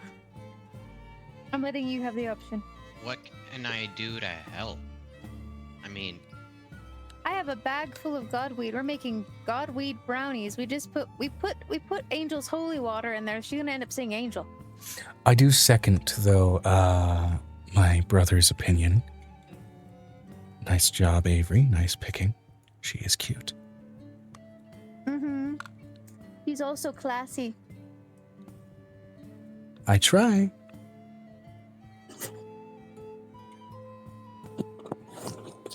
It is honestly the Snips, don't perfect take response to a lot of things, isn't it? I try.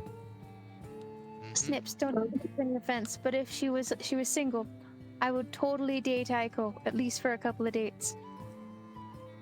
I'm a changeling. I swing wouldn't any way that... marry her? How dare! That is the perfect thing to be offended by, bro. She looks over at Snips. Did you not see all of the metal man that you're looking at right now? I can see it. She looks over at Snips. You not see that? That Yes, hot rod right there. She looks over at Avery. Do you not see the hot rod that is right there? Right now, the hot rod is Well, covered by I figured pants. that he was out of the equation if you were dating someone else, so you're a cheater now. Not just No. having poor taste. Oh boy. It's over at Snips. She's like, if he only knew. If he only knew. I kid, I jest, it's fine. I know.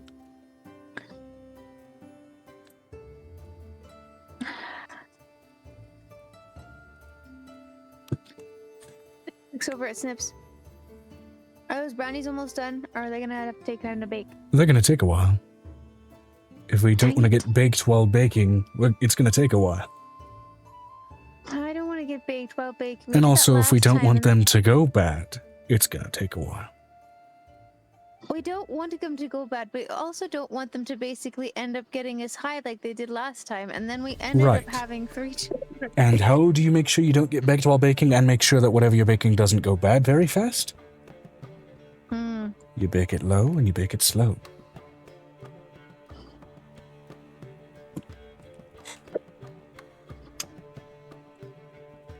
It's going to be less She looks brownie and more brownie hardtack, but it's fine. Do you go about around? I have a question for Avery and for your family. Do you all just go around taking magical items like you own them or something? Isn't that family Yeah. trait? I don't think we do. I mean, it depends. If it is unowned, we might claim ownership, but I don't think we go around stealing owned artifacts. You don't.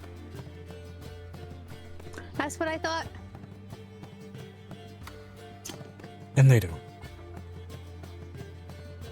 She gestures as she looks at her unconscious sister and her freshly reconscious brother, so to speak.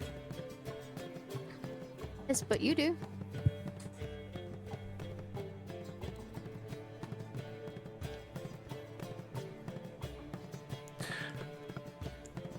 I like to read people. And what do you read here? I'd like to know what you read here. My brother's highly conflicted and excited at the same time. I'm talking about what you read between me and Snips, and between me and Vanestra, and between the whole group. He looks That's over what I at read Zarissa, off of especially Avery.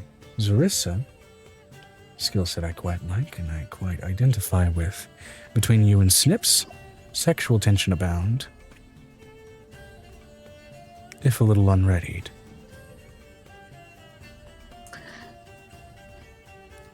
What I read off of the big one, a gigantic fish out of water, but is here absolutely enjoying the ride.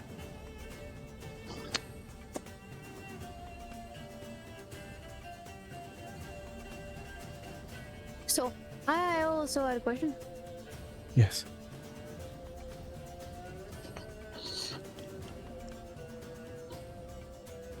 What's the difference between your parents and you guys? What are your parents like? Our parents have wanderlust. They're explorers. I wouldn't call them adventurers, though. We had to pick that up because we went to look for them. And also, Avery, you were kind of up and left. So we kind of wanted to find where you were. And to find out that we happened upon you by happenstance. What's the best way to happen upon your family? Yeah. It is. I know from experience.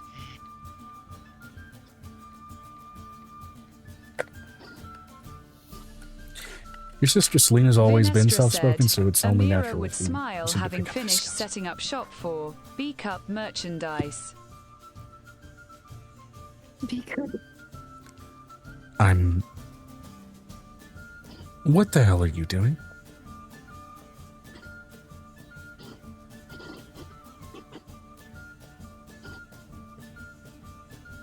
what she does best.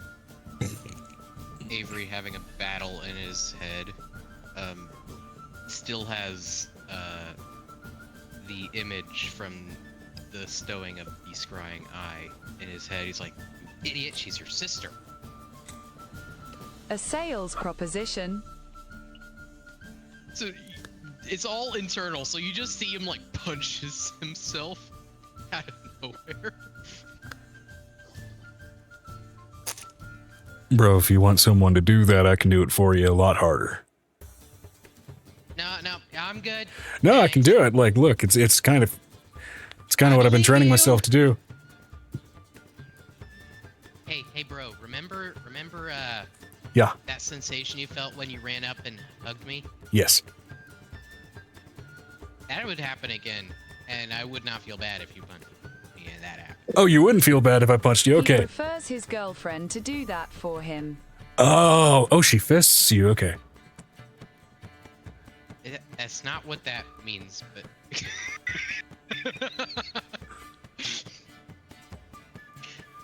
these words. I do not think you know what they mean. Yes, I do.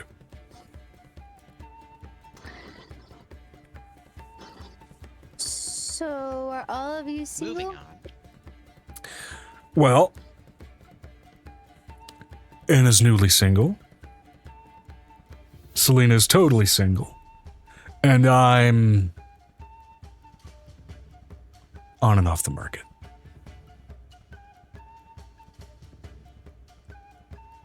Avery, I think we should introduce the entire group who we've been with for a while. So, I'm what some would is the call a one man who whore. we A man had whore. The notes that said relationship issues. Anna is, yes, absolutely the one that had relationship issues with you. No, there was a note like alive but has relationship issues. That was one of the. Got broken up with. things. Just double checking here. I sent you those notes. Yeah, third eldest is friendly to me, alive but has relationship difficulties. Yeah, which at the So moment not you've now Anna. learned that, That would well, be the eldest. yeah. Which now you've freshly learned that Selena, as of now, the relationship difficulties have transitioned to two totally single. God. And we're not going to talk about me. Anyway. Besides, Selena just got freshly broken up with, so we're not That going was to... above the table, by the Yeah. way. Right. But I would say that was information that you had about her last you spoke with her, which again was a while ago. What do you mean, Selena? Did you get broken up with? I broke up with him. Let's be perfectly clear. Why? Am I gonna need to punch someone in the face for you? No. We just realized we were too similar in all the wrong ways. What's that mean? I would. Sorry. What that mean? A lot of the same negative impulses, including reading each other like books and speaking about it really only when it hurt.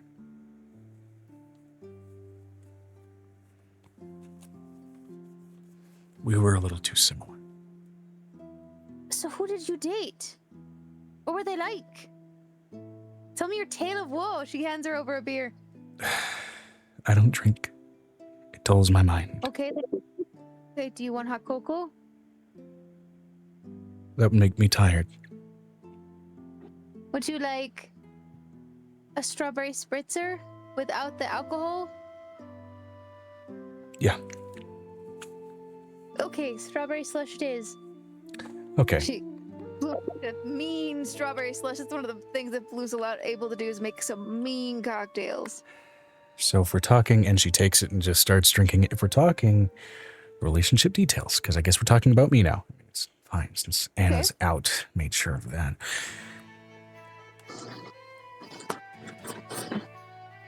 If not, I'll put her out again. It'll be fine. I broke up with him. He trained me to do this, which makes it a little more complicated. Who's this? He trained me to do what I do. Look, one of our first missions was down in the Underdark. We spent a while down there to get accustomed to the environment, get a feel for it, make sure that we weren't completely blind. You know, Southeast Underdark and everything. A lot of Drowish population, and I wanted to try my hand at seeing what a dark elf could teach me, right? Especially in terms of skulking around and reading people. And he was reasonably attractive, pretty lithe, pretty well chiseled. Number of scars and a lot of stories to tell about each one. These incredible indigo-colored eyes. And they would look almost this like deep purple if they caught the right light.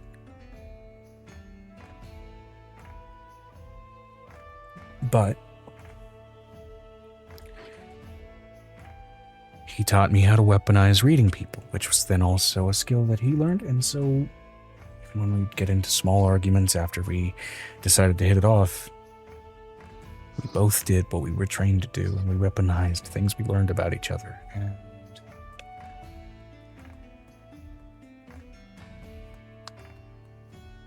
And it only lasted about as long as the contract did.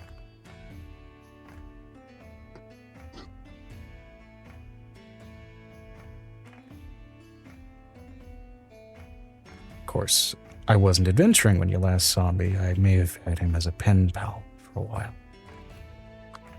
Debating on going down there. You know what I mean? I learned Undercommon for him, and then...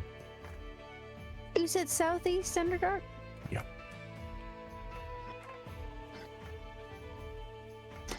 Angel lives in the east. Underdark. Yeah. Northeast Underdark.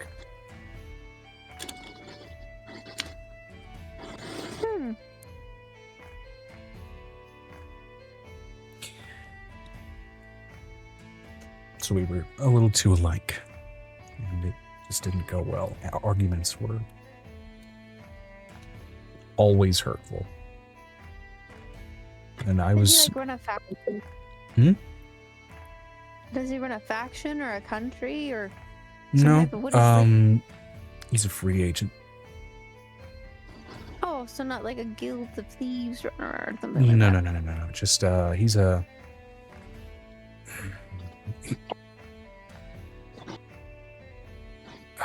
He's a, how do I put this? An envoy for hire. Last I checked, he might be dead. It's a risky business.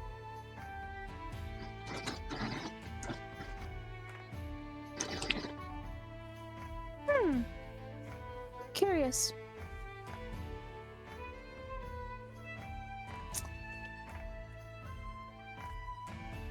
How much do you know Political about the dissension, that Whisper? kind of thing. You know. How much do you know about the Whisper? A half okay amount. I know that they're a faction bound to the Northeastern Underdark. I know that that information exchange is most of their game. That's about it. Do you know how far it stretches? Most of the East and pockets of a lot of other places. Not wrong. Same is true of a lot of informational factions. I mean, hell, there's the Bird's Nest. Same kind of structure.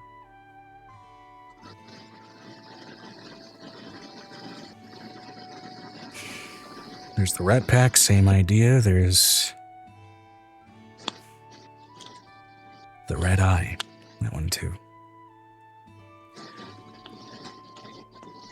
Not all of them Underdark factions, but same difference. The Rat Pack. The Rat Pack, network of a lot of. It's honestly a mix of it's a mix of rat folk and some were-rats for blending into other populations. That just kind of get a lot of the information out of the seedier corners and sell it around with each other. So I mean, like, you know, they kind of get the scraps of information that the Thieves Guild think they have unlocked but don't. You know what I mean? Mm-hmm. Or sometimes information from Thieves Guilds because they're in it, but also in their own thing. Those are the questions I had. I mean, I'm curious why Avery, you know, are upset with Avery because he's a really good person. I'm not. I'm fine with him. So is Colin. Anna's just a bitch about him.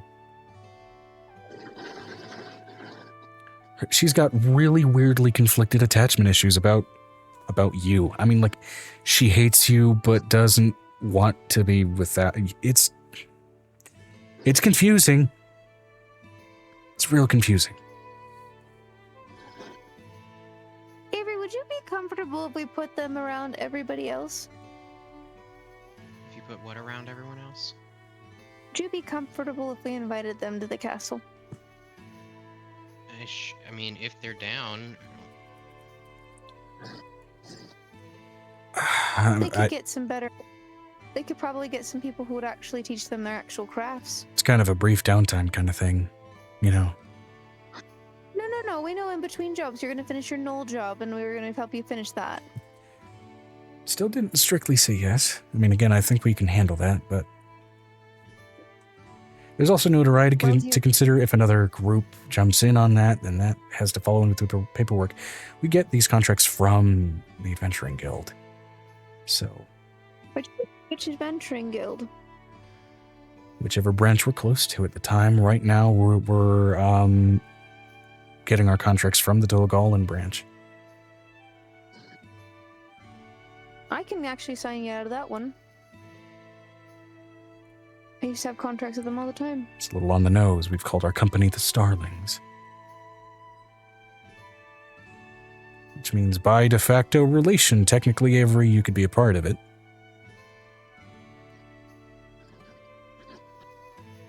Sorry, my attention is split trying to figure out how Roll20 works.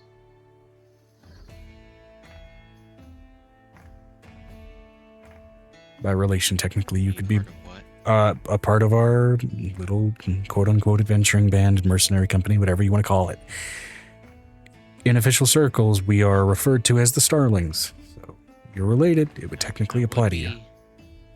It would be fun if I wasn't already committed to a party. True. I don't know what the logistics are about being part of more than one group. I haven't ever had That's what they are. I still do my jobs on the side. This is one of them. Well, notoriety, at least through the guild, means we have access to commission the guild for resources. So, we do that on occasion. You're funny.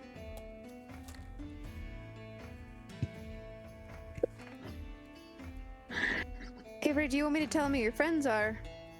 While you focus on what you're My focusing on. friends. You mean like Violet and Venestra? I thought they already met. Sure. You talk about Angel yet?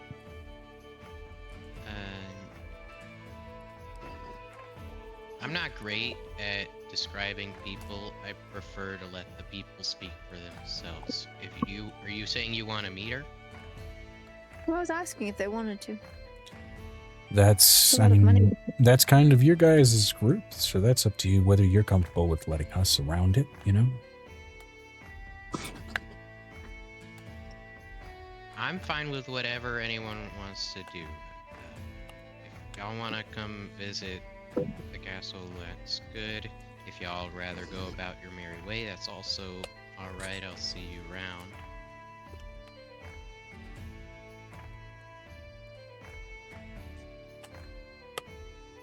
Angel is the one we travel with, and we travel with Venestra, who's this beautiful lady here, and we travel with a couple of other people.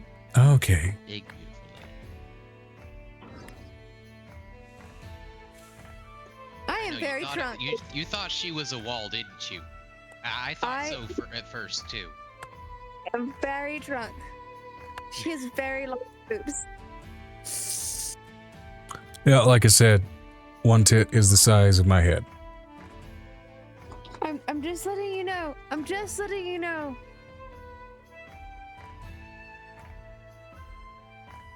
Snips and I understand. When we look at a woman and they have large boobs, they're still squishy bits.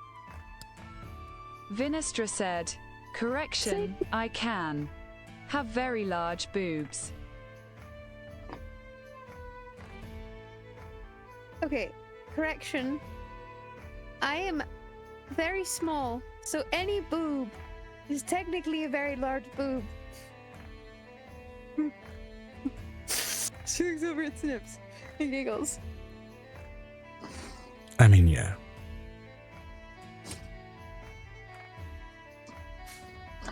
Even the bird would count for a large boob with you.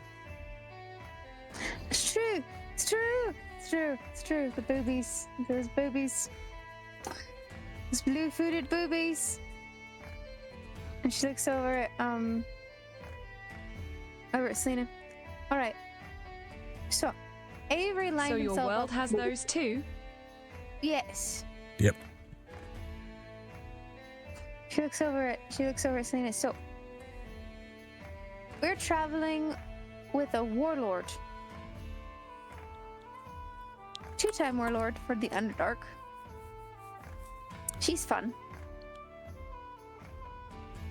She asked me to use these two fists. I use these two fists. Good to know. I prefer to use these. And she pulls out, between each knuckle, these sort of long, almost needle-like dowels. That's what I thought.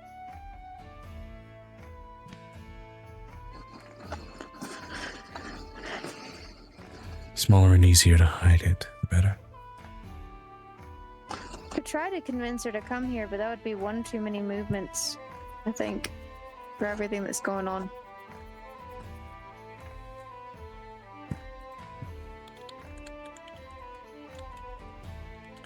Things are gonna get more dangerous.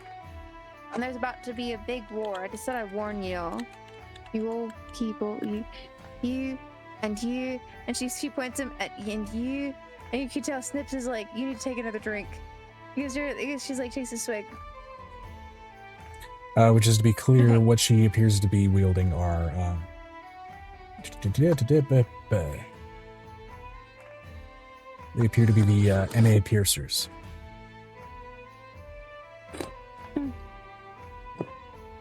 Thin metal rods with sharp ends. Go ahead.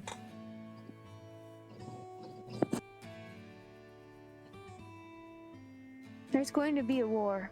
Not just a small war, it's going to be almost worldwide. I just wanted to warn you folks before things happened. Understood. I thought that Avery's family you deserved to know. But the Veliks, whatever's left of them, are gonna try to kill us all. World War V. Yeah. Or kill all those tentacle-y faces that want to eat us all. Yeah, that makes sense. Because they'd want to try again. They're not going to get to. Not this time.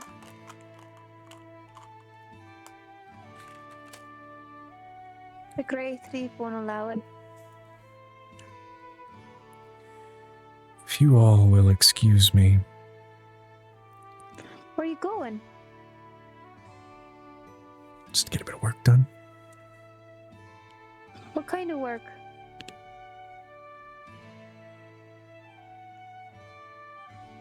Insight check. Roll it. Because if she's gonna try to steal from this area, she's not gonna get away with it. Not with this baby girl. With a natural 20.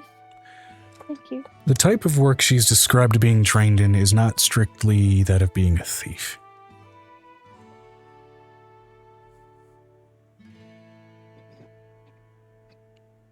But it does Who are you trying to seem kill? definitely related to her discipline. I don't remember getting a contract about killing anybody. It's not, look, just...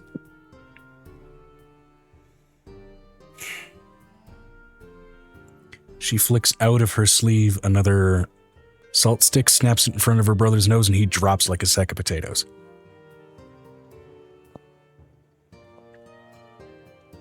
You would not believe how many times I have to do that to both of them.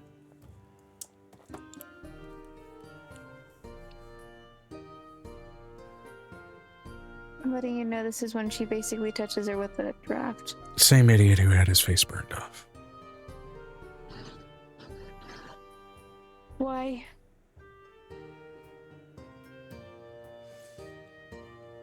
He has a reputation for trying to force and falsify peddled influence in more than just entertainment-based circles. I'll put it that way.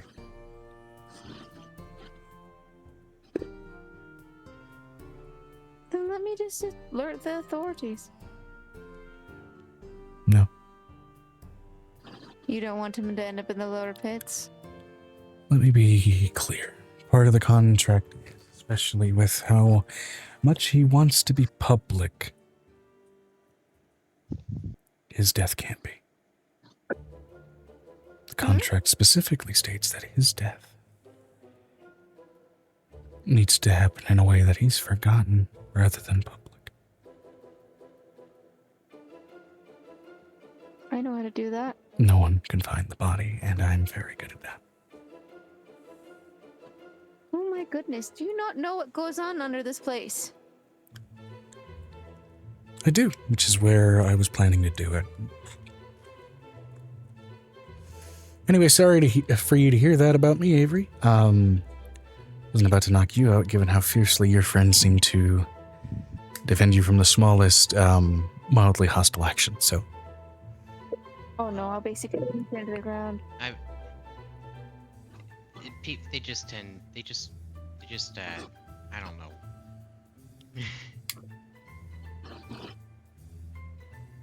They think I am some small bean that needs protecting.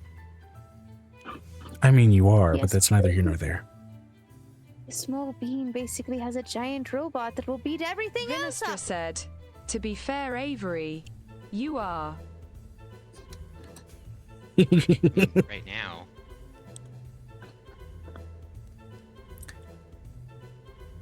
But Remember that one guard you struggled to handle.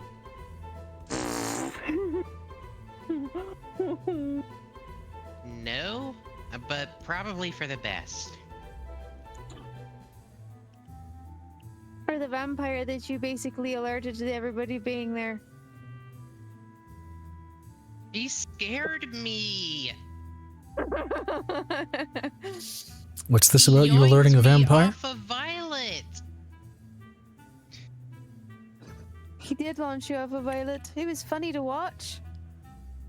It We're gonna wasn't need to funny catch up. Be in. We're gonna need to no, catch no. up. I had to You pick you drop up. some of your... Whoa. Kinky. She looks over at the wall and she pulls out what seems to be almost a black glove from the wall and then punches into the wall. Which is usually a way to go to the lower pits. Let me know some of your favorite hiding spots, and I should be back within an hour. Why don't you follow me downstairs? For, specific reasoning, I think any record of you going down there and seeing it all with me. Bad news. Reasonable doubt and all that, so... Not if I keep him busy. Oh, you don't need to. And the authorities to basically will let you basically handle what you need to do.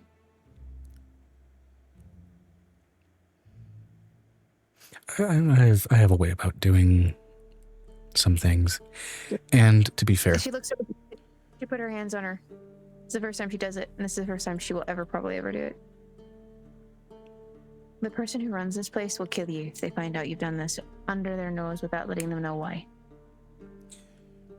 how about you let them know above board up here?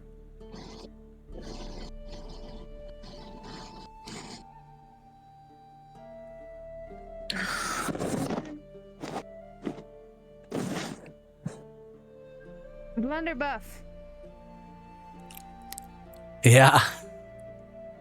pull that bud out of the bag for me.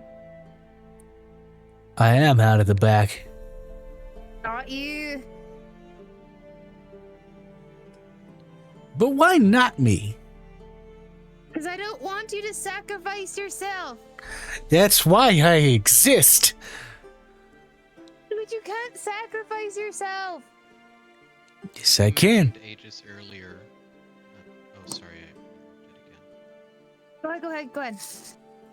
We mentioned Aegis earlier, and I think shouldn't we have some kind of way for me to like stow him away? Like, let's be honest, I forget about him constantly, so it would be good to have some kind of canon way that he just appears. Well, I think that's what Angel and them would be working on right now, because we talked about it possibly as something they were working on while this was all going on. If I remember correctly, that was a process and a conversation we had Yeah, last week. by the nature of what your class is, he does accompany you in general. But yeah, people can absolutely work on a way for you to more inconspicuously stow him. The common trope in fantasy is hiding in the shadow, but that didn't feel right in this case. Yeah. It'd be really cool if it was like a necklace or something you could wear, or something like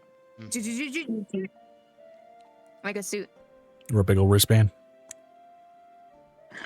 like Iron Man, but in a smaller, packed way. Not Iron Man, but Iron Man. Yes. Yeah. It's over the sister.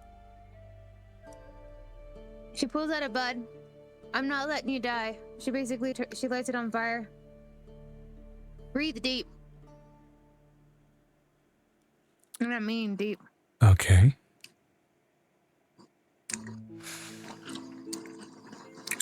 Takes a good long drag.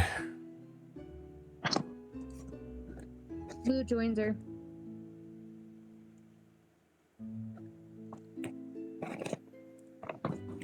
And briefly, momentarily, ethereally excused from the stands, Merphis, god of the tempest. I need to talk to your wife. And I'm really high and really drunk. That's your fault. I'm fine. I need some Cheetos or Fritos or Doritos, whatever those things are. None of those exist nowadays. God damn it. The Frito-Lay company died in a ball of fire. Thanks, Merpes. Who's Frito and why is he lying down? No, you misunderstand. Frito gets laid.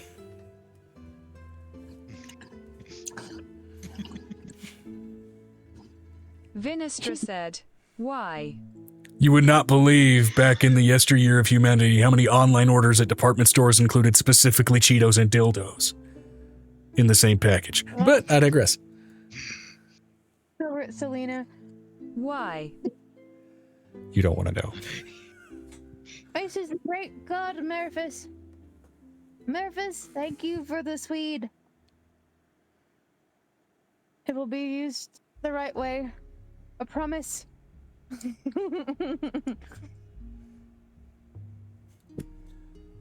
Thank you, God, for this food. Thank you, God, for the Swede. Thank you, God, for all of this. Now, for the love of God, let's eat.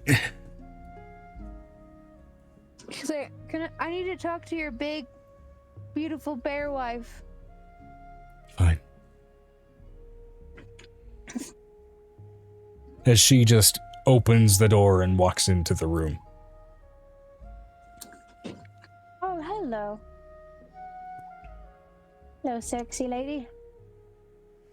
She punches and like meets her punch with her fist. Yes. The only person who meets my fist bump. What do you need? I need to talk to you. She needs to talk to you about eliminating someone. I have a contract. Can I see that contract?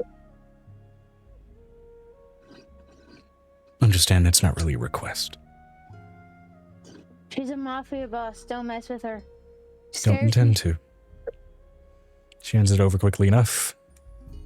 She looks it over quickly enough. Okay.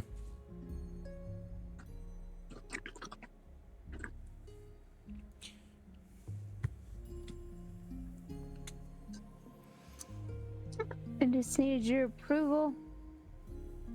Yeah. Are you Just sure? don't make a mess.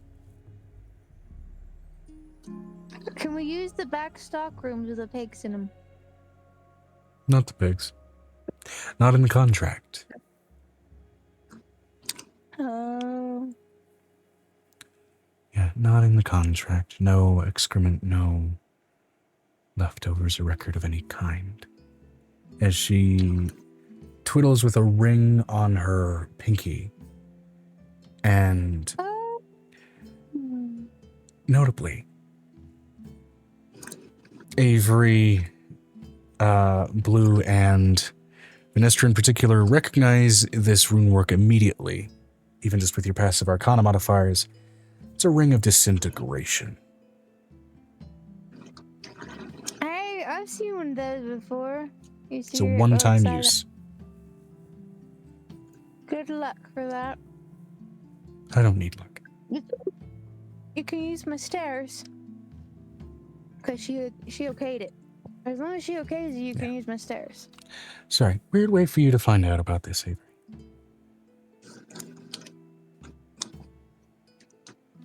But anytime you want to do any business here, you have to talk to her.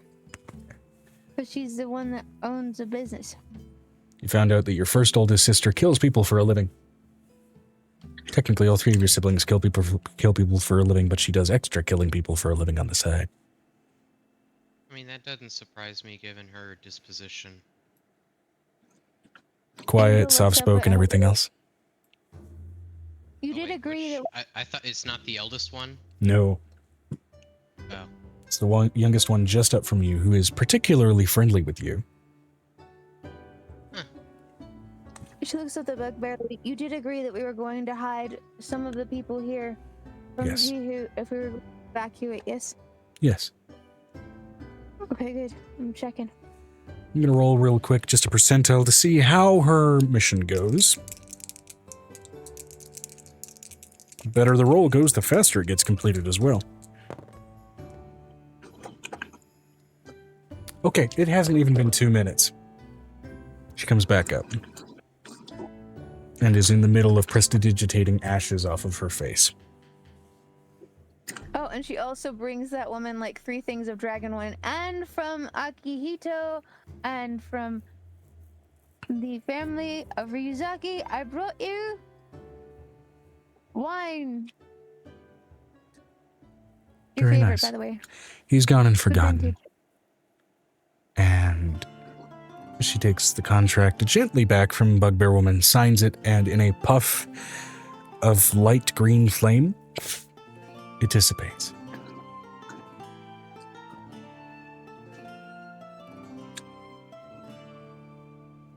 And she fist bumped the bugbear. I'm letting you know that Blue is literally so high.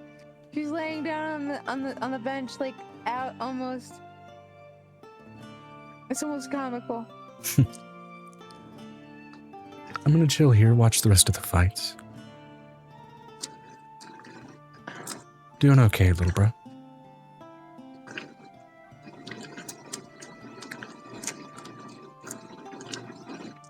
I know seeing us all here all at once has probably got to be a lot.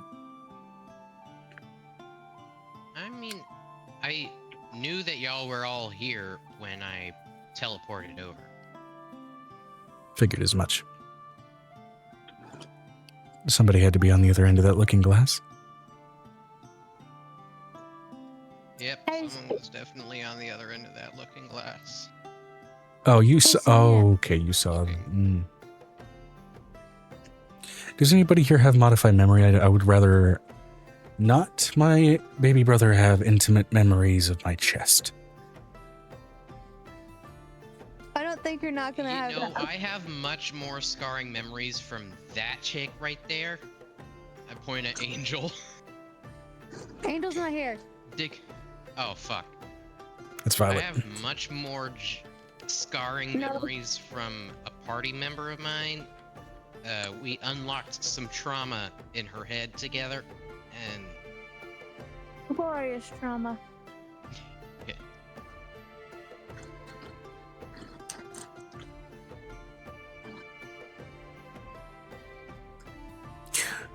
Yeah. I could give him a root that will make him forget the last 30 minutes, but that would be real weird. That would be helpful, actually. It would grow from my hair.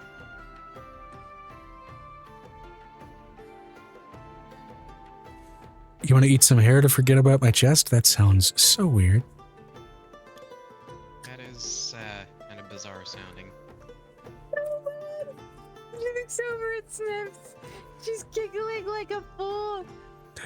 Sniff's full body is shaking as he's trying not to laugh, but his body's doing it anyway. I, some baked goods or cheesy things, please. You don't mind. I'll get someone on it. And in a puff of electric smoke, certain bugbear lady dissipates. I give her a hug first. As you're hugging her, the puff... I like her. She's nice. We fight together on Fridays. Whatever Fridays are. Whatever Fridays are. You know the worst part was? You literally beat me to the ground last time. I had to count my toes to make sure that I had them. I landed on Fridays so in many Lucas. walls. Which means technically Blue went to go fight with her on the first day of the festival.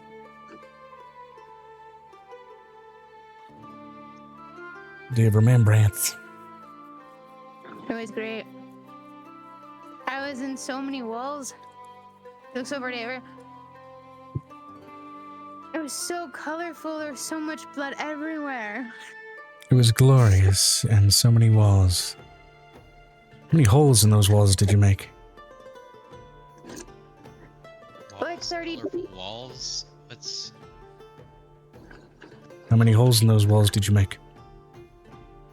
Like 32. Would you argue those were glorious holes? There wasn't anything glorious going in them in case Marifest was putting his giant dick in them.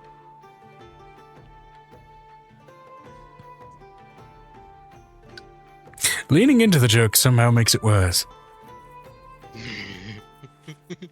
Just like leaning into the hole. I'm just saying. Ew. She looks over at Selena. You know, this isn't the first person that he's met that kills people for money. Figured as much. It's just a little weirder when it's your Vinestra family. said, Vi's gonna let out a snort and look at the current roster, wondering when her next match was up. Don't laugh, Vanessa. She's high. She's like, ah, shh. And with that, we pan out as I will say this. The next match will be next session, as there will be more time to devote to it. It's about 1 a.m. over here. Hey, Joe. Yes. Do you I'll mind? laugh or I can ruin your high. No. Don't, because I can do that myself with my own ability. No. I actually can't. I can sober myself. Joe, can we go back to Angel and them finding her siblings? Because I really want to round out with them finding out what's going on. A real quick They all scene with found out that, what- just to round things off? Sure. I apologize, but I really want her to find that out. I'm excited because Avery's family is all cool and stuff with him and Aiko. Most of them, anyway. With Angel, or are you They're gonna- talking with Violet finding out something about her family tree? No, Violet will figure out something about her family tree later. I was enjoying slowly finding things out. And you said that we would do that after session, or we would roll it out. And then role play it out next week. Yep. Well, I've got the names right here, so we'll just save that for next week. But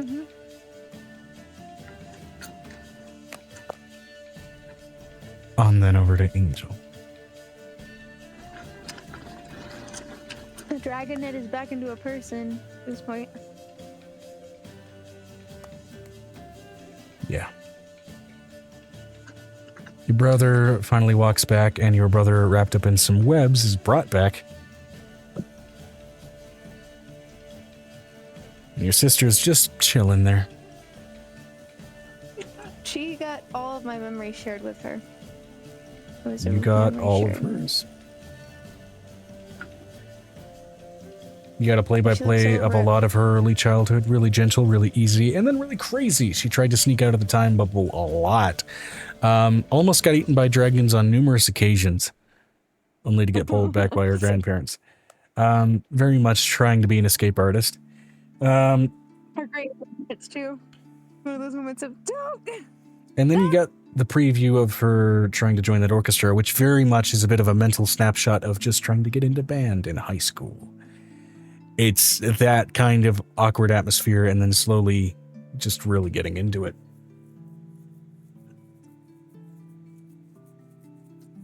We have to figure out the stuff for Avery on Roll20 because it looks. I don't want Rick to feel like he can't find his stuff. Yeah, things are wonky, He's whacked, been- and weird. We'll get that I figured out. figured I gave up on the saving throw. We don't use like the actual mechanical bits of Roll20 anyway. And none of my other feats have the saving throw mechanics on them, so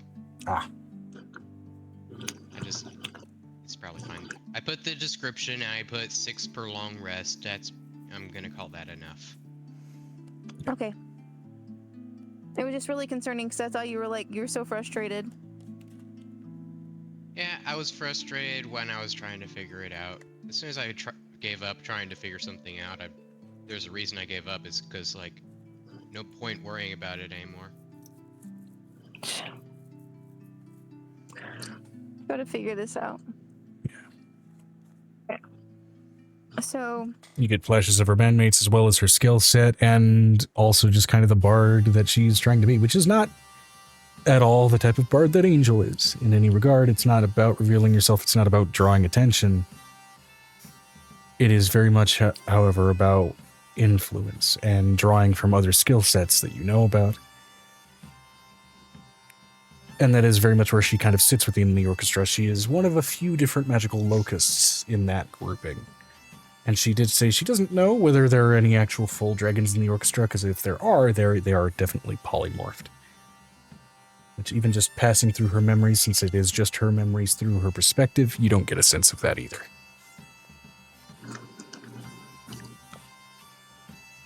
But then so you you can't finally... see this. Not yet, no.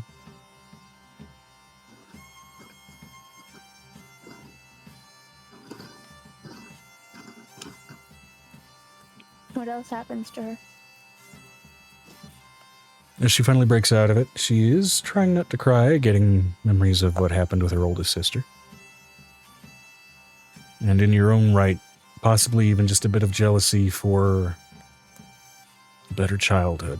You might be fighting that urge as well. A childhood that you never really had the opportunity to have.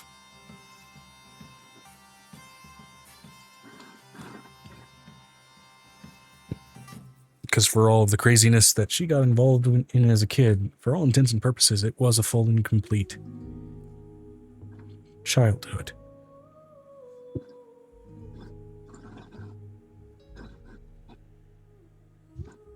Any questions?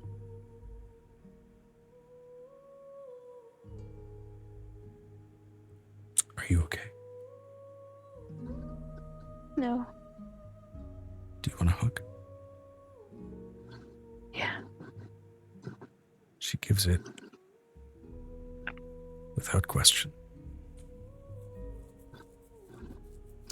I'm sorry that you have to stay away from me. I don't have to. You have to. I have to protect you. Until he's dead, I have to protect you. Until he's dead, I have to protect you. Looking at her now with how closely she looks to you, it is very much the sensation of you are staring at the person you could have been.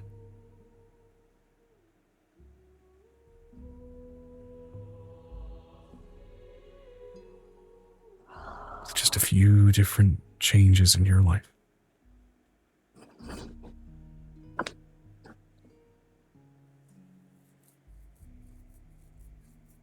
I have to protect you. I have to protect you from what happened.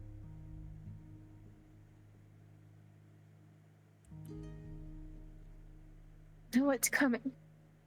Then I know that from my memories you saw my nightmares. Yes, I did. I'm gonna lose one of them. I don't know which one it's gonna be.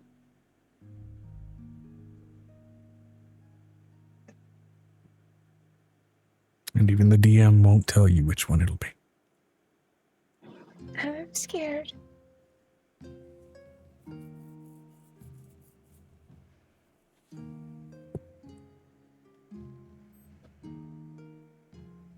We're here.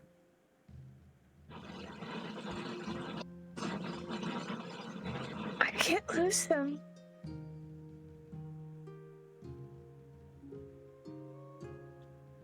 I mean,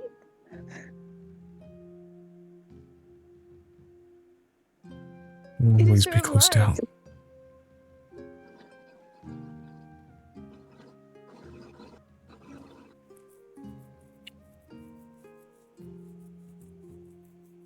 You have to stay in the dragon realm until he's dead.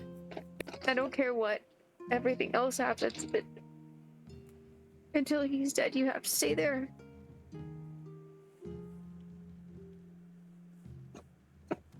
I need you to not put yourself out there too far. Don't put out your neck. You saw that they want to kill us all. Yeah. They want us all dead. That kind of warning would never stop you, though, would it?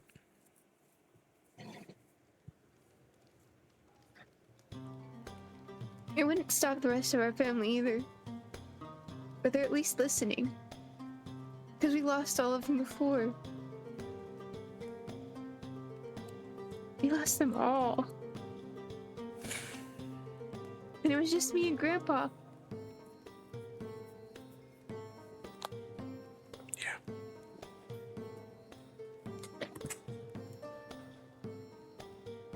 I can't do it again. Can't watch them all die again. I can't.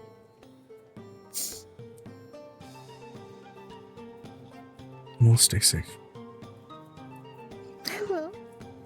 Promise, you can call me every day. Do our best to take you up on that. She looks over at her brothers. How much do you three share to each other, considering your siblings? Everything. We're triplets. So I didn't just share my dreams. No, we Just don't. We you. don't have a mental connection. We share everything with each other. She looks over at her brother that found out about Ashy Torn. Do you have questions?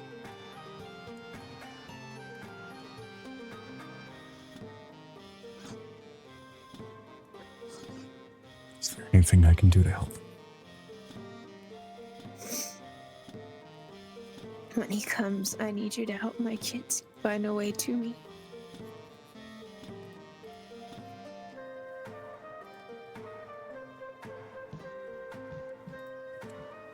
Keep seeing a dark. I keep seeing darkness.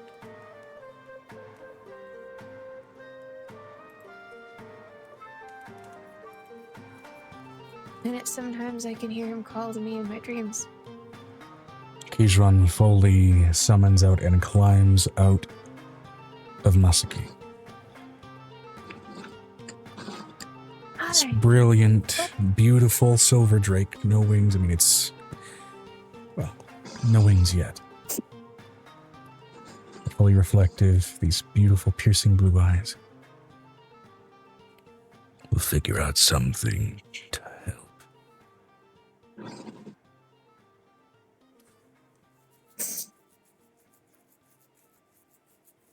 Okay.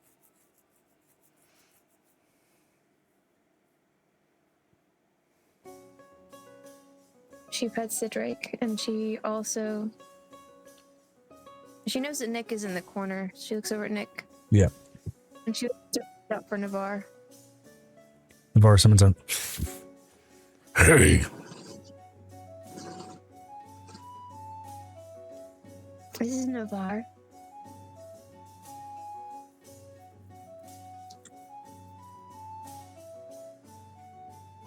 Navarre's gone through a lot of changes. I can smell them on her.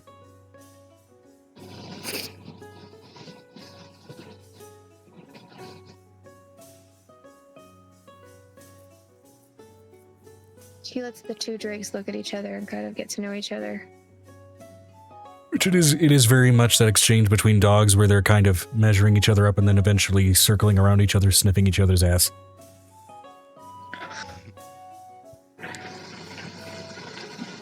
She looks over it. Though notably for drakes, the weird thing is they actually open their mouths and they let out this sort of soft rumble of their own breath weapons, which they each take a sniff of. To get a sense of that.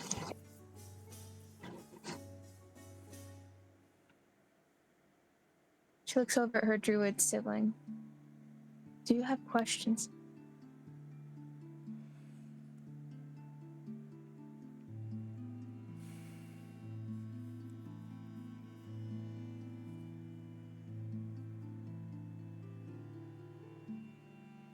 What can I do to keep us safe?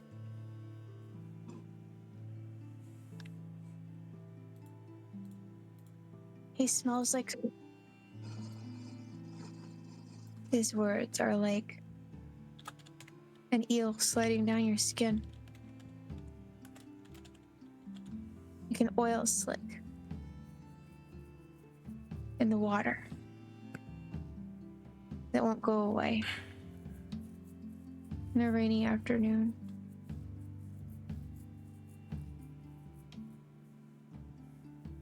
His hair is greased, usually. And if he changes his appearance and it's not, there's still some type of... The one thing that she gives them is the ability to see beyond the veil. She touches each one of them, and she gifts them with that. It's the first time she's ever done it besides with their children.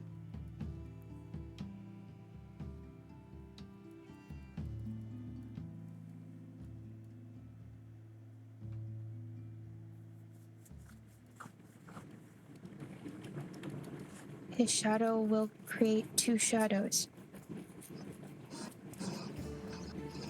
Not just one.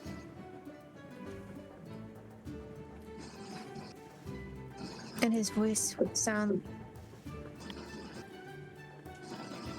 And you'll know what I mean by that, because colors... Sometimes when you can, like I see, you can see flies as colors.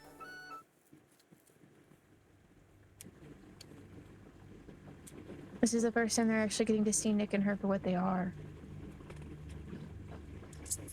Which each of them don't really seem super shocked as much as they are understanding of it.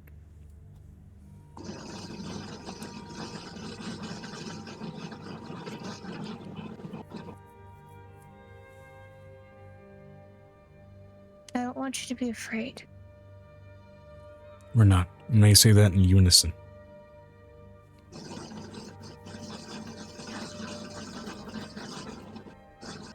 I want you to love each other.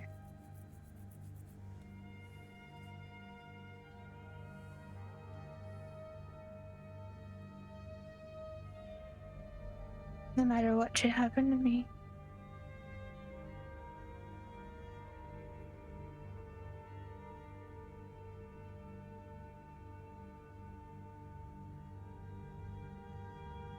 She looks over at Nick. She runs her hands over Nick's face, tracing each line. And he traces you in kind.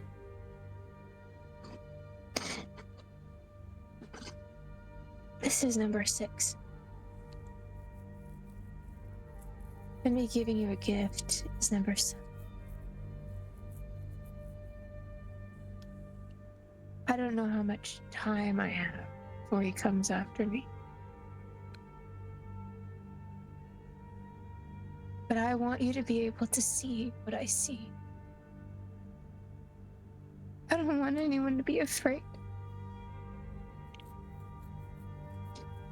Like I'm afraid every single day.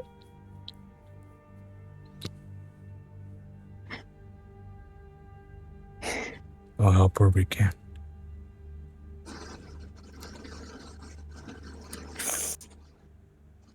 Pick a child and find them.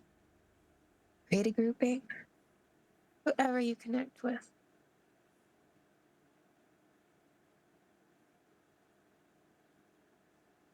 I don't know how much time I have.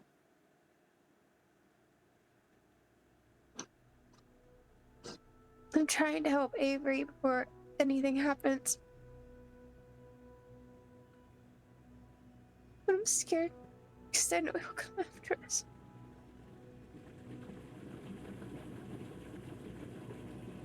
I killed him once, and he came back, and I'm scared.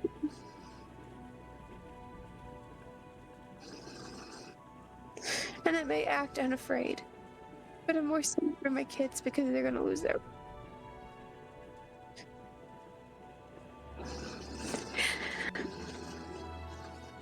And if something happens to me, they'll lose all the simulacra.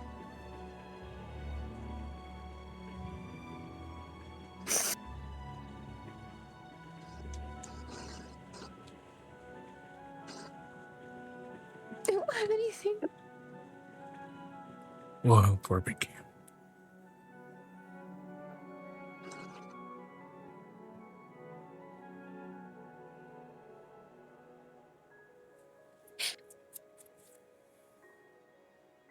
She hugs them all. She's afraid. And they hug you. I know you have to go home.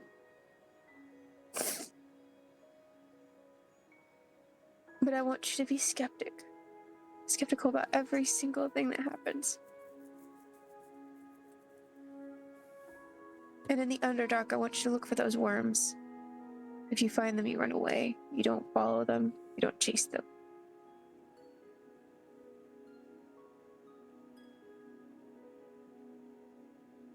You let me know where they're at. And I will snuff them out. I and every one of my friends will snuff them out.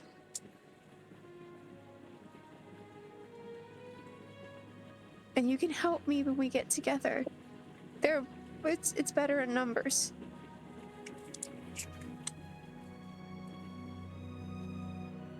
And I want you to trust my friend. I want you to trust Vanestra. I want you to trust Avery. I want you to trust us.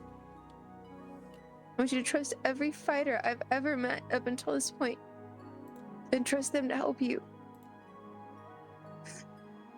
I don't know what else to do.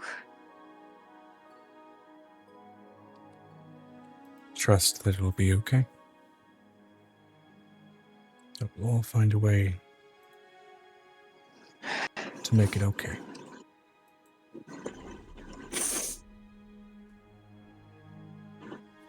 No matter how I prepared, there was not enough.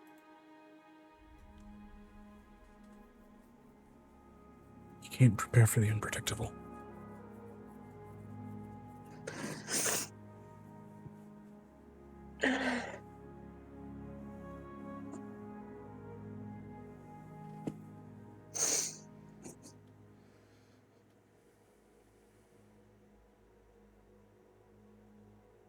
She takes a bit of the stone, because Kimiko gave her bits of the stone that she had. Yeah. And she hands one to each one of her siblings. They each take it graciously. He's opened the doors in the house. The children will hide everyone that they can if anything goes wrong. Those stones will open the doors. And they may even open their door to something else.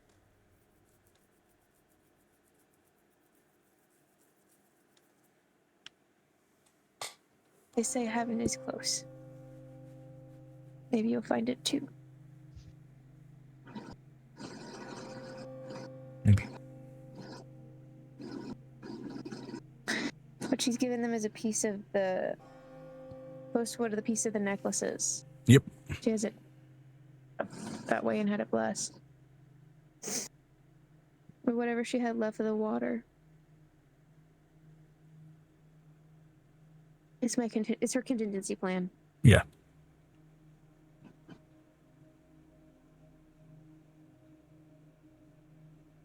I need you to, but she just gives them that cryptic message. It's her first kind of God thing, giving them a cryptic message. I want you to love on each other, and I want you to talk to the children while you're here. You have the rest of the day to do that. Yes, we do. Go watch a movie, know them, snuggle with them, and hold them. So And they find happily somebody to go and take that advice. be. She looks over at Nicodemus. I am so tired. I know.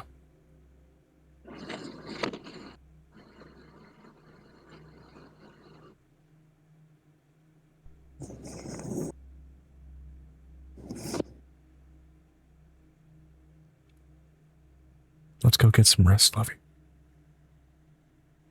Sure. Puts her arms around him. And he happily, gently carries you off to bed. That is where we are going to end the session. Next session, we will pick up with the night matches. Yes. Which, I wanna see given if Adrian- Wait. given time zone shifts between Kirin, where the keep is stationed, and of course the Tolgalan Islands, the night matches will be curling into the morning for in Kirin.